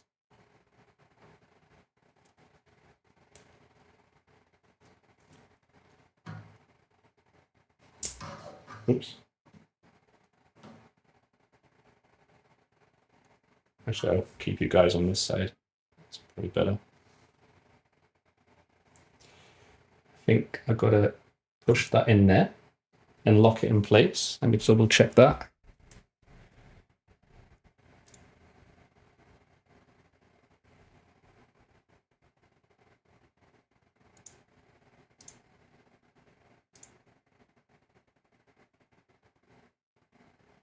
Oh, wait, is it the other side? I think it's the other side. Okay.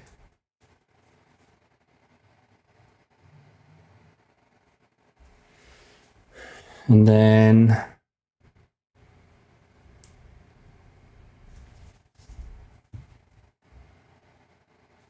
me double check that again. And so that is like that.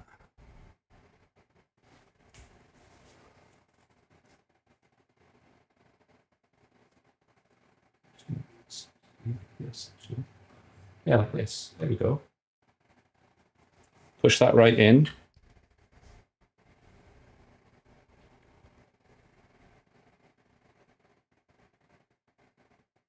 And then I pull it to the right.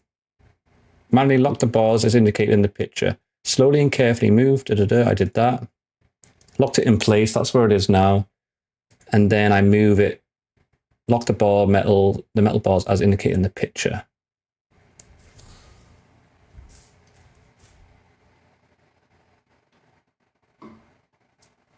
Good. I hope that's right. No, that's not right. Uh-oh. It's going wrong. Lock the metal bars. Oh, wait. Does it mean...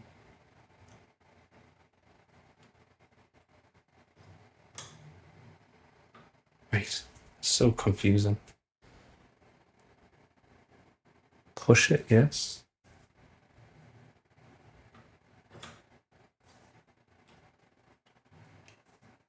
Well, I might get in the way of the camera here just so I can get this right. Oh, shit. Let's not break anything. Lock it in. So that can't be that. Yeah, so it must be this then. It must be how I had it to begin with. Ah, you see, there we go. I can move this. Right, okay. Right.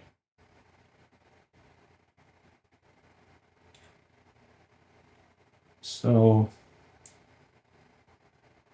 okay, this. Yes, I get it. And then I pull that, lock it in place. All right, guys, we're there. All right. Things are clicking. Let's make sure this is not messed up. Okay. Push it in. Lock. There we go. And then the bottom one. Lock. That's locked in place now.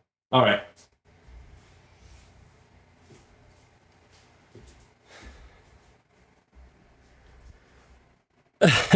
A new hiding place here. And it goes out so you can unlock it in case there's a power outage, like a dog or cat behind the cable. All right, we're making progress. Okay, so, all right, that makes sense. So that's in there. I put it in, manually lock the bars. Tool has to be locked in the tool changer. I did both bottom and top. Yes. Align them. Yes. All right, moving on. Follow the wizard. I like when I press the button, it lights up. Using a uni wrench, tighten the upper screw on the side of the dock. After confirming by the continue button on LCD, the XY axis will leave the dock with a tool. Make sure that there are no obstacles in the way. Gotcha. Tighten the top dock screw at the right side of the pillar. Be careful, in the next step, the printer will be moving. All right, so we got to get this right. So the top screw, that's pretty much the one we loosened, right?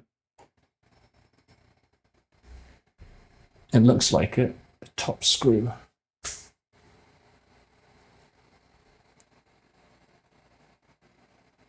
Clockwise. Okay. Again, very awkward to get to.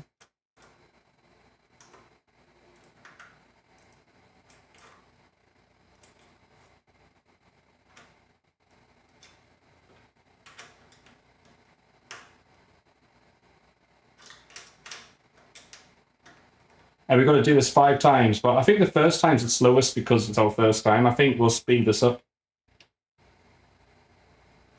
because we know what to do. All right, that's pretty tight. Do it one more time.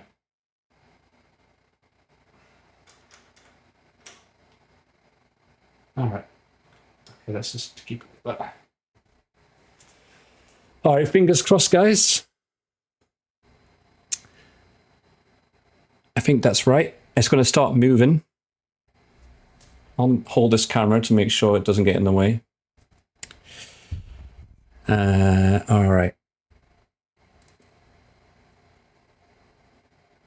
Be careful, the next step, the printer will be moving. Tighten the top dock screw. That was a top dock screw. Let me double check that again. Yes, we're good. We're Gucci. All right, continue.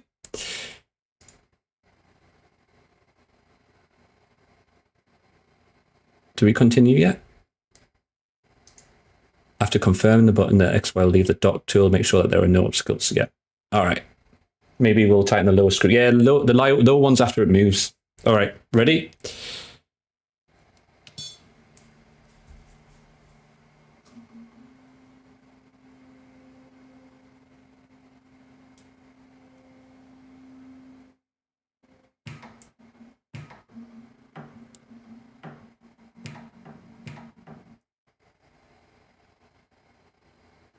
We good? All right, it's moved. So now we tighten the lower one. All right. Using a uni wrench, tighten the lower screw on the side of the dock. So we'll tighten that one. Gotcha. All right. Tighten only the bottom screw on the right side of the dock pillar. Okay. So now I'm going to tighten this.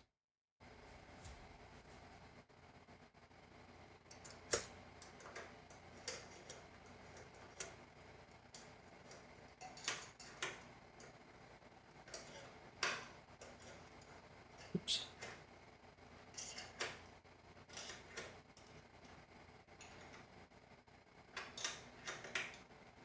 Not too bad.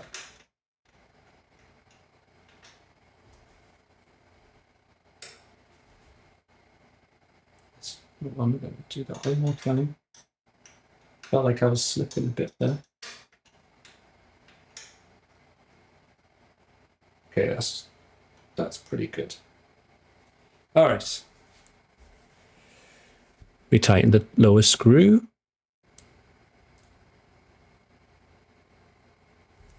Continue.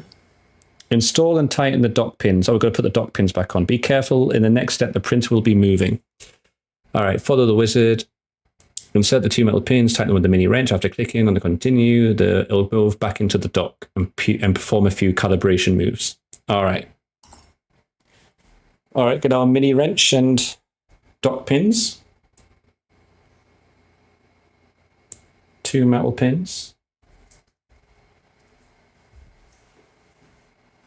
Oh.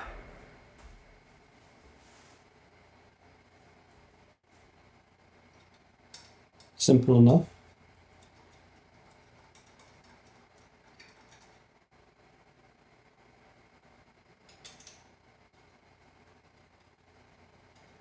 Quite the printer, I'd say. Yeah.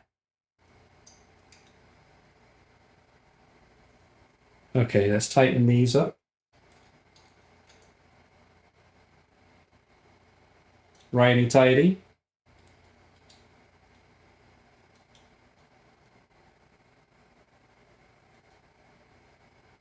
Nice and tight. All right, they're good to go.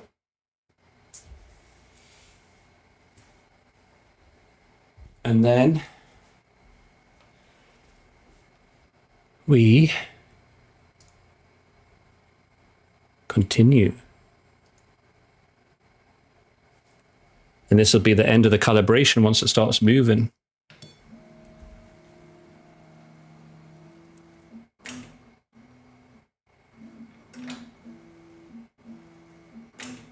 It's unlocking itself there.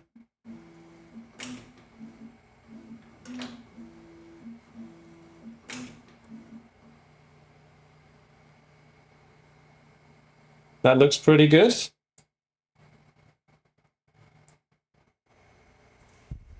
That is dock successfully calibrated for dock 1.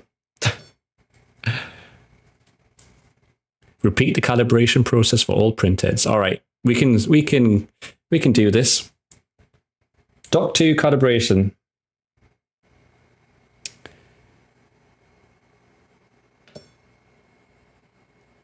All right, so we've got to loosen and remove the dock pins. All right, back to this again.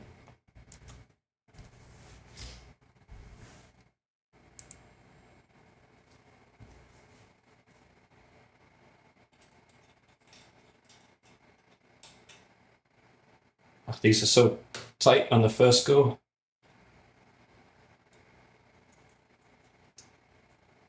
There. All right, we can probably get this done pretty fast because we know what to do now. The next, after this one, we've got to do the load cell test, which is something to do with a nozzle, it looks like.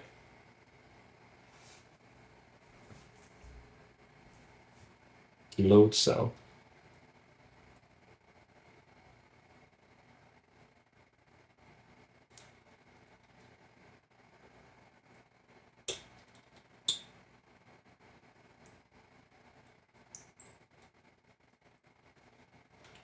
Okay, pins are out.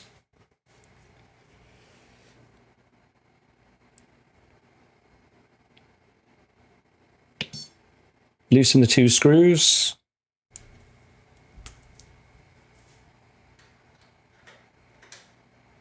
One, 2, 3, 4.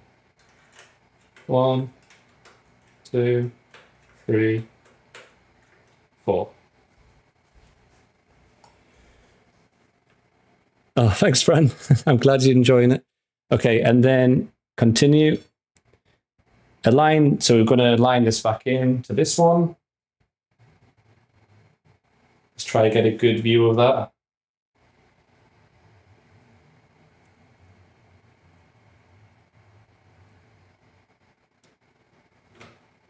In there. And then we're going to lock it in place. Bottom and top. Align the tool changing mechanism with the tool and lock in it by sliding both metal bars to the right. Continue. It's going to move soon. Oh no, I've got to tighten the top bit. Okay. And then I'm going to tighten this.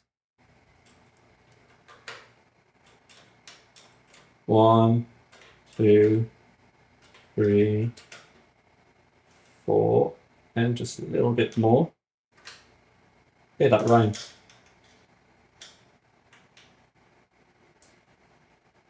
Okay. 1, 2, 3, 4, and a little bit more. And now it's going to start moving. Okay, let's just see if we can get a nice shot of this one.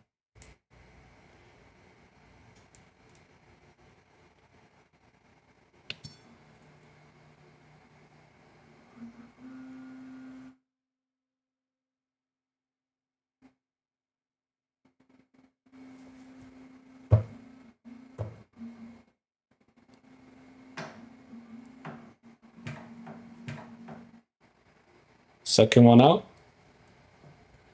Now we tighten the bottom pin. And that the right way. 1, 2, 3, 4. Wait, is that the right way? That's not the right way. My bad. 1, 2, 3, 4, 5, 6.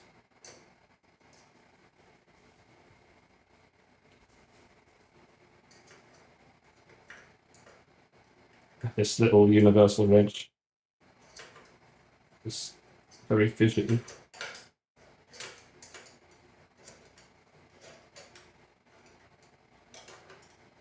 All right, we're on 4, a little bit more.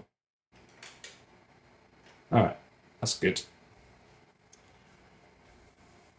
I think it goes out there just to see that it stretches out. I guess the tubing is all good, I guess. I don't know. And then it goes from the furthest distance back into the slot correctly, I guess, is my guess. All right, the tighten only the bottom screw on the right side of the dock pillar. Done. Install and tighten the dock pins, put them back in.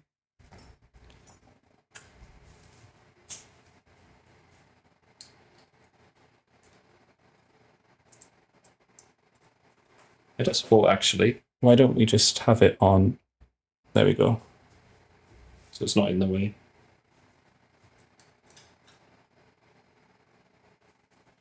All right, screw them by hand to begin with, and I'll tighten them with the mini wrench.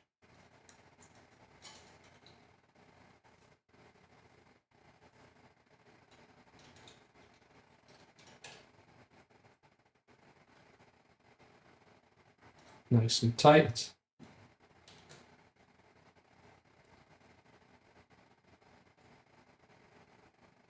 They're not going anywhere. Yeah, once you know what you're doing, yeah, exactly. I want to be really careful so I didn't break it. But now that we know what we're doing, it's pretty good. I'm still taking a little precaution. All right, now it's going to start moving again.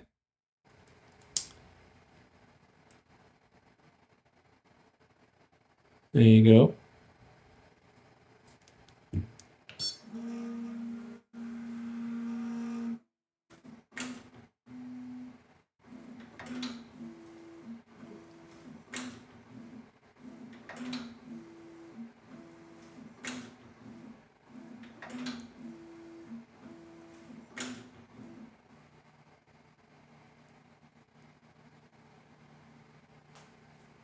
That's dot 2. Looking good.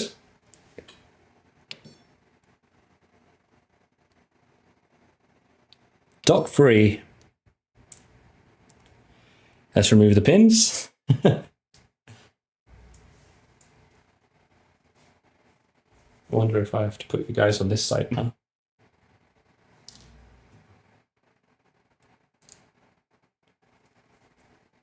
One, two, three.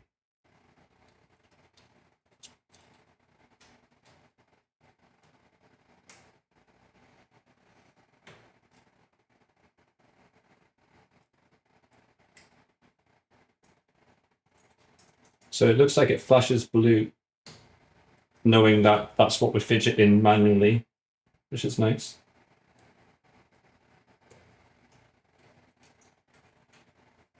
One pin.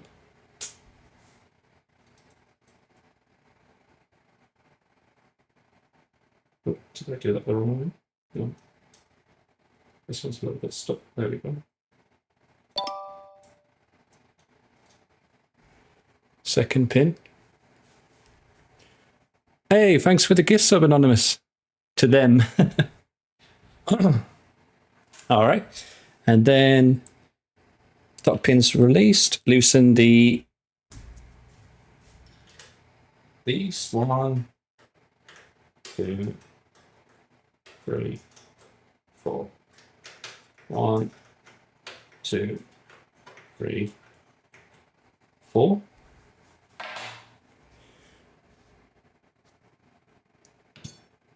And then we lock this in place again.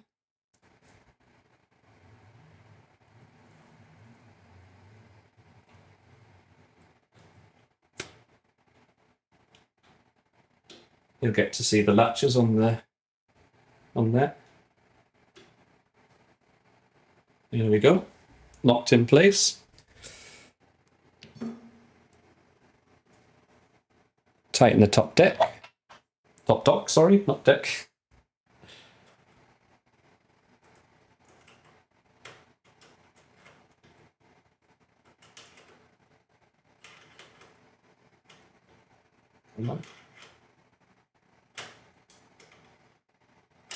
It's really hard to get these. So maybe if I attack it from this side, I'd be able to. That's a little bit better. Not much difference though.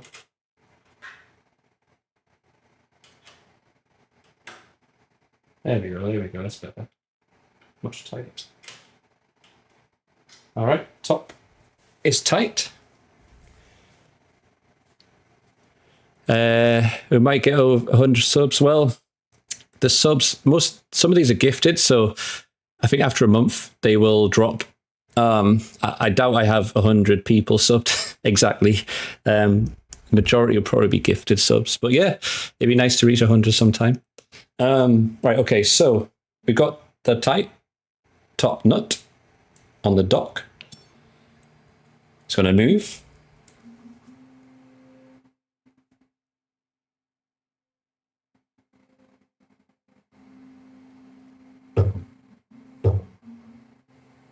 To the side as always.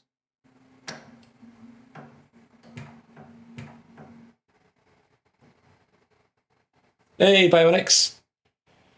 And now we tighten the bottom one. This is the third one. We're pretty much 3/5 of the way for these calibration tests. Done. Put the pins back in.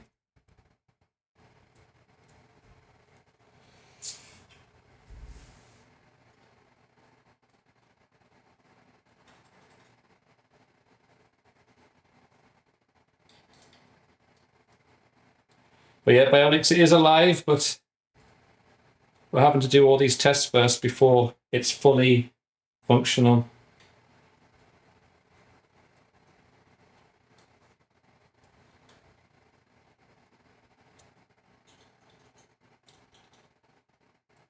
All right, pins are in.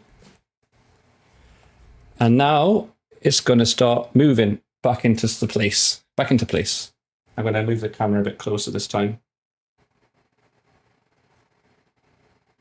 Maybe have it hooked a bit.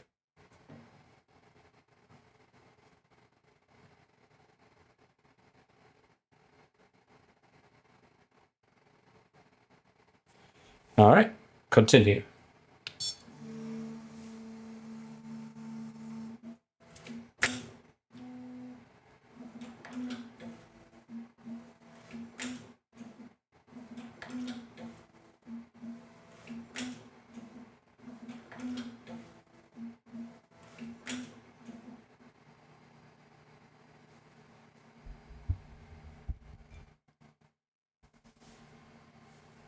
Did you hear the sounds?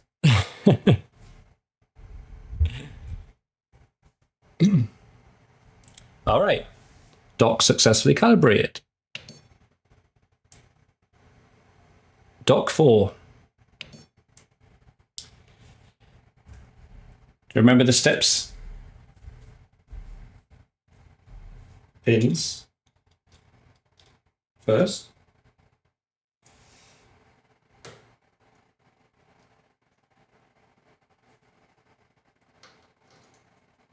I do find the sound satisfying myself. I have to agree with that. It sounds like progress is being made. It sounds like things are doing things. Something is happening. Something is being made. Technology, the future, robots, automation.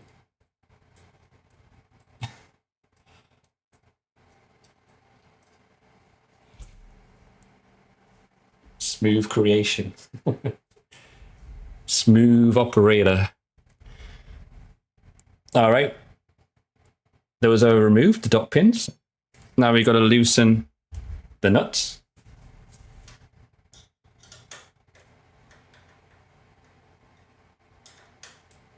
One, two. That was a big 2, so I'll just do 3. 1, 2, 3, 4. Awesome. We're getting fast here. Now we lock this in place.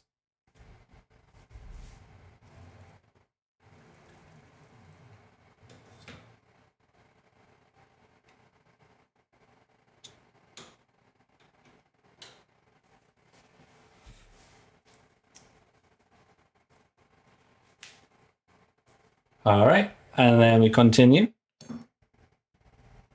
And then we tighten the top. Where did I put my wrench? There it is.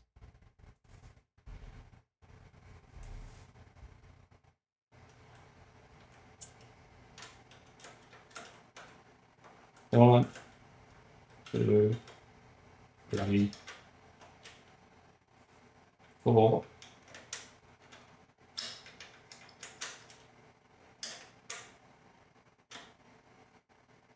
That's good. Now it's going to start moving again.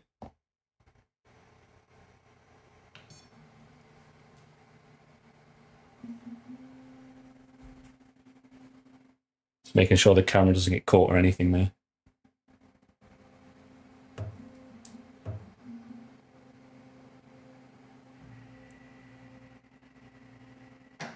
Things are moving. All right, now we tighten the bottom pin. 1, 2, 3, 4. A little bit more. There we go. Continue. Pins in. This is the 4th one, second from last.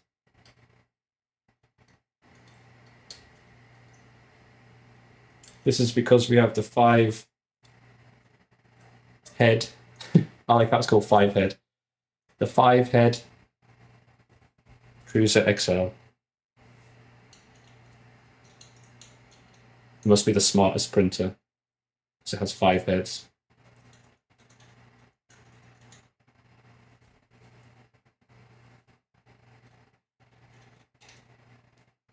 Tighten.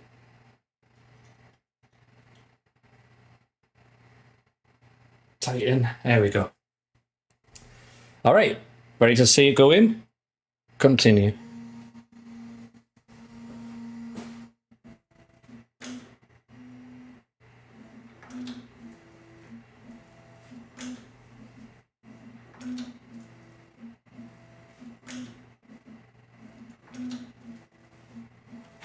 Five heads. Is it successful? I think so. I think we're experts at this point.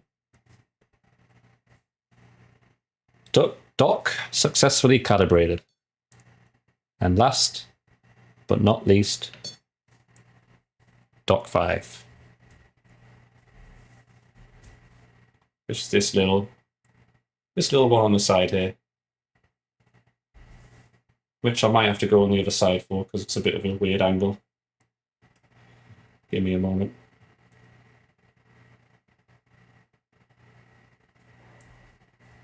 Actually, no, there we go. It's fine.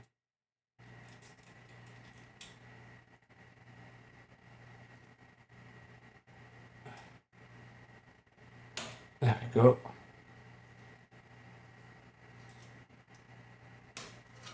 And that one. For science, 100%, and technology. Science and technology. You knew that you could, in the future, back in the day, that you could just print your own stuff at home. Who needs industrial, unless you print big stuff, like houses and hot tubs, like Peppo. But for the small stuff, we can do it now. All right, I'll loosen the nuts in. 1, 2, 3.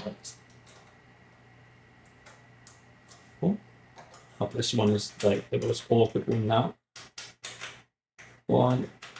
Oh god. Can't even fit the wrench in there. Oh.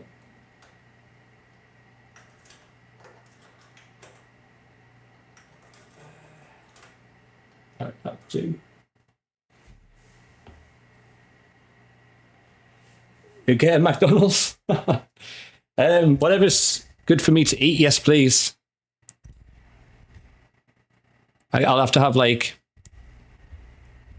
I don't know. I don't know what the choice is. I haven't had McDonald's in a long time. I think I'll be fine. I think just get something. Chicken. Chicken's always a safe bet. Skinless, boneless, I don't know. I know smoke screen, I know.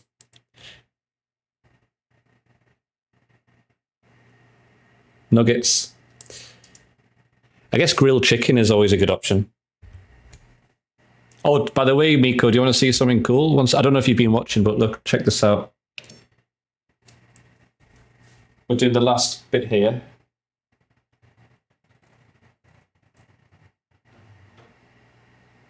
So we're going to lock this in place.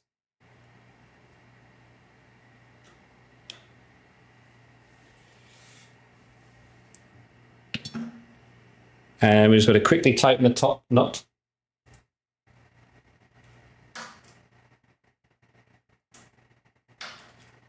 Does it have to be McDonald's, Miko?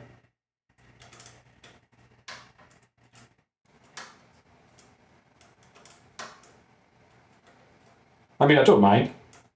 As long as it's all good. As long as they sell something, that's okay.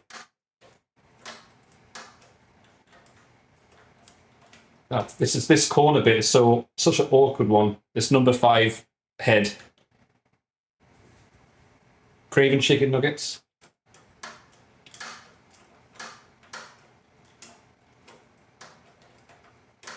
What do they have?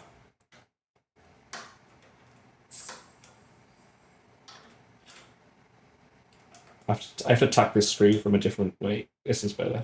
There we go.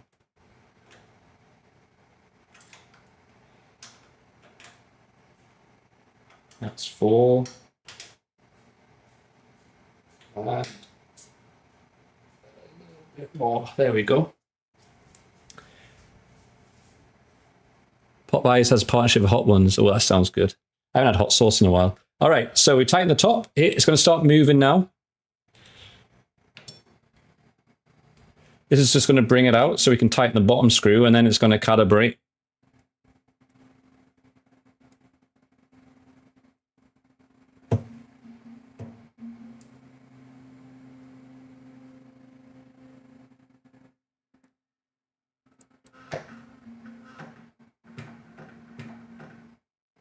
All right, and now we can tighten the bottom screw, and then it's going to start doing some cool stuff, which you'll see in a moment. But this is like the most awkward screw placement.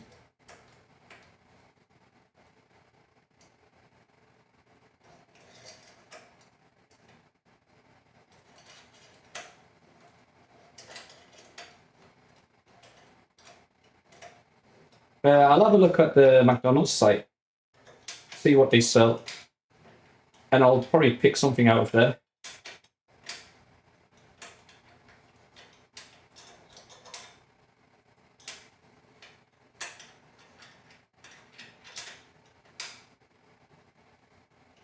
All right, is that tight? It's hard to tell.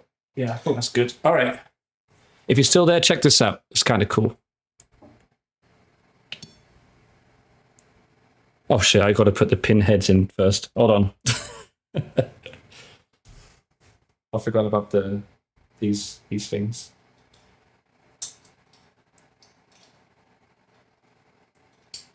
But this is the last one of this particular calibration. There's a low cell next.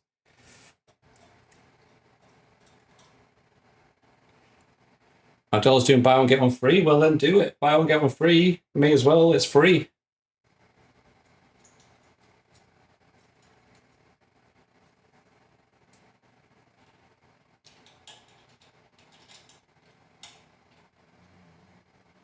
All right, let's tighten these pin heads real quick.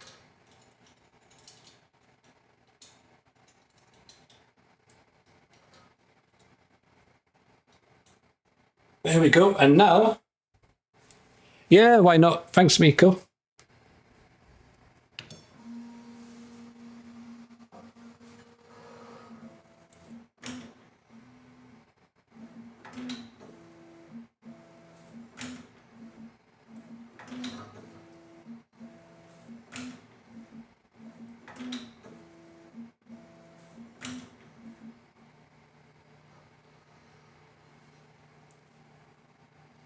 And there we have it. We've got that stage done. Lovely jubbly. Dock successfully calibrated. Dock 5. End of test. Load cell test. Oh god, what's it doing? It's moving on its own now. Oh, it just took the first tool head. Okay. We will need your help with the test. You'll be asked to tap the nozzle. Don't worry, it's going to be cold. Well, I've got to be tapping nozzles now. Let me have a quick look. McDonald's menu in US.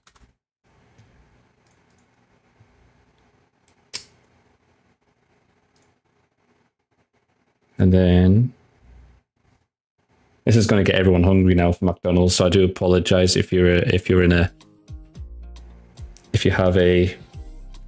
a diet.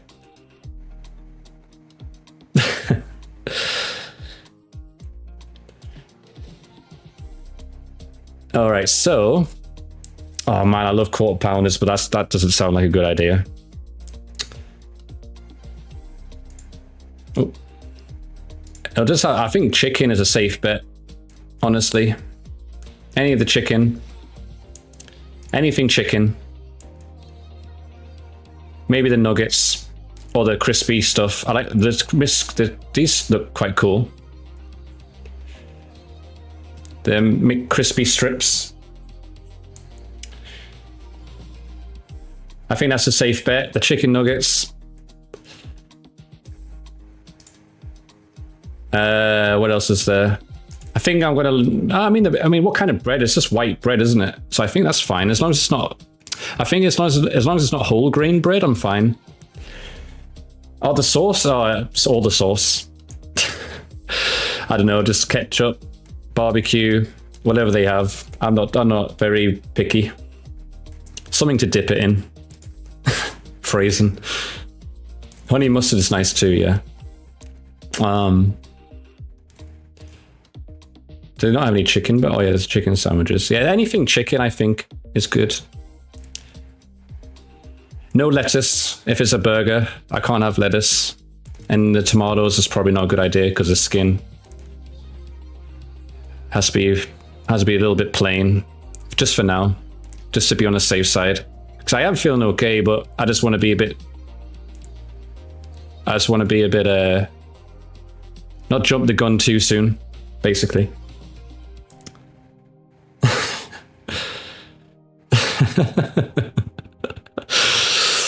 Yeah, no, that's fine with me. If you are getting like nuggets or these chicken things, definitely a 4-piece of this. If you're getting that one, or if it's nuggets, probably like 10-piece plus, because 6-piece is probably not enough for me. I'm a big boy, and I haven't really eaten much today, so 4 and 6 won't be enough. Probably 10 plus. I can't believe they do a 40-piece. That's crazy. Now I'm hungry. You can't get McDonald's at 6:49. They only open at 6. I swear I saw McDonald's like 24/7. Which chicken burger? Oh, I feel like I'm at the drive-thru. Yeah, the 10 one's fine. Yeah, the 10 chicken nuggets buy one get one free. Perfect. Oh yeah, it's the breakfast smokes. That's true. McChicken, spicy, crispy.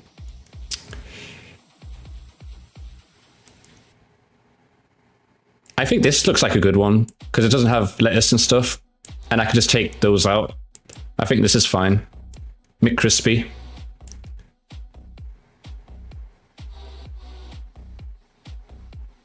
Yeah. I think Miss Crispy looks like a good safe bet. Pretty please. Thank you. Oh, there's the sauces. Yeah, I like barbecue sauce. Ranch, honey mustard. Can't go wrong. And ketchup. That's it. And yeah, McCrispy meal will be fine. With a Coke, please.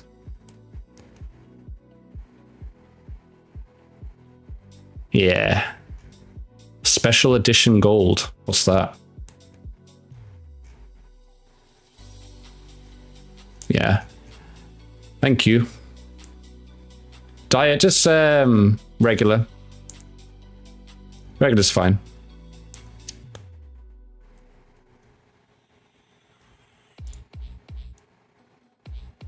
Yeah, I don't like diet. I don't do Coke Zero. Coke Zero in the US as well doesn't taste as good as the European Coke Zero as well.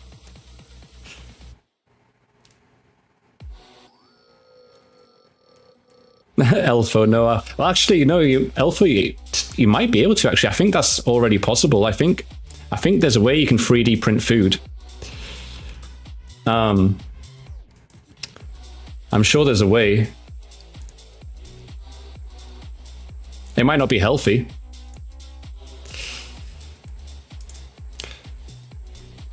But I don't see why it wouldn't be possible.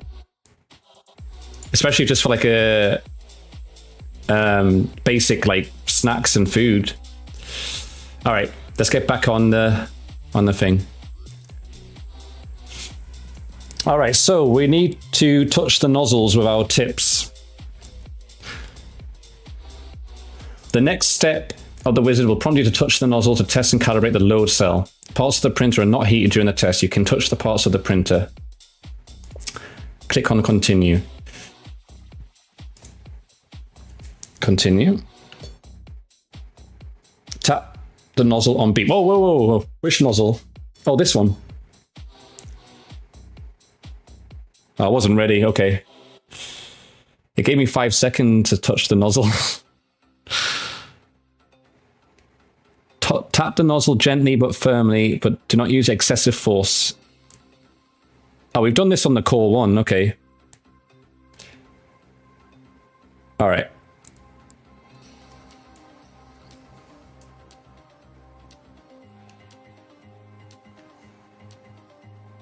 There's a nozzle, guys.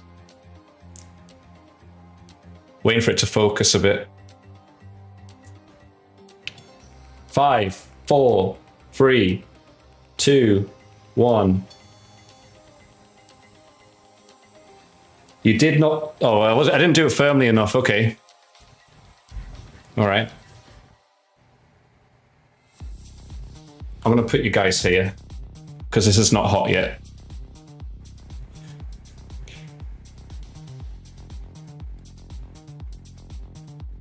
There's a nozzle, guys. All right, touch tips in 4, 3, 2, 1. Now, load cell passed. Okay.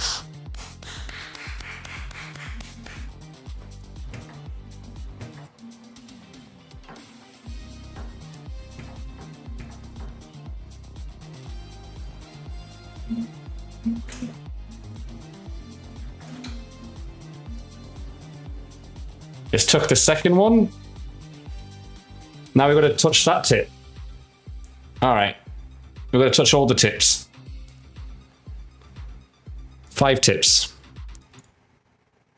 I know, he gets excited when you touch the tip.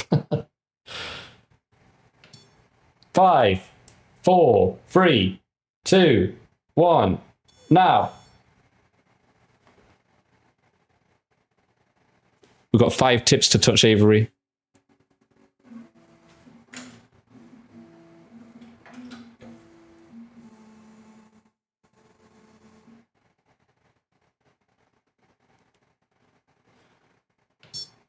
Five, 4, 3, 2, 1.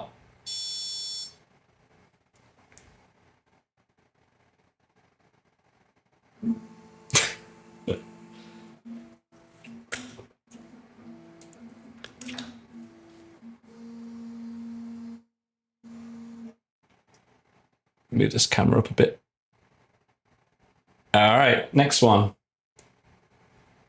Good. There we go. 5, 4, 3, 2, 1. Touch the tip up. There we go. It's a very small tip.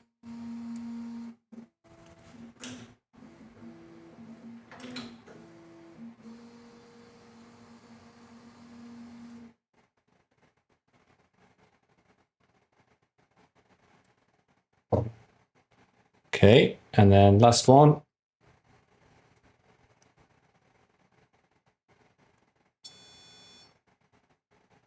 Oh, I didn't do it hard enough. Okay, sorry.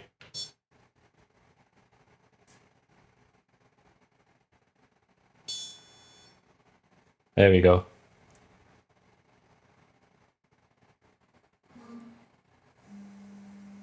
Oh shit. The camera almost got stuck. I didn't realize I was going to start moving.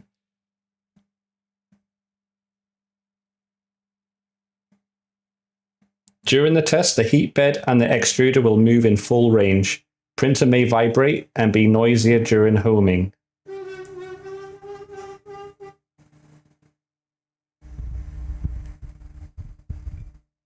It did a little squeak. Did you hear that? I think it cried because we touched the tip too hard. I think we hurt the tip.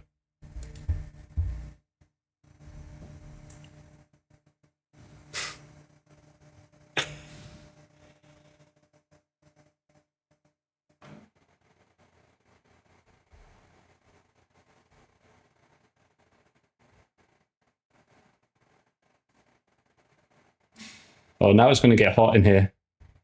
Heater testing. It's going to get hot and spicy here now.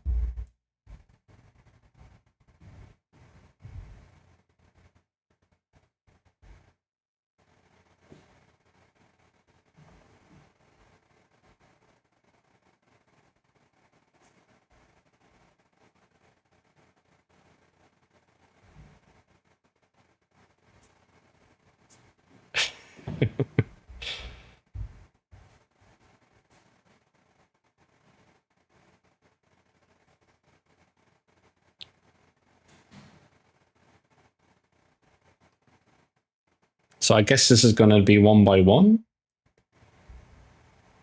Once that orange bar fills up at the top. Oh, no, maybe not. Third side filament sensor can be remapped to the right side. Calibration will follow remap. Okay, I don't know. Let me see. What does the wizard say? We always have to listen to the wizard.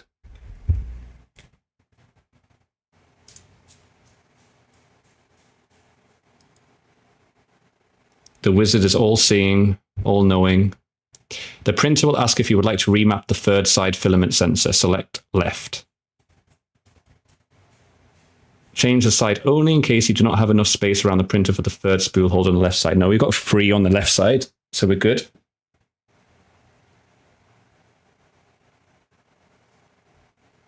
During the calibration of the filament sensors, you will be prompted to use at least 130 centimeters of filament. Use the Prusa shipped with your printer and mount it on the spool holder. When you have prepared the filament, click on yes. Wait for the printer to prompt you to insert the filament into the side filament sensor. All right. So we select left. It's going to pick a tool.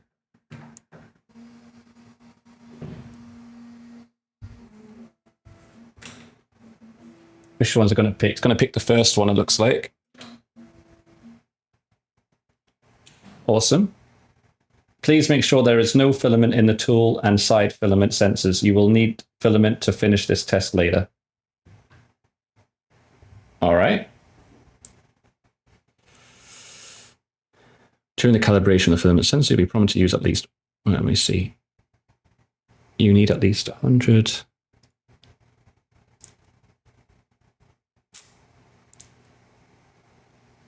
All right, so we just continue. Is there any filament in the tool or side filament sensors? No.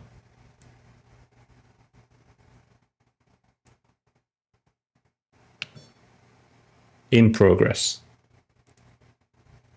All right. Insert the filament through the side filament sensor into the extruder until the tool filament sensor detects the filament. God, how many times am I going to say filament? Filament, filament, filament. All right.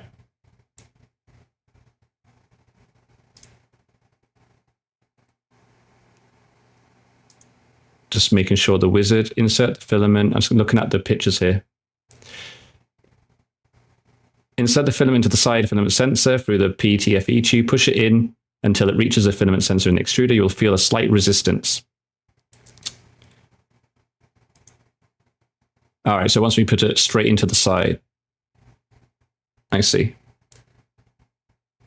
Okay. And I stick it on the closest. All right, 1 second, guys. Let me get the filament.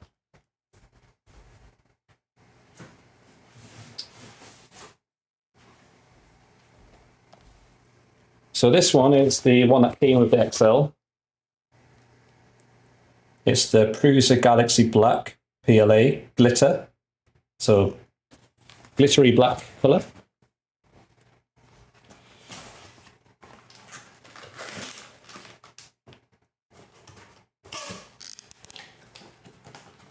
Lovely jubbly.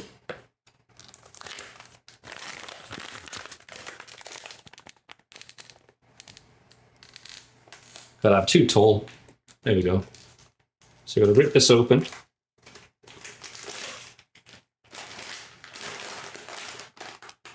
Sniff test. Okay.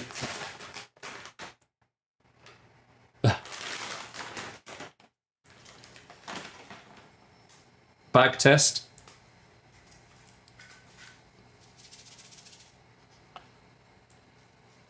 Yeah, don't eat those.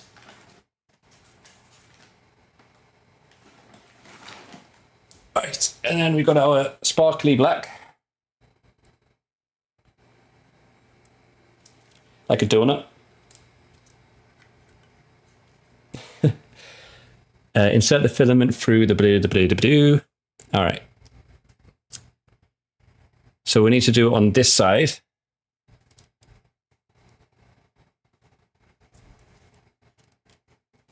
You don't know what happens if you eat desiccant. Basically, insides implode, Beppo. Just explodes inside your body. Very graphic. You do not want to try.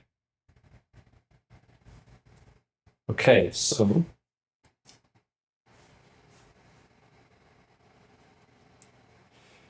once all 5 filament sensors, you can check the side filament sensor left. Okay, let me move this around a little bit. Oh, this has gone a bit loose. Let me tighten this a bit.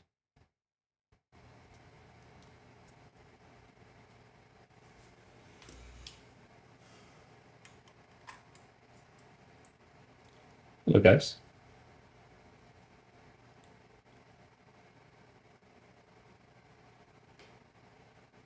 Just checking the lines. I've improved my beard game with the lines there. All right, so let's put this down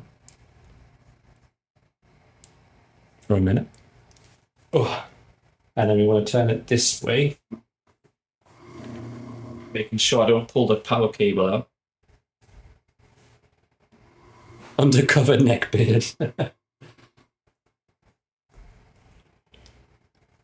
Okay, so this one, I assume is for number 1. Let's see. Yeah, this one. Okay.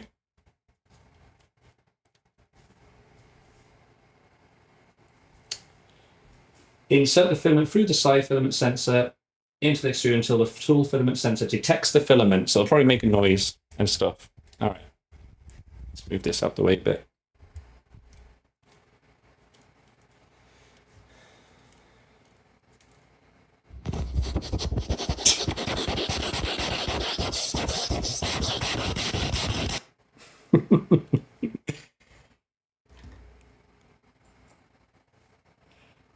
Right, it's a bit stuck. So I gotta kind of get this out a bit. Oh, there we go. All right. Push it in until it reaches. Insert the filament into the side filament. So we're gonna latch that on there.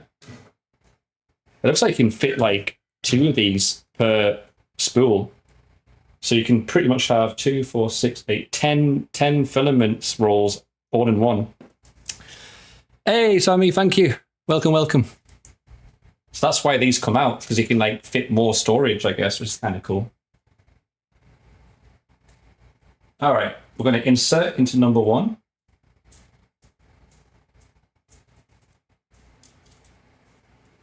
Let me bring you guys closer to see the insertation.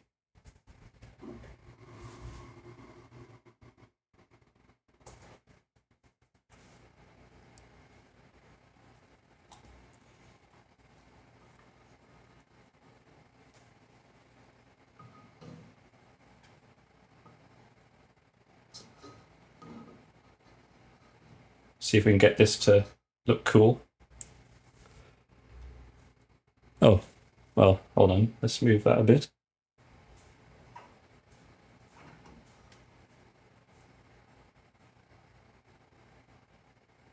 There we go.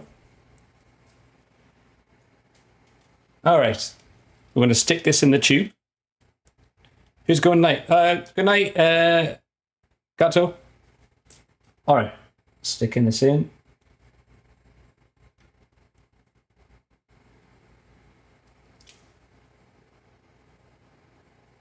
Hold on, I'm just checking this picture here. One moment. What's that? Oh, I guess it's just going to go all the way around. I see. So it hits that sensor at the top of the tool, and then the filament is actually a bit better. Okay, continue. All right, I'm overthinking this. It's going in, guys. Stick it in the hole. Push it. I'm feeling resistance. Keep pushing. And there we go. you're going to see it feed all the way through these tubes. If it, I don't know if you can see it, but it's going in like intestines.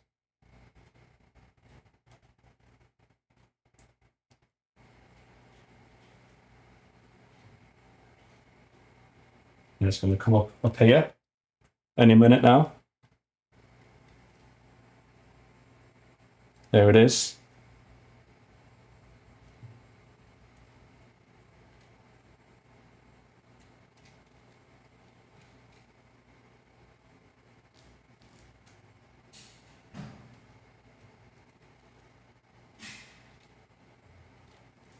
Hold on, let me just change this real quick. If I'm putting this on YouTube, I'm going to make it look good. Oh, shit.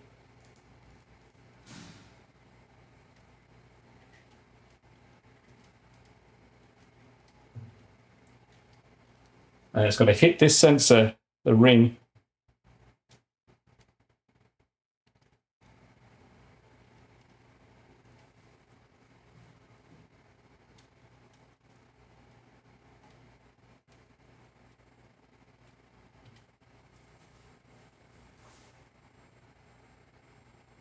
Filament inserted, press continue. Lube may be required here.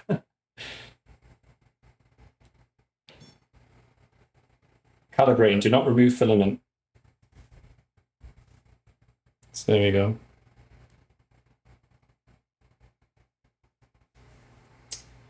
Remove filament to finish. I just put the thing in. Hold on. I just put it in. Let me see.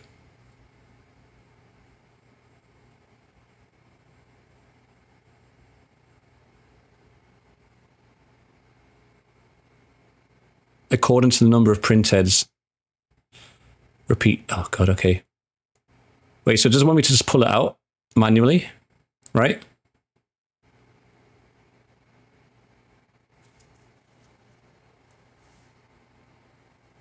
I just pull it.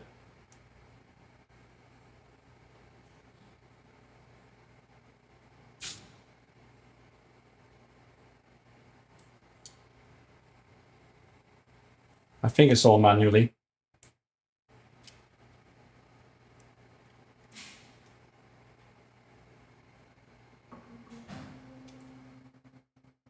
Oh god, it's moving.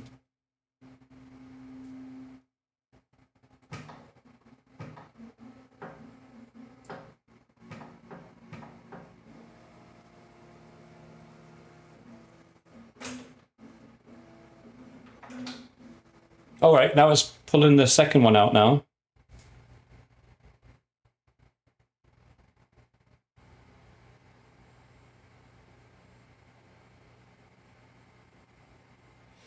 I'm wondering, smoke screen is still there. Should I just snip this for quickness?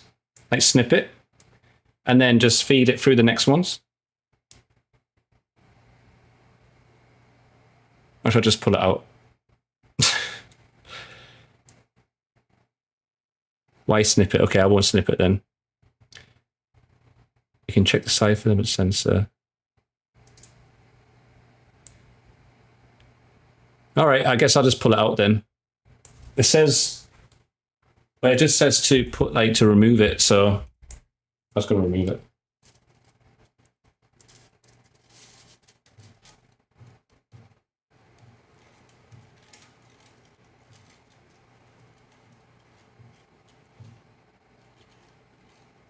I just want to make sure I do it right, that was all. Like, this was my initial thought, but I don't want to risk anything, you know? All right, now we're sticking it in number 2.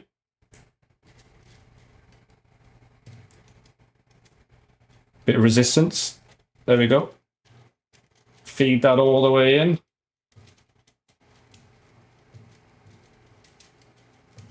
going to do this a lot quicker now.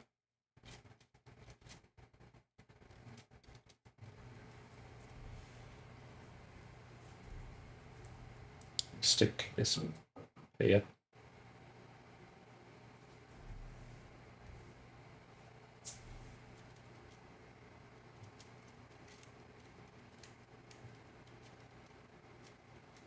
Oh shit.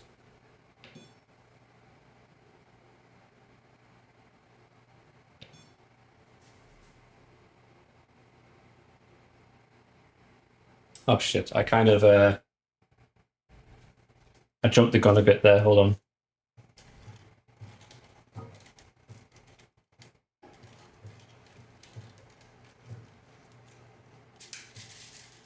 Okay.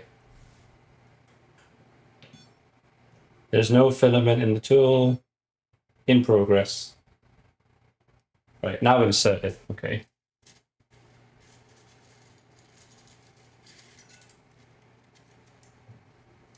So this is taking longer because we have 5 of these to do.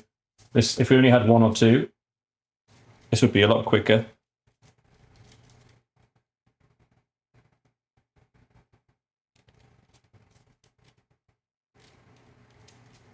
All right. You should be able to see. I don't know if you can see from that angle actually, but it's all right. There we go. Sensed it. Filament insert. Press continue. Calibrating. Do not remove filament. Remove filament to finish. Yeah, there's lights on 3. It says hidden behind. You'll see it. It'll move to the 3rd tool now.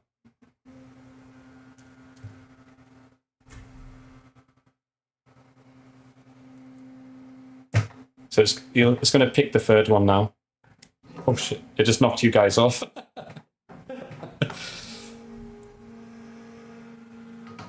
That was rude.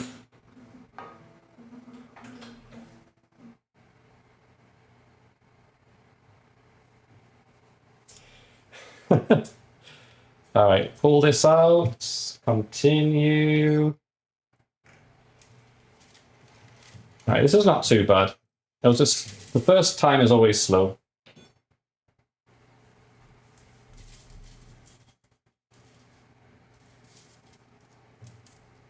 All right, now we feed into the 3rd one. Push it in.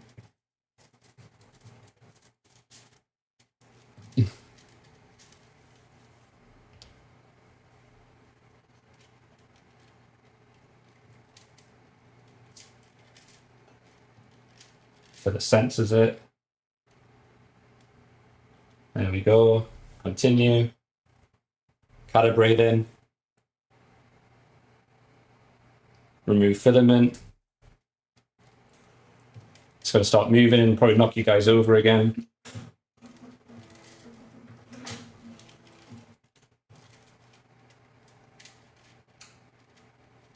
Oh, it didn't this time. That was kind. All right, I've got to move this on the other side now because we've got 4 and 5 to do.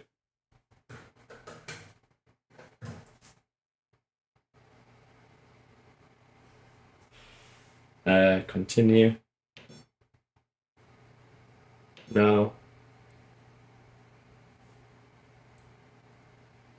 Oh, it's not going to move this time. Number 4. Oh, the last filament has a smiley face. That's cute. Instead of saying 6, it has a smiley face. All right. In.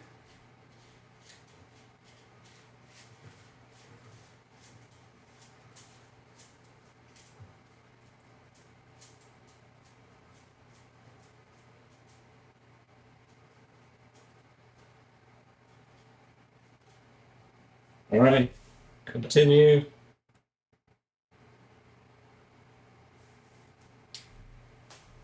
I'll put some music on for you guys.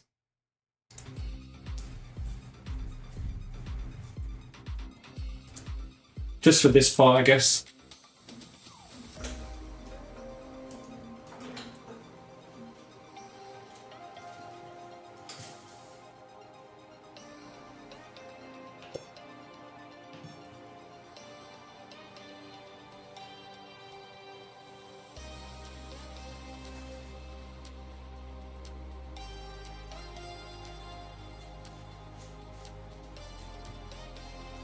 All right, last one.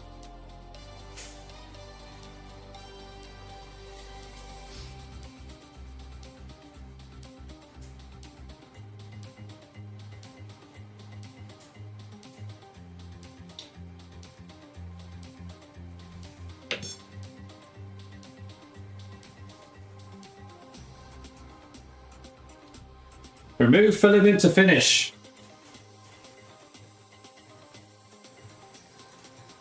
Yes, sir.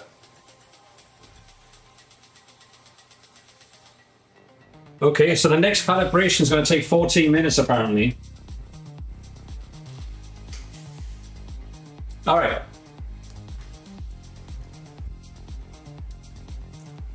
Did you finish, Smoke?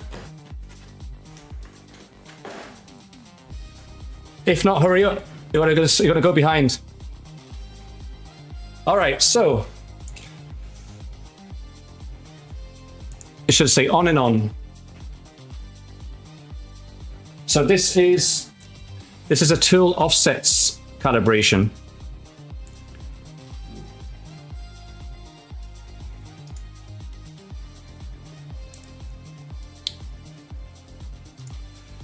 Once all 5 filament sensors are successfully calibrated and tested, the printer will move on the tool offset calibration. This will require your input. Move on to the next step. Prepare the next step. Calibration pin number 1, calibration pin key 1. All right. I think that is in here.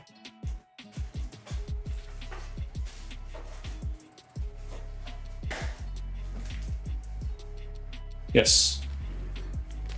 All right, so we have another baggie. Multi-tool accessories. Silicone band.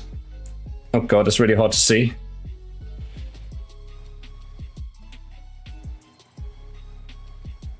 Cable, clip, stopper, calibration pin key, calibration pin. All right. So we need the calibration pin and the pin key. Let's see.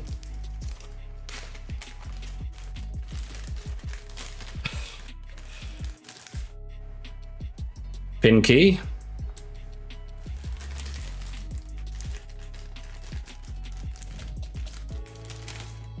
Pin. Next.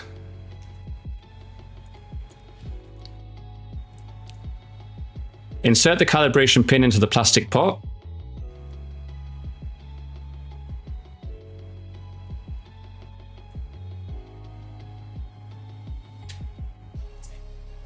Done.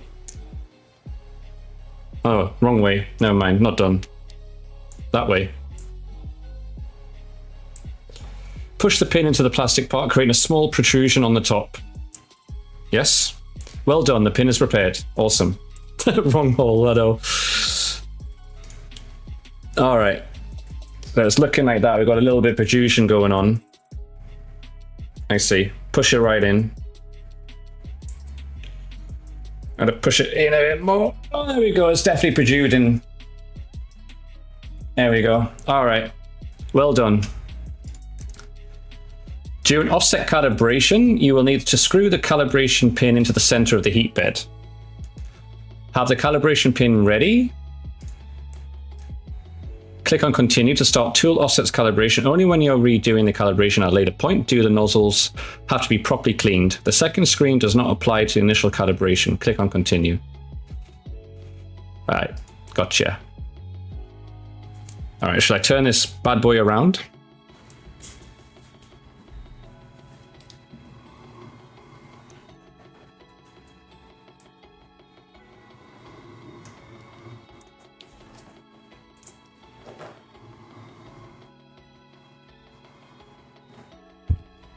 All right. I don't know exactly what's going to happen here, but we'll find out.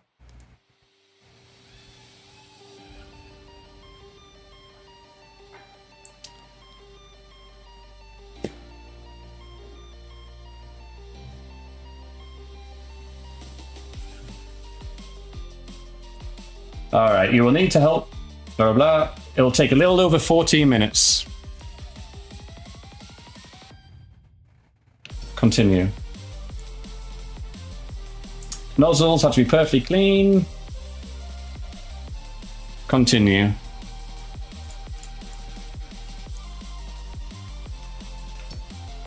Install sheet on the heat bed. There's a sheet already on. It's the satin powder coated sheet. by prusa3d.com, BT-24.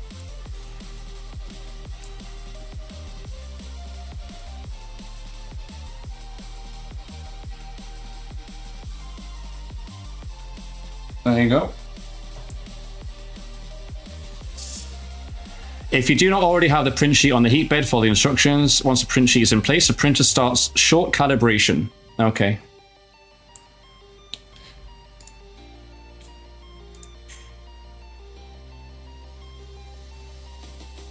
Satan powered, yeah.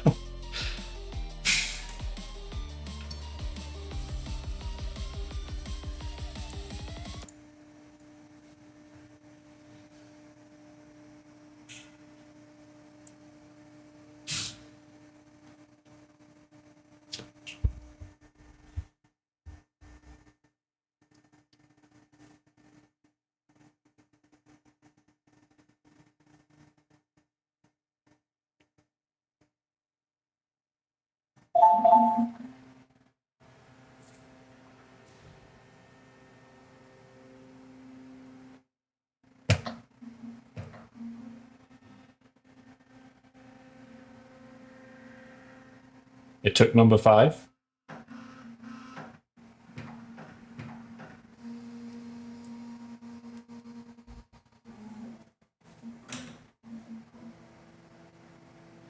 Now it's going to number 1 toolhead.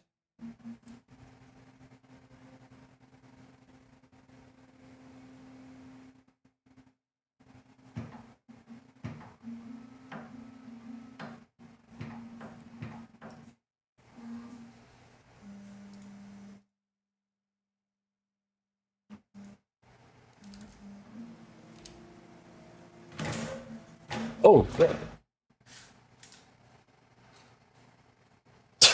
was that not supposed to be on? What is that? Did you see that? I thought that was part of the sheet, but obviously not. God damn it. They could have said to remove that.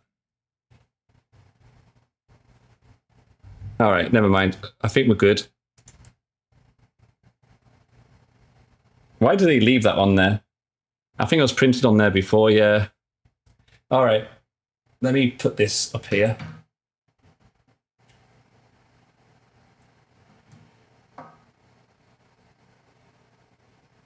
I generally thought that was part of the bed, but now it makes sense that it's not because it's protruding from the thing. They just try to self-sabotage us. Was that a prank?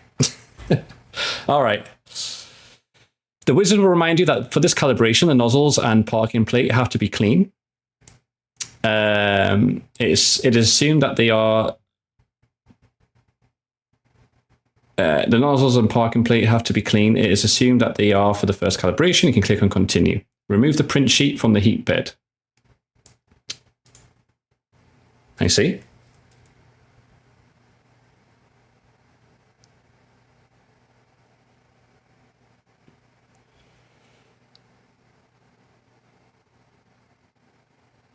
It's assumed that they are for the install the calibration pin into the middle of the heat bed.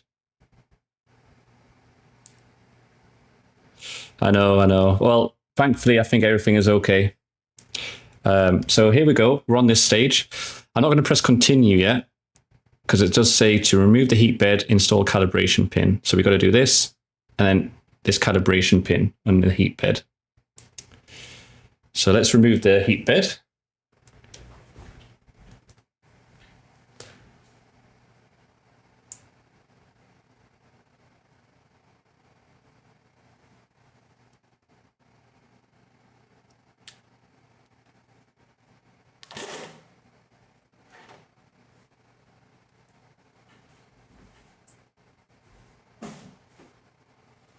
Heat bed is off. Now, calibration pin. Install the calibration pin into the middle of the heat bed. Turn the pin clockwise gently and without excessive force until it is completely screwed in. Then remove the plastic calibration pin key from the calibration pin. I see.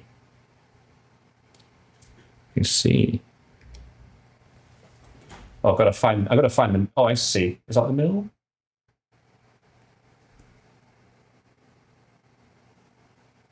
Is it this one? Yes. Okay. Find the hole.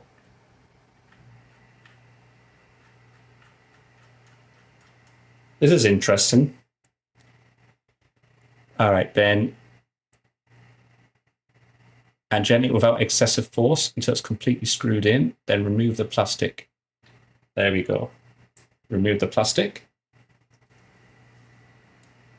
Fascinating. The printer will now calibrate all the tool heads. All right, get ready for this, guys. Cool shit happening again.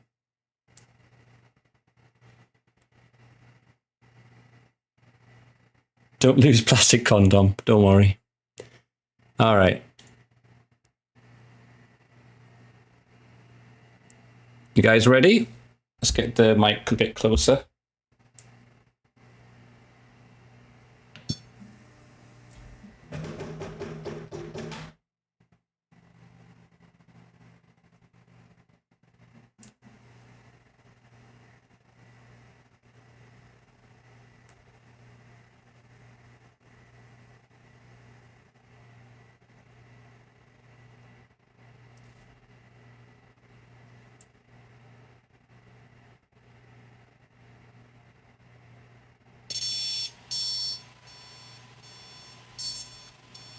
Oh no, warning signs. Uh-oh. Pin not reached. Evacuate. Calibration pin has not been reached. Please check the pin installation. Oh no. I think that's because of the previous... I think that's because of this. That fucked it up, didn't it? God damn it. I think if we reset, it should be fine. Let me see. I think it might... Yeah, they hit the plastic piece. Let me see.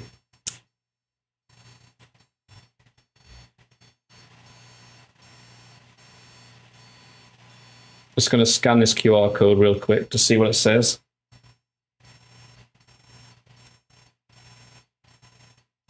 Ensure that the calibration pin is installed. Not installing it can trigger the error. Ensure the printer homing is proceeding correctly. For example, filament residue in the homing area can trigger the error.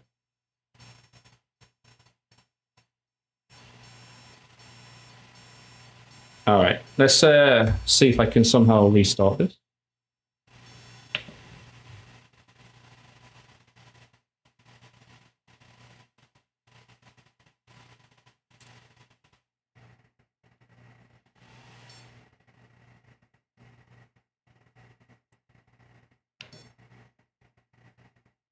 All right, so, oh God, how do we get back to that?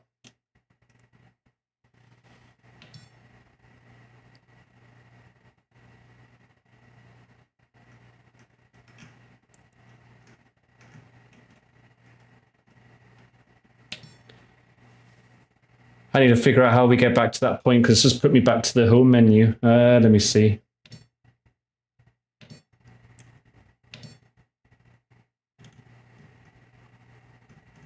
Calibrations and tests. There we go. It's got ticks. Tool offset calibration.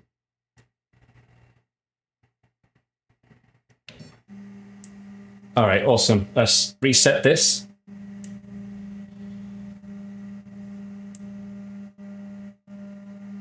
Hey, it's Spoofy. As someone who has been a professional into not knowing printers, I can tell you now I don't know what's wrong with it. I think we know.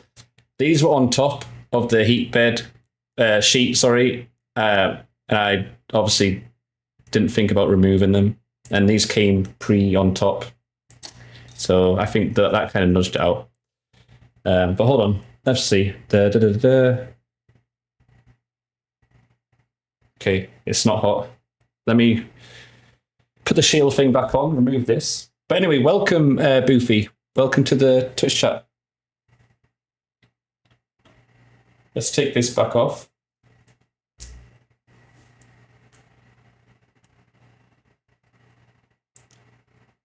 You know, it's not fun when things don't go wrong, right? Hey, Avery in TikTok, I just saw you. All right, let's remove this.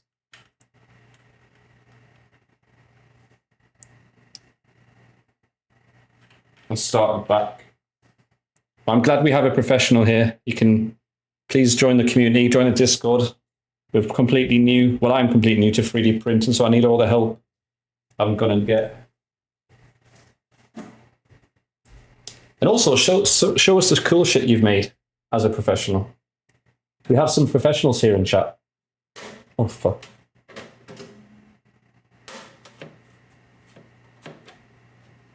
The magnets are strong. The force is strong with this one. All right, there we go.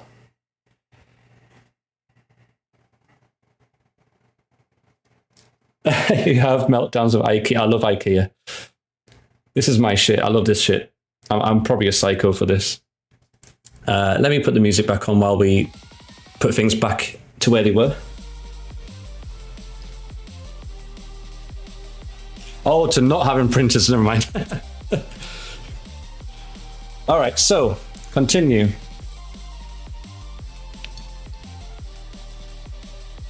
Install sheet on heat bed. Continue.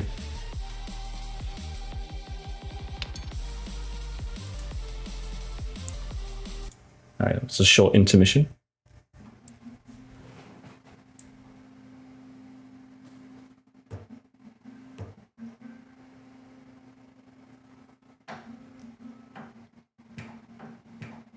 Thanks for the follow. Oh, we met the follower goal, 210. Thank you.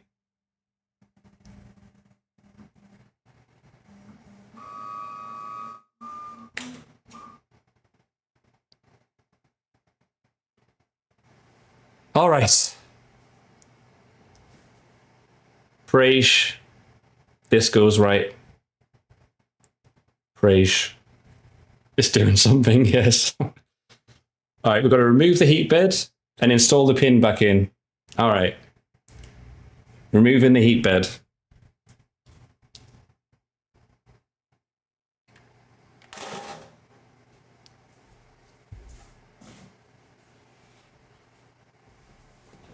Fingers crossed it was just because it got knocked off when it was homing back into like the home base, I guess. And hopefully now it's all good. All right, installing the calibration pin.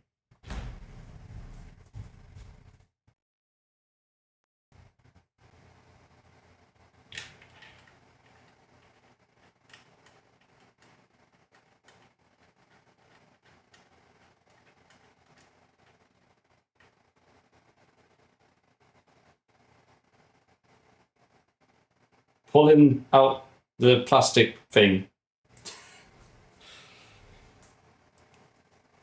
Moment of truth. Continue.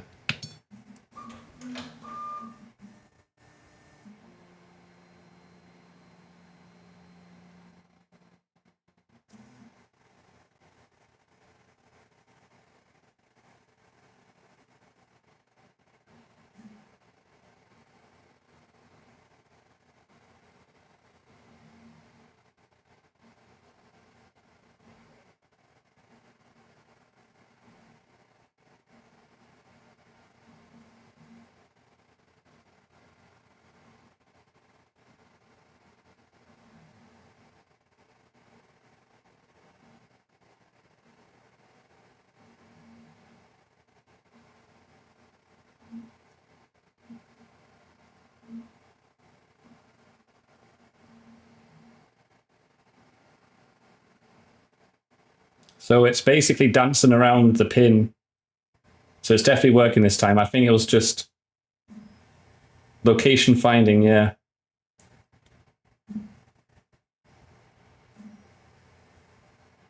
It's in.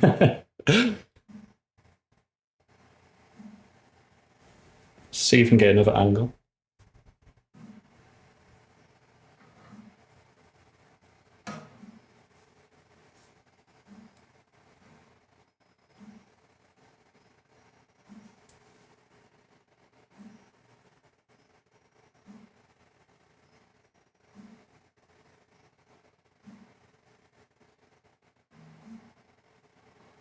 So it says this might take 14 minutes.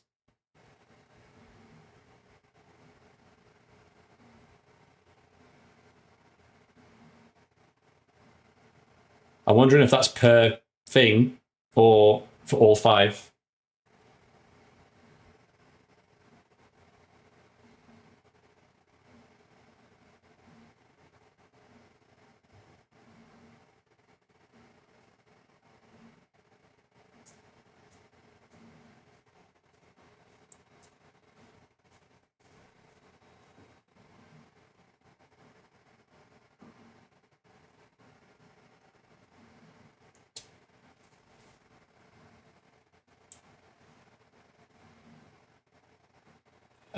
Leave that like that. Should be okay.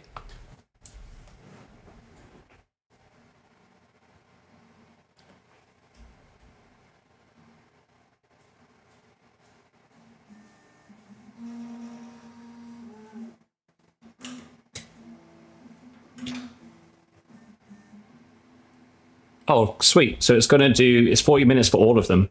So that's good.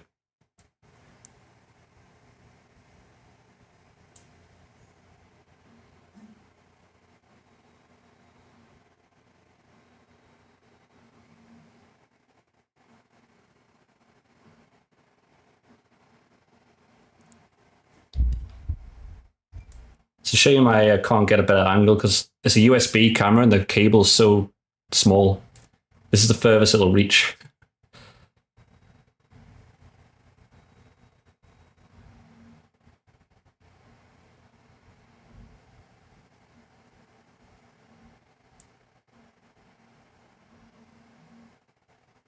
Hey, Kritesh. I don't know if have you already been here for a while? I can't remember if I've seen you in chat already.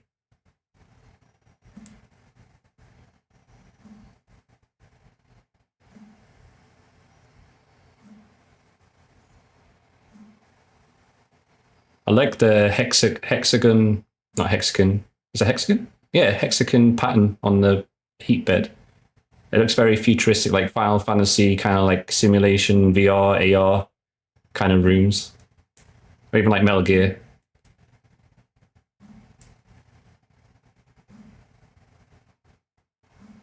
Or the Death Stranding VR bit.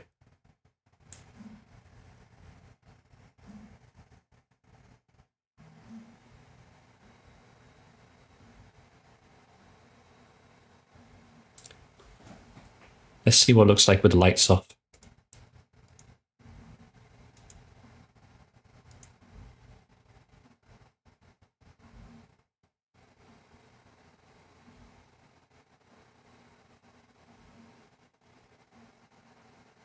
It's a bit of glare, but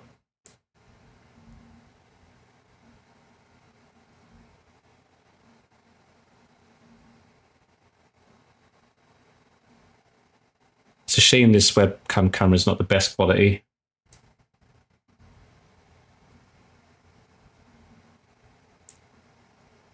Hey! Okay, 1 second. 1 second, will do. I'll let it run in. Someone ping my phone if something goes terribly wrong while I'm gone.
Is everything on fire?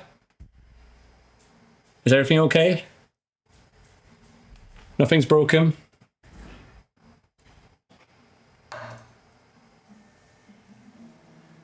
I do have a fire extinguisher, so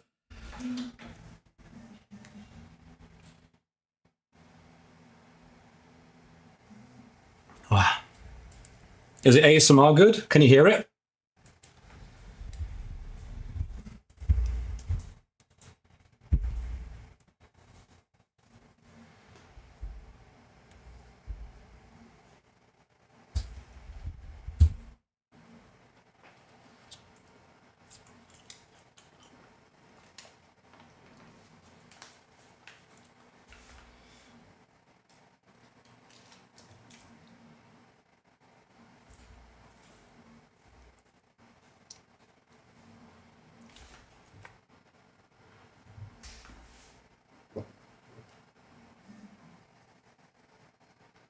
Praise I don't die while eating this.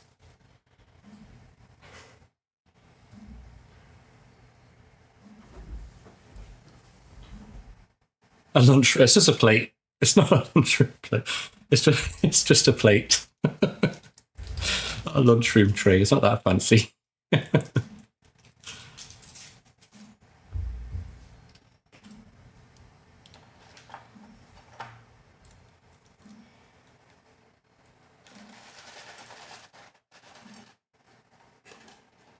Hey, well, you guys in the US, so it still should be late enough to get McDonald's if you want one.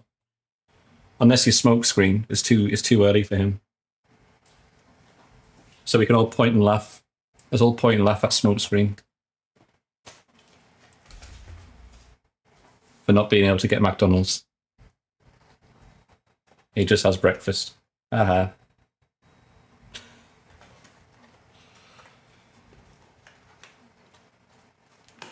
I gotta make sure I chew my food.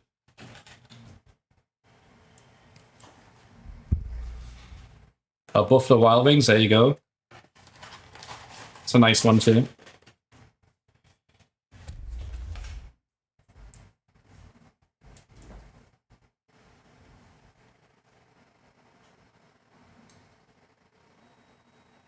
I wash my hands, by the way. Because I did mention about touching this stuff.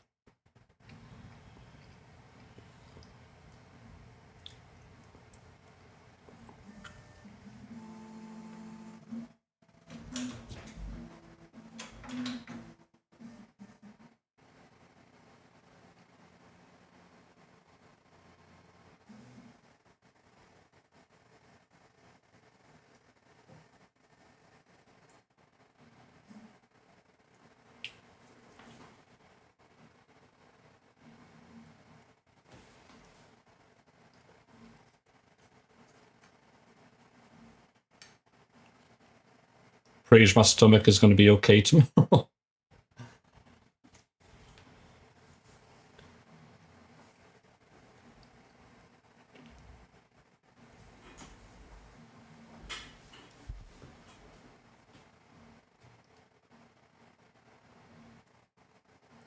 try and keep quiet so you got the ASMR experience.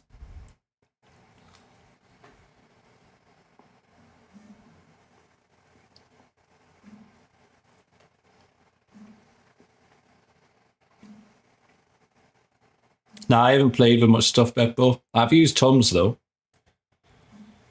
If I have heartburn.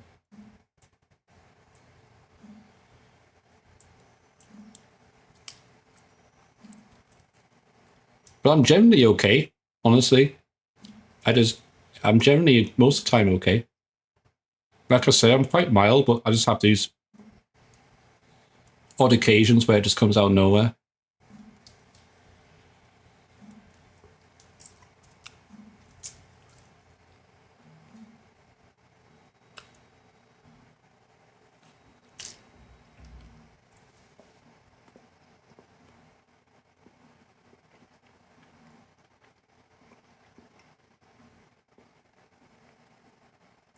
Might make a separate YouTube channel or something, call it Crisendo Labs. I like that. where we just all just 3D invention stuff.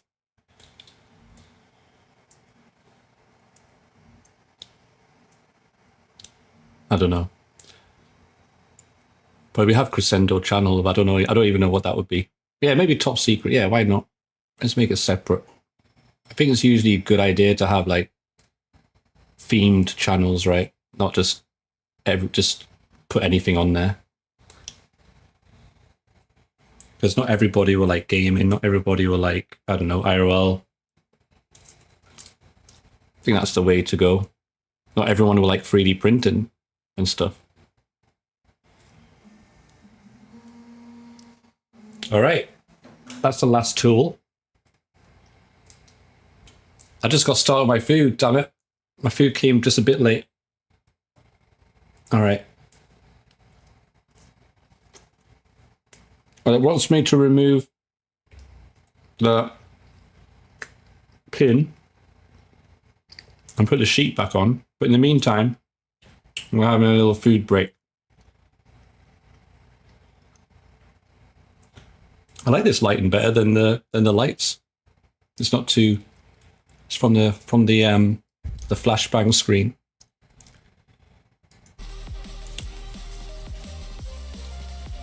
I guess what we can do is maybe we could look at some cool. Actually, Fran, are you still here? Because you might be interested in this.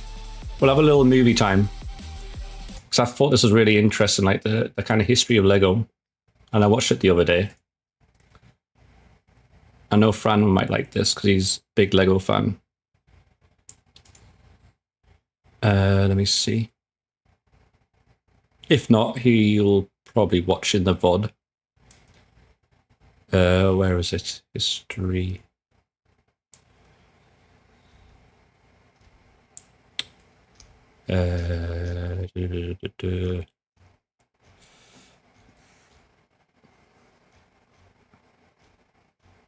I watched this in hospital.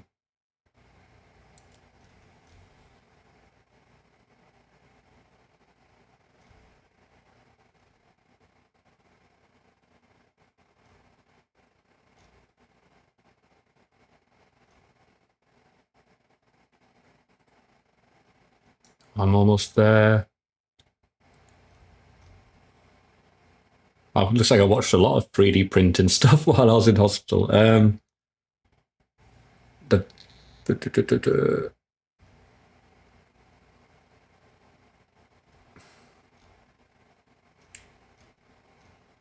All right, got a choice, guys. Yeah, it did finish, but I'm just going to put something on while I eat my food. We've got a choice. We've got the history of like Lego, which is really interesting. Why Lego is so expensive, 8.1 million views. Or we can find something on like the prusaXL.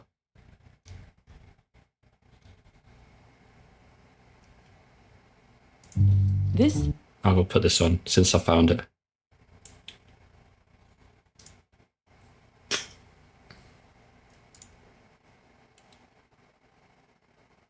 Thief is stealing $1,500 worth of Lego, according to the store's owner. But that's just the tip of the iceberg. In the past decade, there have been a slew of Lego thefts, including one totaling about $300,000. But why are thieves around the world targeting a toy?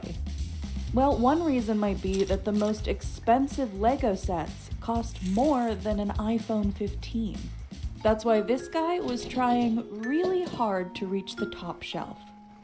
These went from around 120 US dollars to That's cool, Beppo. Selling on eBay for several $1,000s. My friends and family don't actually know about this room. I'll have to go sometime. If I ever opened the door and they saw the Lego that was in here. But it wasn't always like this. In 2006, Lego's most expensive set was $270. So how did we get here? How did Lego go from a children's toy to a collector's item? And why is it so expensive? Today, Lego is the world's largest toy company. Everything is awesome. But its story didn't start with plastic bricks. It started with wood. While Lego found success with wooden toys, the company's first major turning point came in 1949, when its founder took a gamble and started manufacturing plastic bricks. Plastic toys were cutting-edge technology at the time, but Lego wasn't the first to pursue this idea. Here are 2 patents by a company called Kittycraft from 1939 and 1945. And well, you can decide how much inspiration Lego took. Plastic bricks didn't click right away. Lego had to stick with the product and innovate to pull kids away from wooden and metal toys. And to understand the price of Lego today, we have to rewind to its very first set. Oops. It was just a box of bricks without instruction. I'm going to be a bit of a spoiler here, but the most unique thing about Lego being successful is not actually the children.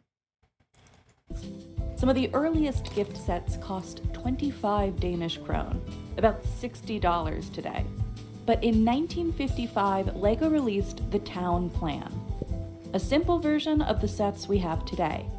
Kids built buildings and combined them to create little Lego cities. With this release, Lego solidified what it called the system in play. Its guiding philosophy Exactly, would be BK. that every brick should fit together and stand the test of time, allowing kids of all ages to build in unlimited ways. And we can't not mention the reasonably priced line. Then in 1958, Lego perfected its bricks with the stud and tube method, an interlocking design that enabled large yet stable builds. Lego uses that design for its bricks to this day. Lego is brilliant. Pieces that were built from the beginning of Lego interact with pieces that were built today. From the time the company I worked for became a thing, plastics made monumental improvements, yeah. With just a few exceptions. Do you know about brown? There were some brown bricks that were made like during a certain period of Lego that were more delicate than others, and like if you try to build with some of those bricks today, they're a little brittle. But 99.9% of all Lego that has ever been made is designed to stand the test of time and is awesome. By the 1960s, plastic bricks were a hit, and Lego made them its full focus. But at the time, Lego's products were still pretty simple. Aside from reinventing the wheel in 1962, its builds were blocky and predominantly used the classic rectangular brick. Lego's second major turning point came in the 1970s, when it started to release more creative sets, like the 1978 Space Cruiser. It had 170 pieces and cost $10, or about $48 today. Lego referred to these themed sets as the system within the system. They added new pieces that expanded the Lego palette, like colored transparent parts and thrusters. For builders like Dave, these pieces expanded the possibilities of Lego. It's really fun to have other options because it's not like drawing where you have unlimited possibilities. Like your limitations are the brick that exists. So every time a new piece or a new color gets added, it's exciting. So builds that I built like 10 years ago, I would build totally different now because there's an expanded palette. Okay, if you have Lego catalogs from when you're really little, they must be quite old, and probably collectors of Lego might be interested. They might be worth a lot. You never know. You should Google them, because I'm sure there'll be collectors for that stuff. Anything that's retired of Lego, like even sets, they go up in value because people can't get hold of them anymore, so they have to go to resellers who like increase the value by ×3 or whatever, you know. You just have a name called a friend named Prusa. Of what's available to build with. Throughout the 70s, Lego transformed from a toy into a creative medium, Yeah, look for them. releasing Might be worth dozens of new something. parts, sets, and even debuting the iconic minifigure. Yeah, post them in Discord too. Yeah. The company experienced huge success and worldwide growth in the 1980s. Hour after hour, day after day, year after year, Lego changes. There's no end to Lego. But much like those brown bricks, cracks were starting to show. By the late 1990s, sales slumped, and the company was losing money for the first time ever. Lego had grown rapidly and spread itself too thin, investing heavily in theme parks, media properties, and merchandise. Meanwhile, sales for its original focus, the brick, were slipping. Lego released sets that required less building, ignoring what fans loved about the toy. Take the Galador theme, which barely resembles a Lego product. Every dimension. I don't remember this one when I was a kid. I don't remember seeing this one. But I do remember seeing something like, is it Bionicle? Which didn't interest me as a kid. I didn't like it, personally. Needs a hero. Every hero needs a special power. In Galador, it's glitching. Glitching was not going to save Lego. Sets like those had one-off pieces that didn't fit into the Lego system. They cost more to manufacture and were less profitable. Hey, look. An executive would... There's some Lego printer machines, which are probably pretty much like a 3D printer, right? Of some kind. Is it something like that, Beppo, you're talking about? Looks like these machines are made by Battenfeld. Those are injection molded. Okay, I see. Later say, we had actually seen a decline in profitability, yet we continued to invest as if the company were growing very strongly. We failed to realize that we were on a slippery path. The company's annual report described 2003 as a very disappointing year for Lego Company. Executives were also concerned that physical toys might not keep up with the exploding video game industry. One of the few things that kept Lego afloat was Bionicle, the company's best seller for 4 years straight. Another bright spot was its licensed Star Wars sets, first released in 1999. I think licensing definitely played a huge role for Lego. Because if you're just a fan, not a fan of Lego, but you're a fan of like Star Wars, then you get like anything that's Star Wars related pretty much, right? And same for anything like me, Formula One, for example, the Formula One Technic cars, right?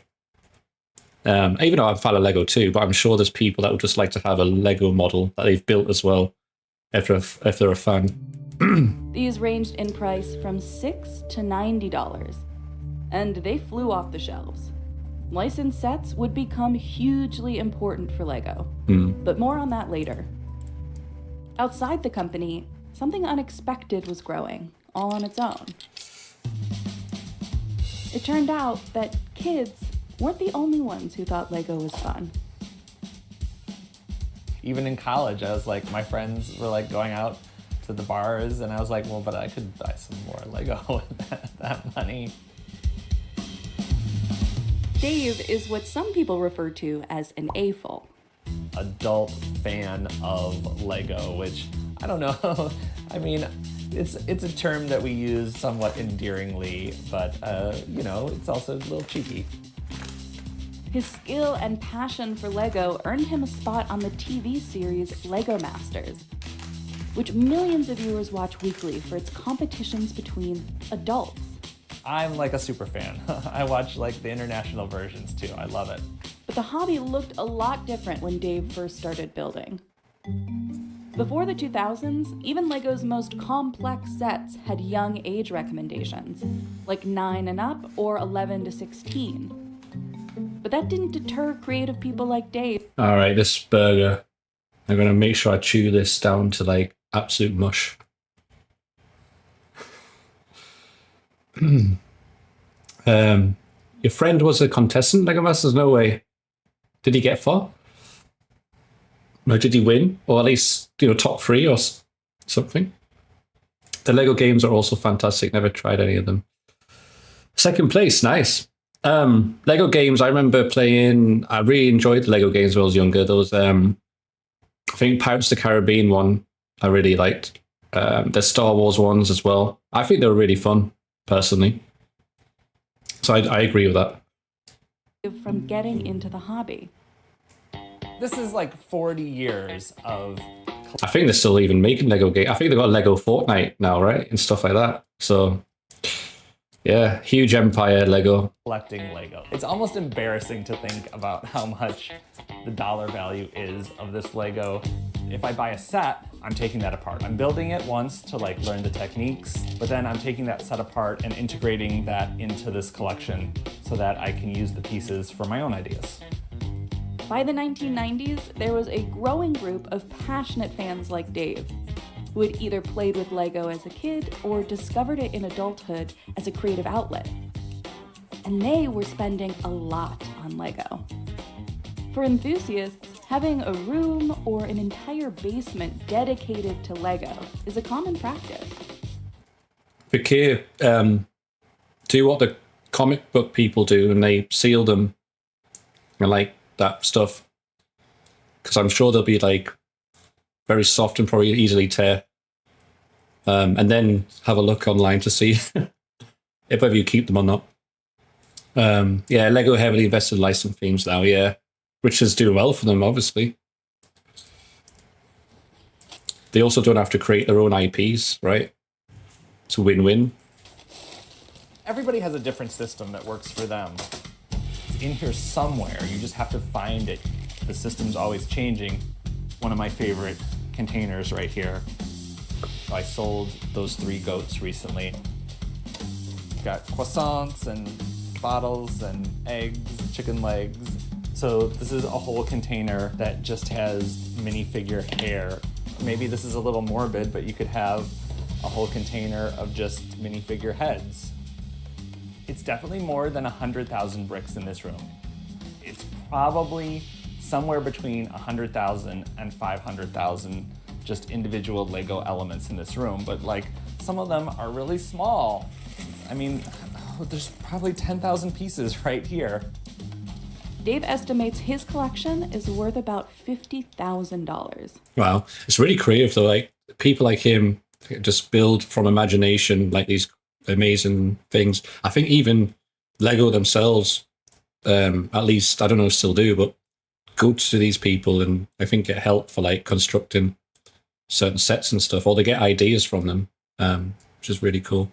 There's lots of ways to Very have creative. a collection to build up, you know, it might be a collection of vacations that you've taken over time. And this is a collection of memories and builds and pieces from many, many, many years of doing this. I love it because it's a way to tell stories. I can talk about or think about like things that have been happening in my life or things that are happening in the world or tell imaginary stories. I was like, you know, younger, building by myself in my apartment. It's a very solitary thing, building Lego. You're usually by yourself or maybe with a sibling or a family member. It really can be for anybody because there's so many different ways to be with Lego. In the 1990s, the passion of builders like Dave was quietly growing, waiting for a spark that would forever change the hobby. The You internet. got mail. Well, I remember, I think I was just young enough, like young/old enough, but still young, to understand the computer. And like, I remember we had AOL. And I think I had the first Sims. Those were funny days. And whenever your mum would use the phone, or your parents would use the phone, the internet would cut, which was annoying. You dial up, and you'd hear that weird sound.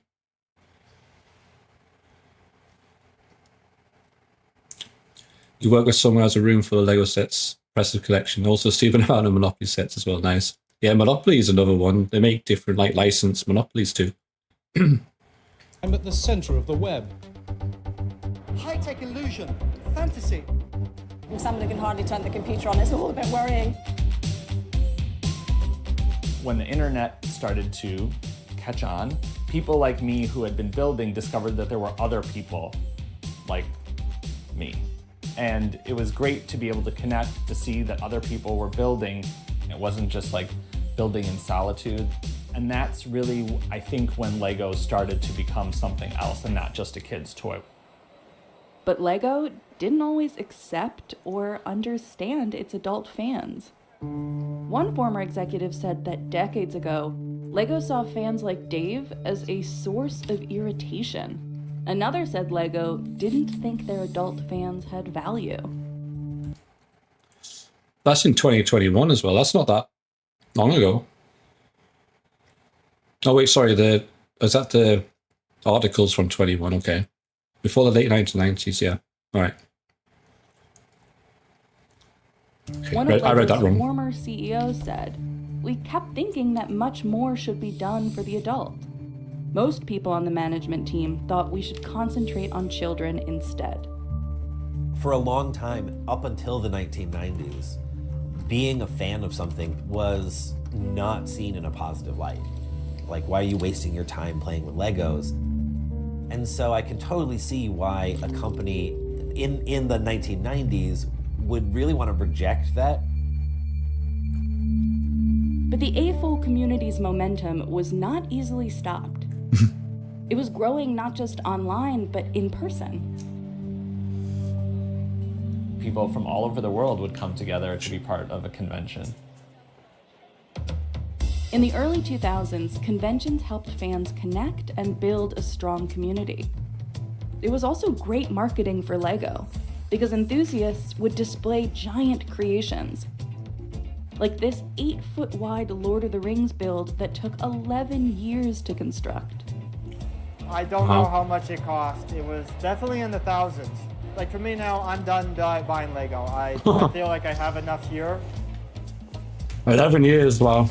I've been playing with it since I was a kid. I got my first set when I was 4 or 5. A good portion of the apartment is filled with Lego. When we buy a house, we'll very quickly have a Lego basement.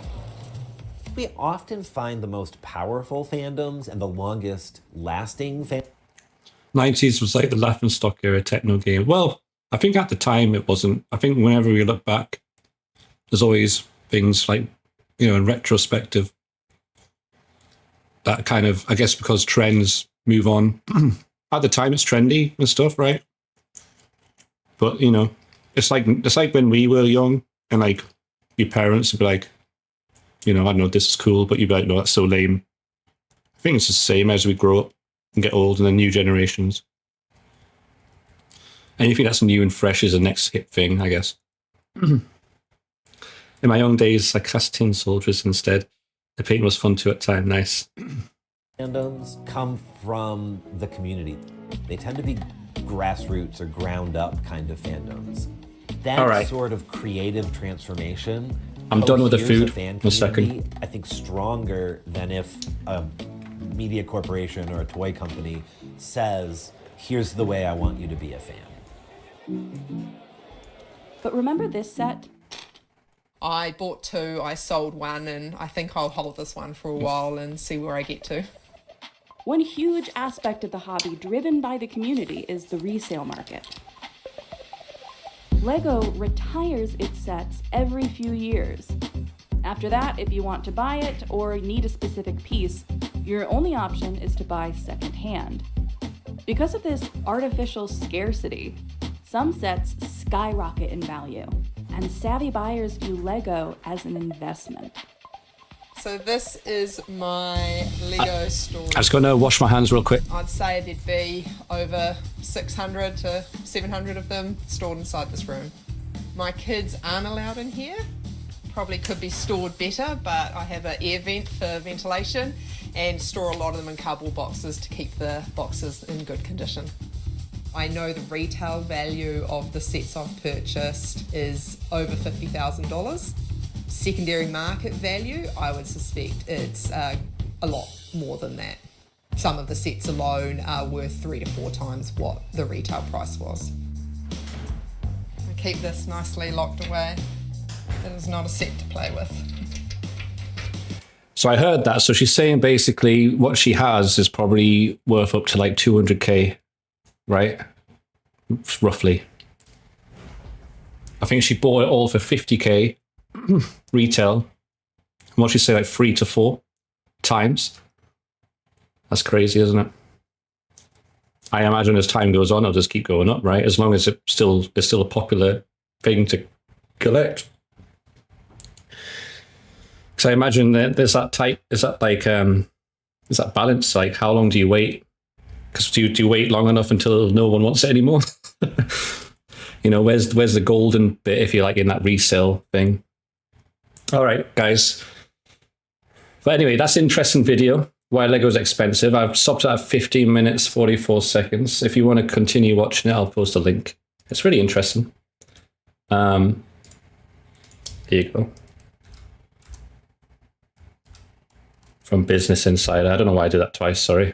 But yeah, it's a really interesting video. I love stuff like that. I love learning and business.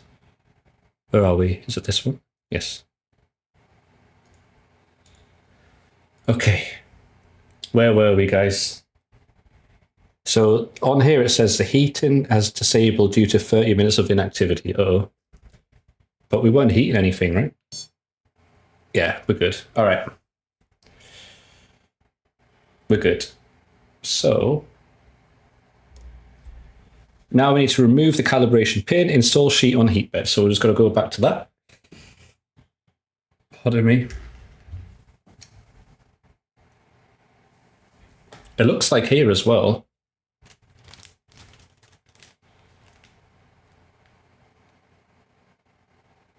Silicone band. I wonder if these are spare parts for that. You know, the ones that we saw that might, there was a particular one. These, I don't know if they're the seals. It looks like it. If it is, I wonder if we could probably replace it if it's bad. But we'll see. All right. So we're going to remove the calibration pin in the middle there. Let me get my face away.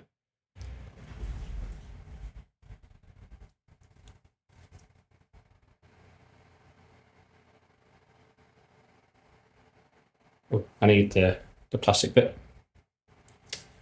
Once prompted, reattach the plastic calibration pin, loosen the calibration pin, rotate counterclockwise and remove from the heat bed. Place the print sheet onto the heat bed. The printer will finish the calibration. Awesome. And the offset calibration is done.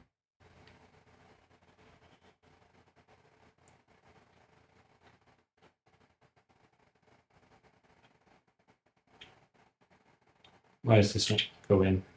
Oh, there we go.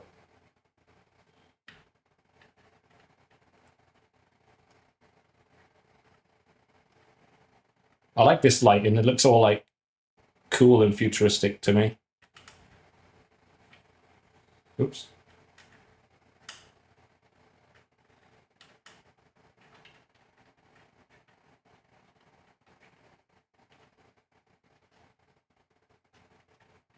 There we go. Let's put that back together so I don't lose them. And now we put the sheet back on.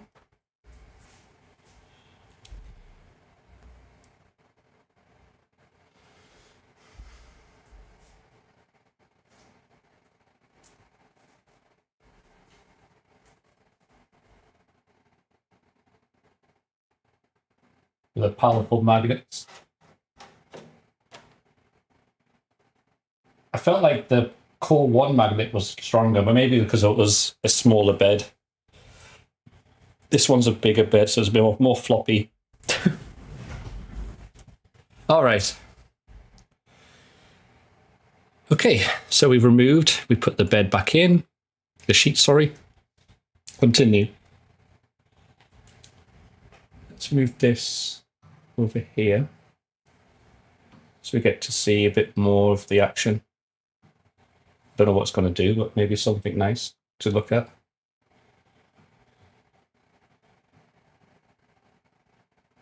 All right. Continue. Continue running. Yes. So it's preparing and there's a heater testing going on.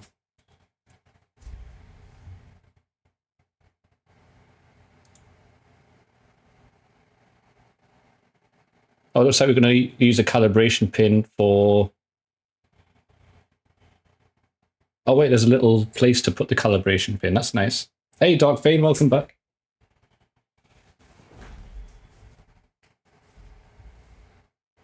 Nice. That's cool. I like that. It's a little holder for the calibration pin on the side, which is shown here.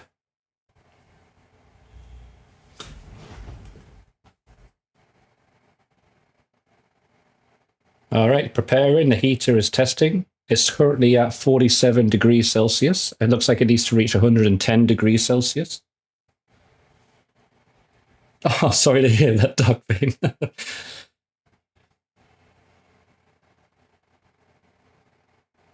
It's now rising to 52 degrees Celsius, 53 degrees Celsius, and this is in Celsius, not Fahrenheit.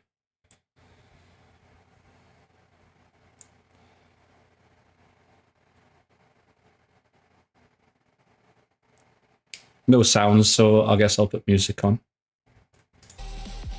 while I quickly look at the next bits. So after the offset calibration complete, the printer will automatically initiate the heat bed heater check. Yep. The heat bed doesn't reach its maximum temperature, 115 degrees Celsius. During the heat bed heater test, the aim is to check the heat and speed. Gotcha.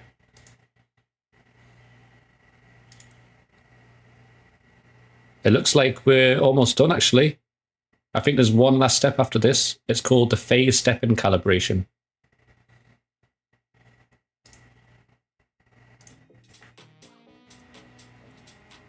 This feature was introduced in the firmware version 6.0. The calibration is automatic. Follow the instructions on the screen. All right, I think the heat bed test is done. We're on to the phase step-in calibration.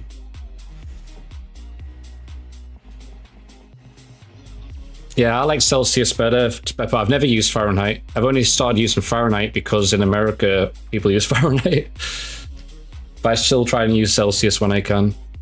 All right, so phase step-in guide. Necessary information. The printer will move the first print head to the middle of the heat bed and move the tool diagonally for the X and Y axis at different speeds. After the printer completes the test, the screen will show by how much the motor vibrations were reduced. Nice. Let's see that in action.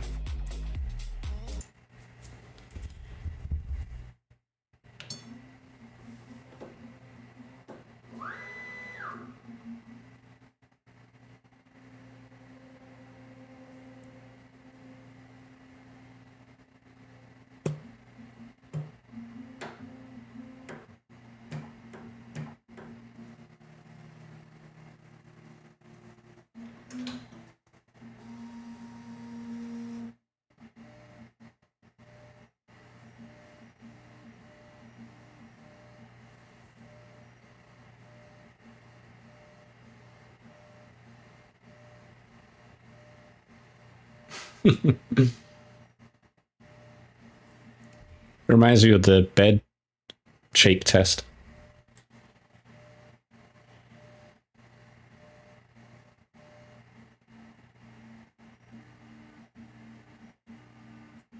And now it's going to a slow grind now.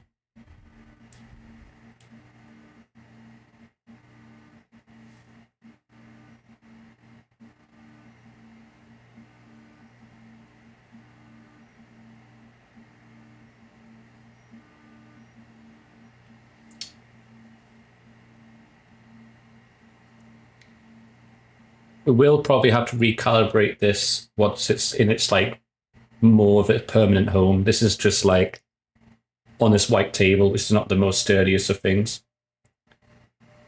So I imagine some of these tests will have to be done once we find a proper home for it. Oh, there's an F.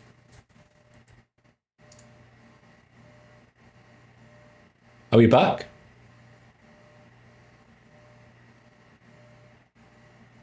Are we back, guys?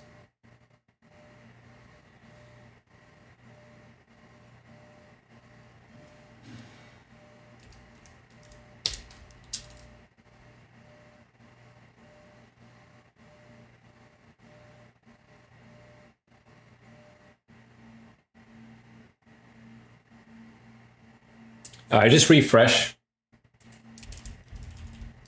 I don't know what happened there.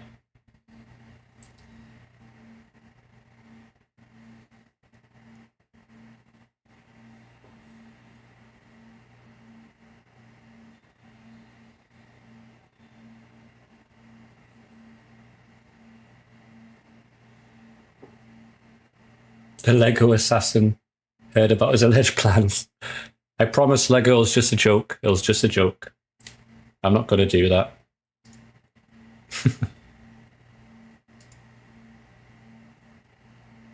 Yeah, this is the final calibrations.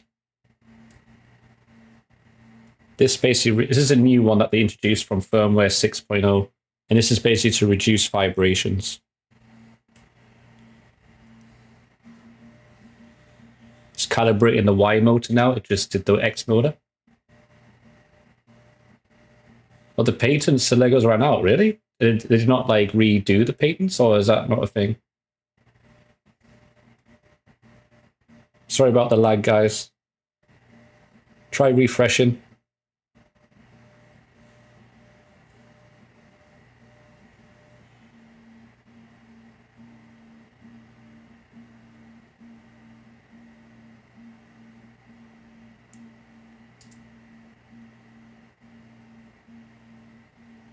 I don't know what happened. You might have just had a bit of a... If you refresh, it should be fine.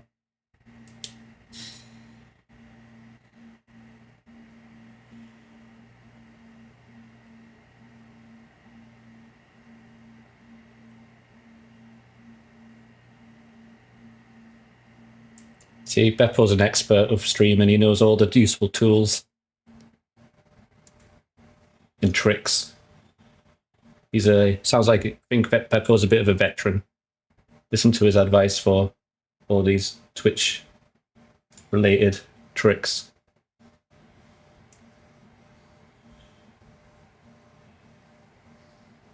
Still shaking. This is the Y motor, 3 out of 4.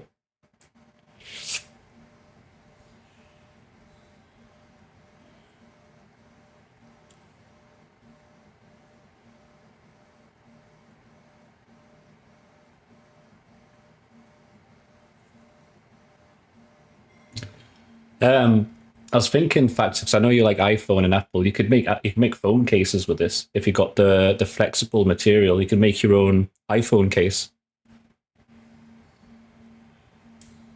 I wonder if you could probably make your own iWatch band too, if you use the correct materials, and obviously get the dimensions and everything right.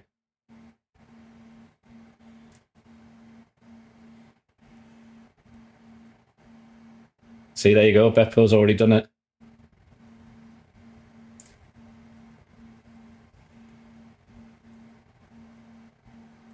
Oh, is that right, Beppo? Okay, fair. I didn't know the full knowledge on that. I did hear that it can't last forever. I did know that was a thing. All right, so according to the completed calibration phase stepping,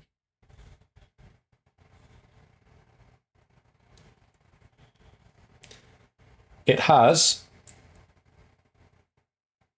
the motor X vibration reduced by 68%, and the motor Y vibration reduced by 64%. That's pretty good, isn't it? That's a lot of percentage. More than 50%. And I think, let's see. Wrong camera. And I think that should be it. So once we press OK, this camera fixed.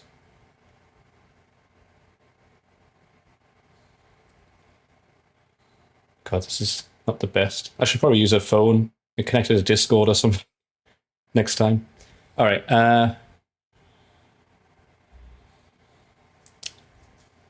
Press OK. And that's the tool offset. All the tests, green ticks. So we're done.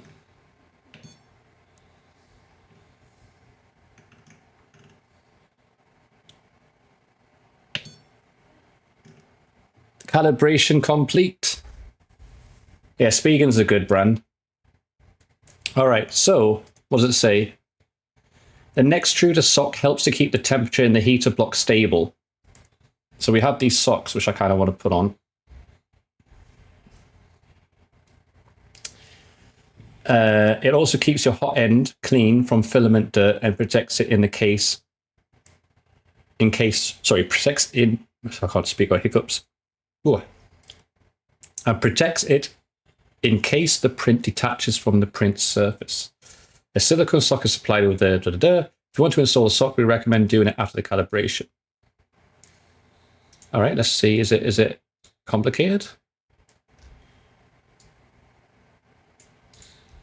Oh, it's that part. Yeah, I saw that part before. Before installing the sock on your hot end, it's necessary to have the heater block and the hot end clean. It already is clean. For that, go to the printer menu, control temperature, and use a knob to set the temperature. Yeah, we don't need to do that.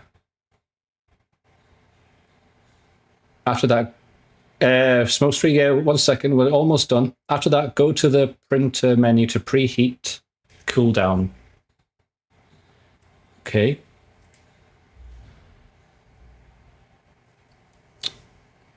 Preheat. Cool down. And there is the temperature right there. I think that's the heat bed. And those are the nozzles temperature, I'm guessing.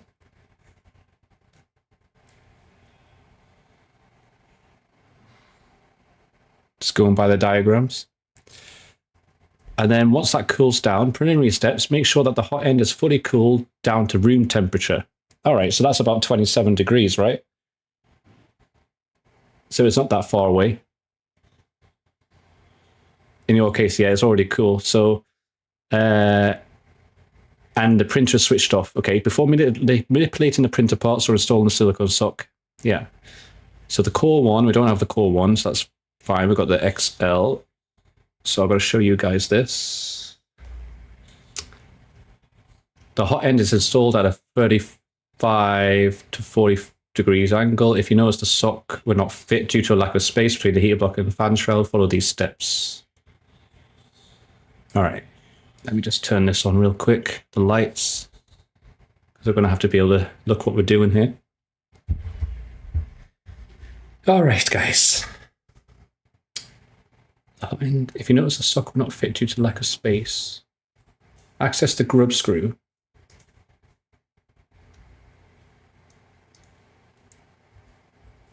You see.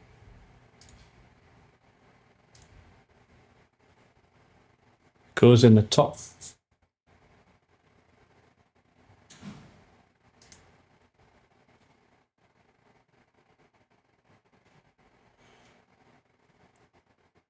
Shall we see if we can just fit it?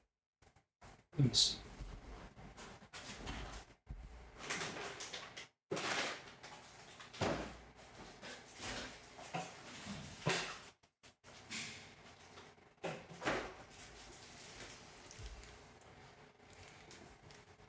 I kind of need to get this to return back to its home because it's just stayed there. Although I could probably put the sock on that without going back there, right? And I guess does it just slide on? Seems like it. Let's see. Push the sock from the bottom of the hot end. If there's any resistance, do not attempt to push the sock harder, as excessive force might bend the heat break. Once the silicone sock is installed, the printer needs to be adjusted.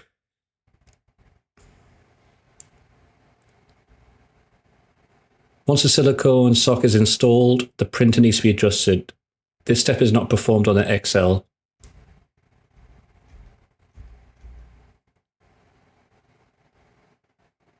All right, I'm going to turn it off. Maybe do I reset things back to home? Auto home.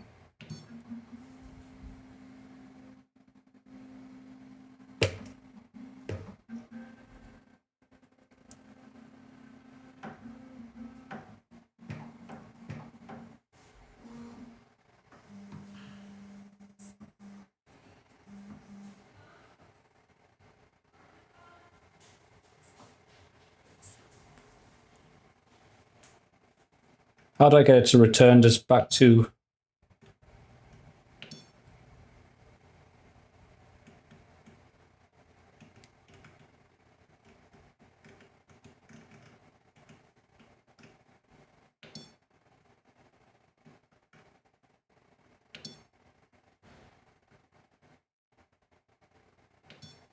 Never mind, okay.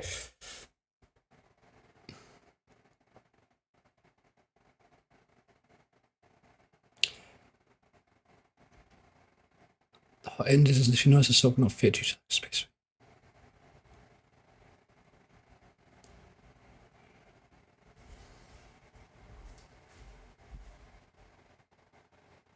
Okay, all right. Let's just follow these instructions. On us, access the grub screw that secures the hot end.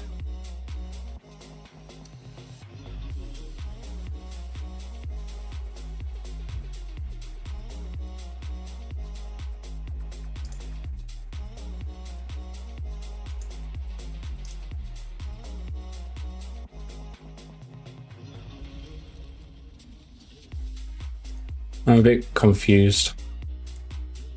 What's the grub screw?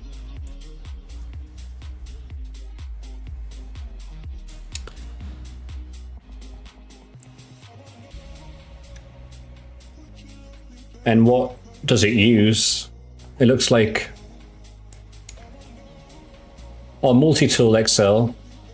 Park the tool. Okay, there we go. All right, my bad. Navigate, control. Oh, there we go. All right, that's how you do it. Control, return, park current tool. There we go. That's how you do it. Okay.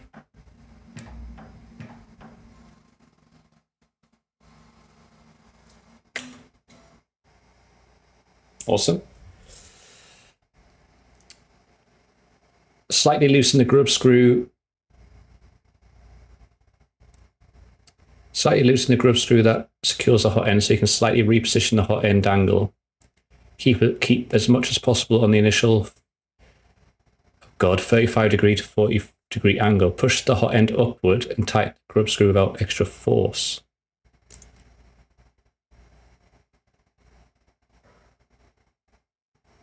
Grub screw. Wait, it's talking about... Let me see.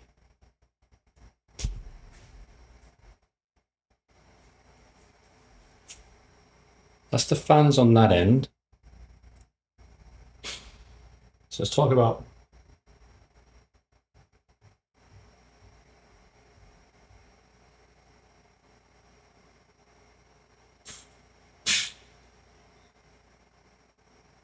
I'm a bit confused.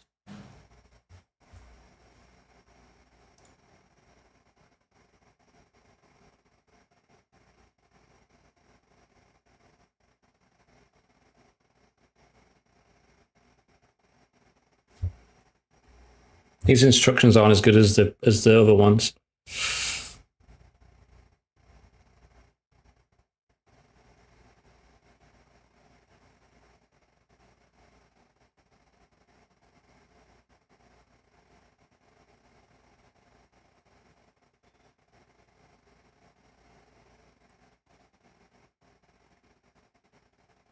I guess I'm going to skip this. Let's try this. Okay, we did that. Pick tool number. All right.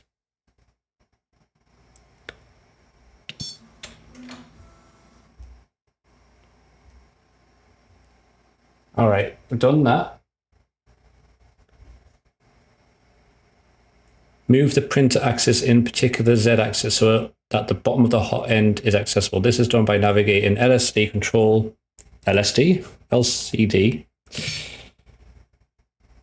control, move axis, Z. All right, okay, I see. We've got to move this hot bit down.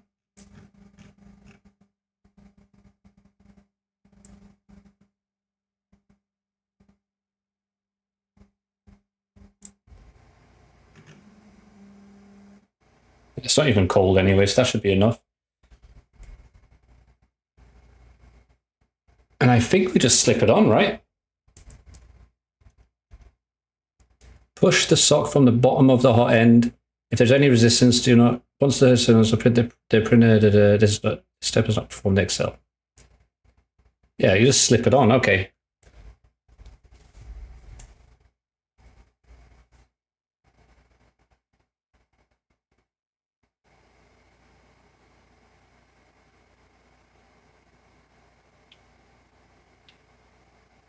It's a bit awkward. Maybe I'll go on this side.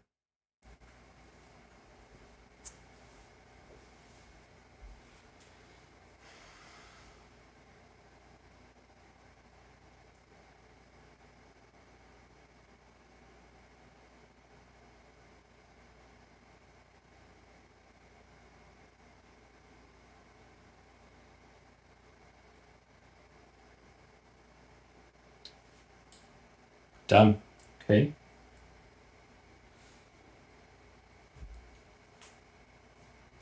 Go. I don't know what angle to get this in. Maybe the other side was better. The awkward little thing.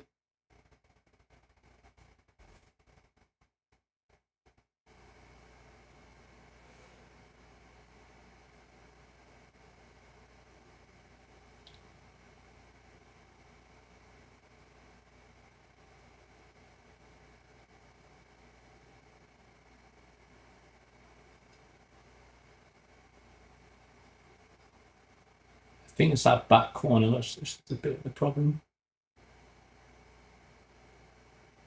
Sorry if I'm blocking this is kind of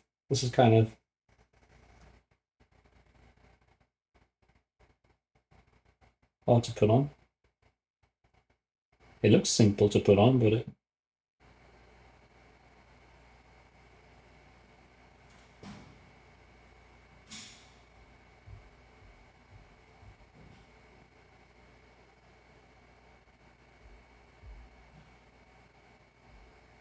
damn socks. Oh, it's just that corner now. That is difficult. Let's move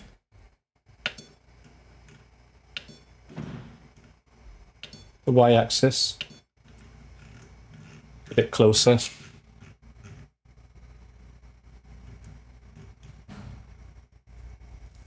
It might be a bit easier.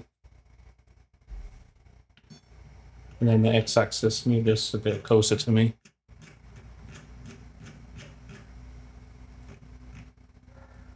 Oops, too far. Okay. I guess this is why they wanted me to do the hot end.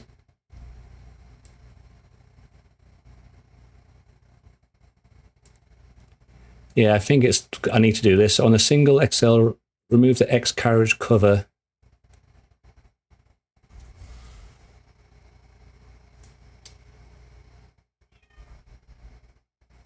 Okay.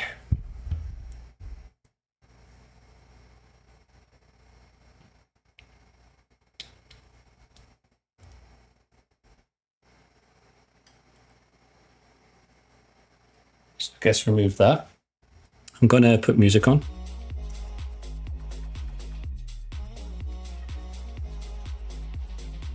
Not that one. It doesn't tell me what tool to use here, but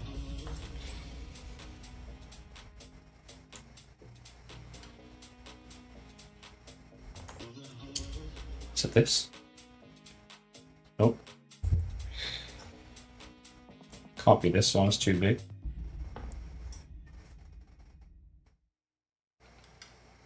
this one? No.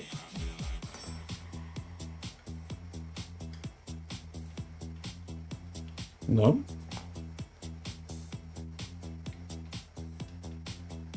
No.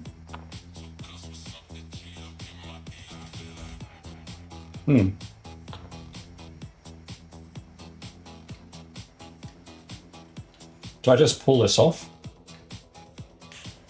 Maybe that just comes off.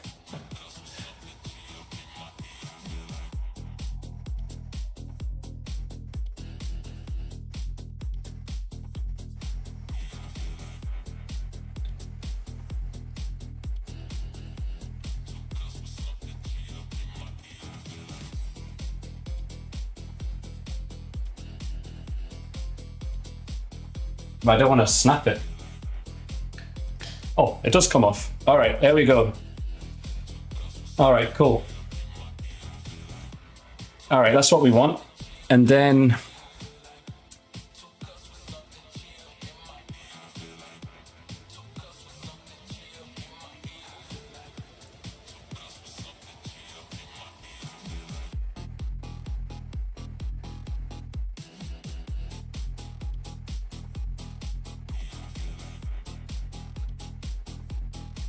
hold on a sec.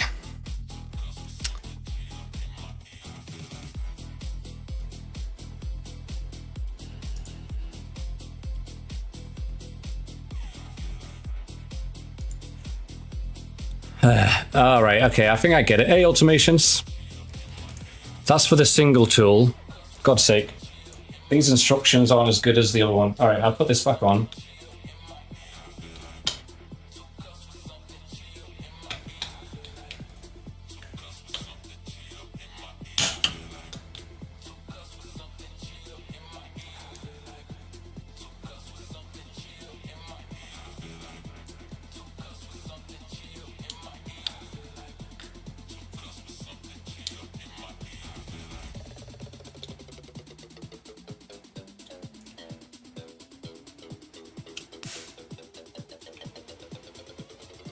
All right, that's back on.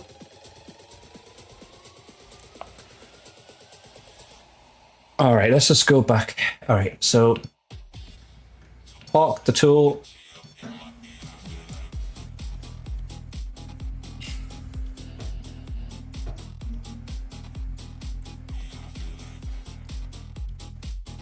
It's going, yep.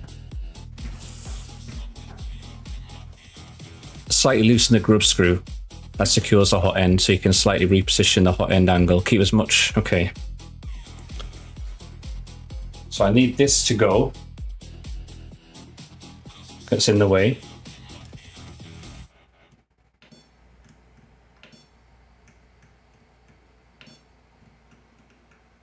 Not that one.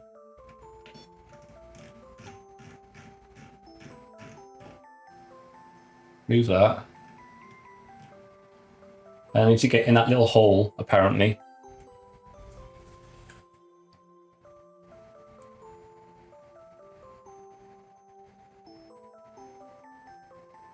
Keep as much as possible of the initial. Push the hot end upward and tighten the grub screw. And tighten the grub screw without extra force. All right. Now, what's the grub screw? Let me test that. It's not that. So it must be this. One of these.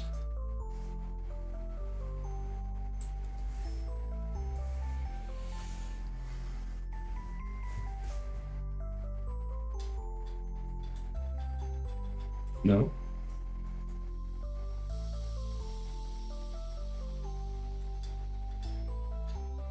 This is the one. Okay, that's the right tool.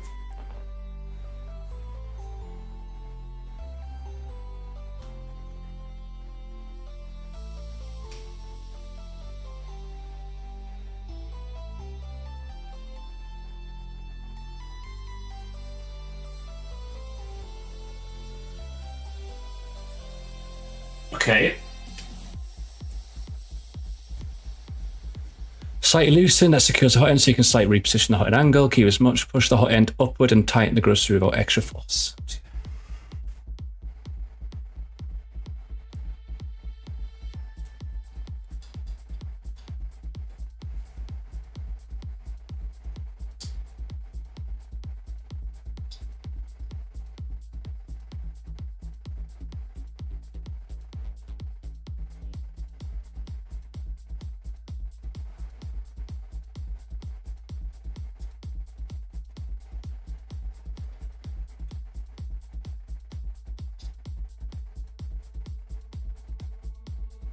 Oh, wrong way.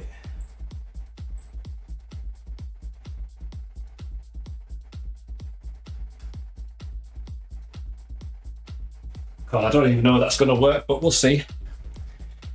All right, Smoke, give me a sec. And it's hot in here.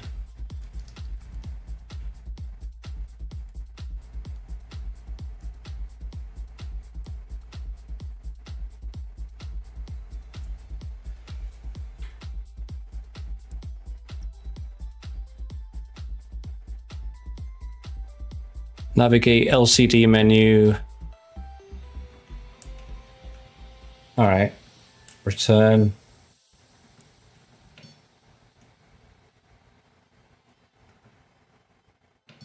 Pick tool 1.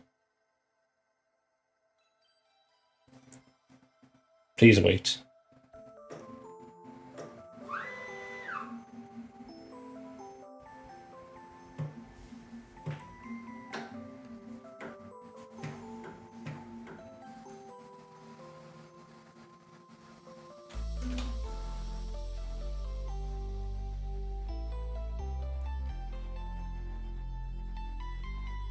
Okay.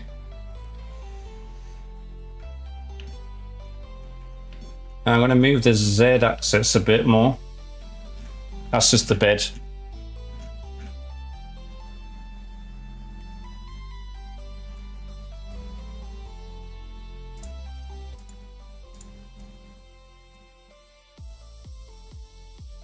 So I got more room to play with. I'm going to move this.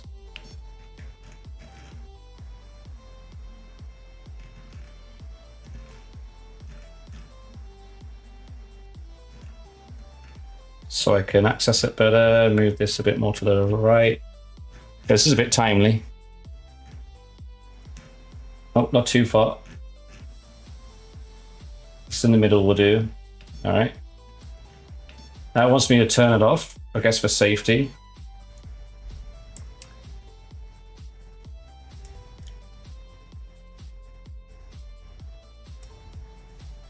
All right.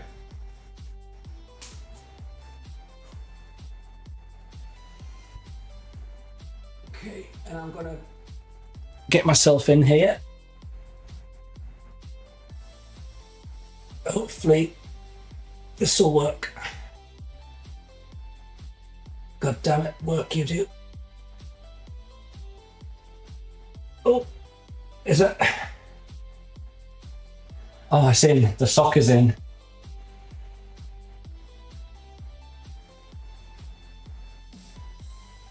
Let's make sure it's fully in.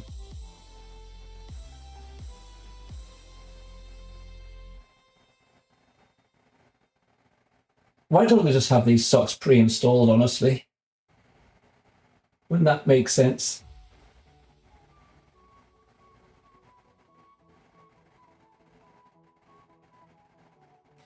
All right, that's in. Okay, that wasn't too difficult, but the instructions made it sound difficult.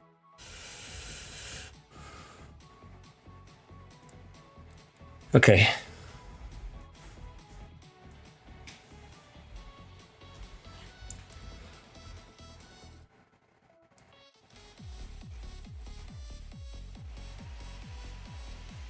Turn them back on. It's optional. Well, it sounds like a good idea to have it on, honestly.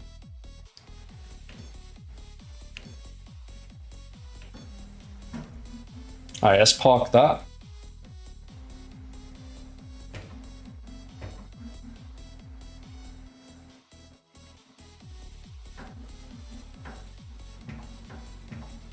This shake because the way it just went in there was like high speed, Jesus. Okay. And then settings, hardware. I don't think I need to do this, but I'm just double checking.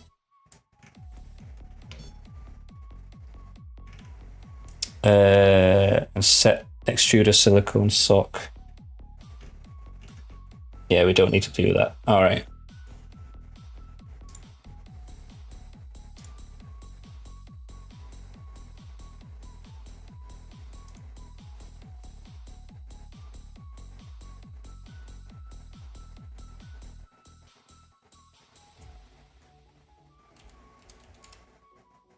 All right, 1 second, guys.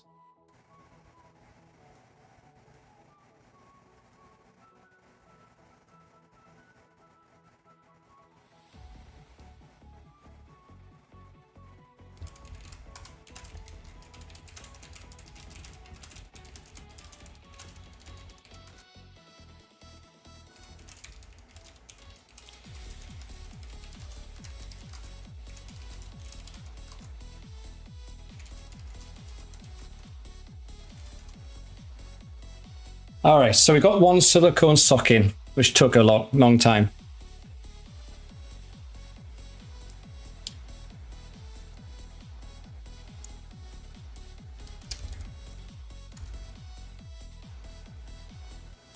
All right, 1 second, guys. Something requires my attention. Okay, so it looks like all I've got to do, I mean, these are optional. Oh God, you can't see. These are optional, so we can always do these. I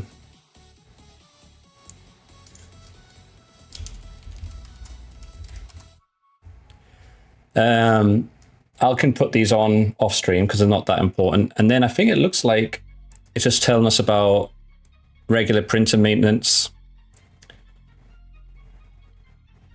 So let's sort of focus on lubricating a couple of pins, etc.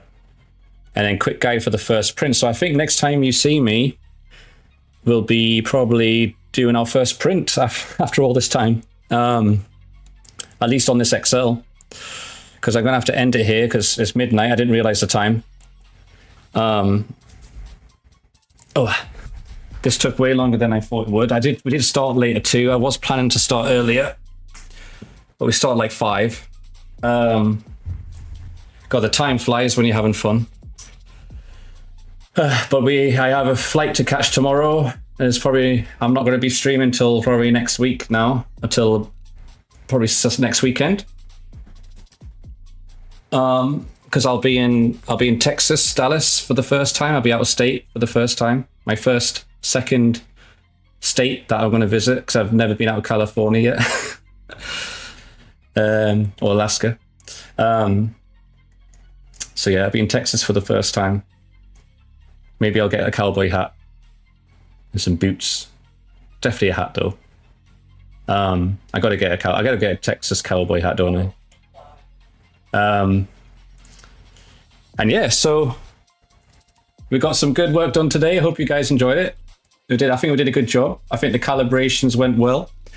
There was a slight issue, but we fixed it. I just got the next 4 socks to put on. Hold on. Turn these off. It's way too bright. Ooh. And then we will do our first test print on this bad boy, the XL. And also we've got to set the camera as well. I feel like that's just, hopefully, fingers crossed, it works. If not, I'll have to look at why that doesn't work. And then we'll be waiting for, I think by next week, or not far away from next week, we'll probably receive the Core 1 again and rebuild that again. Disassemble that again. And then we'll test that one too. So we'll have them both side by side as well, which will be kind of cool. But I hope you enjoyed the progress, and I hope it was cool angles and video cameras. I try to make it visually appealing too, you know. It would be pretty shitty if all you saw was like this, my hand in the way of everything. So yeah, I'll see you guys later. Thank you for being here.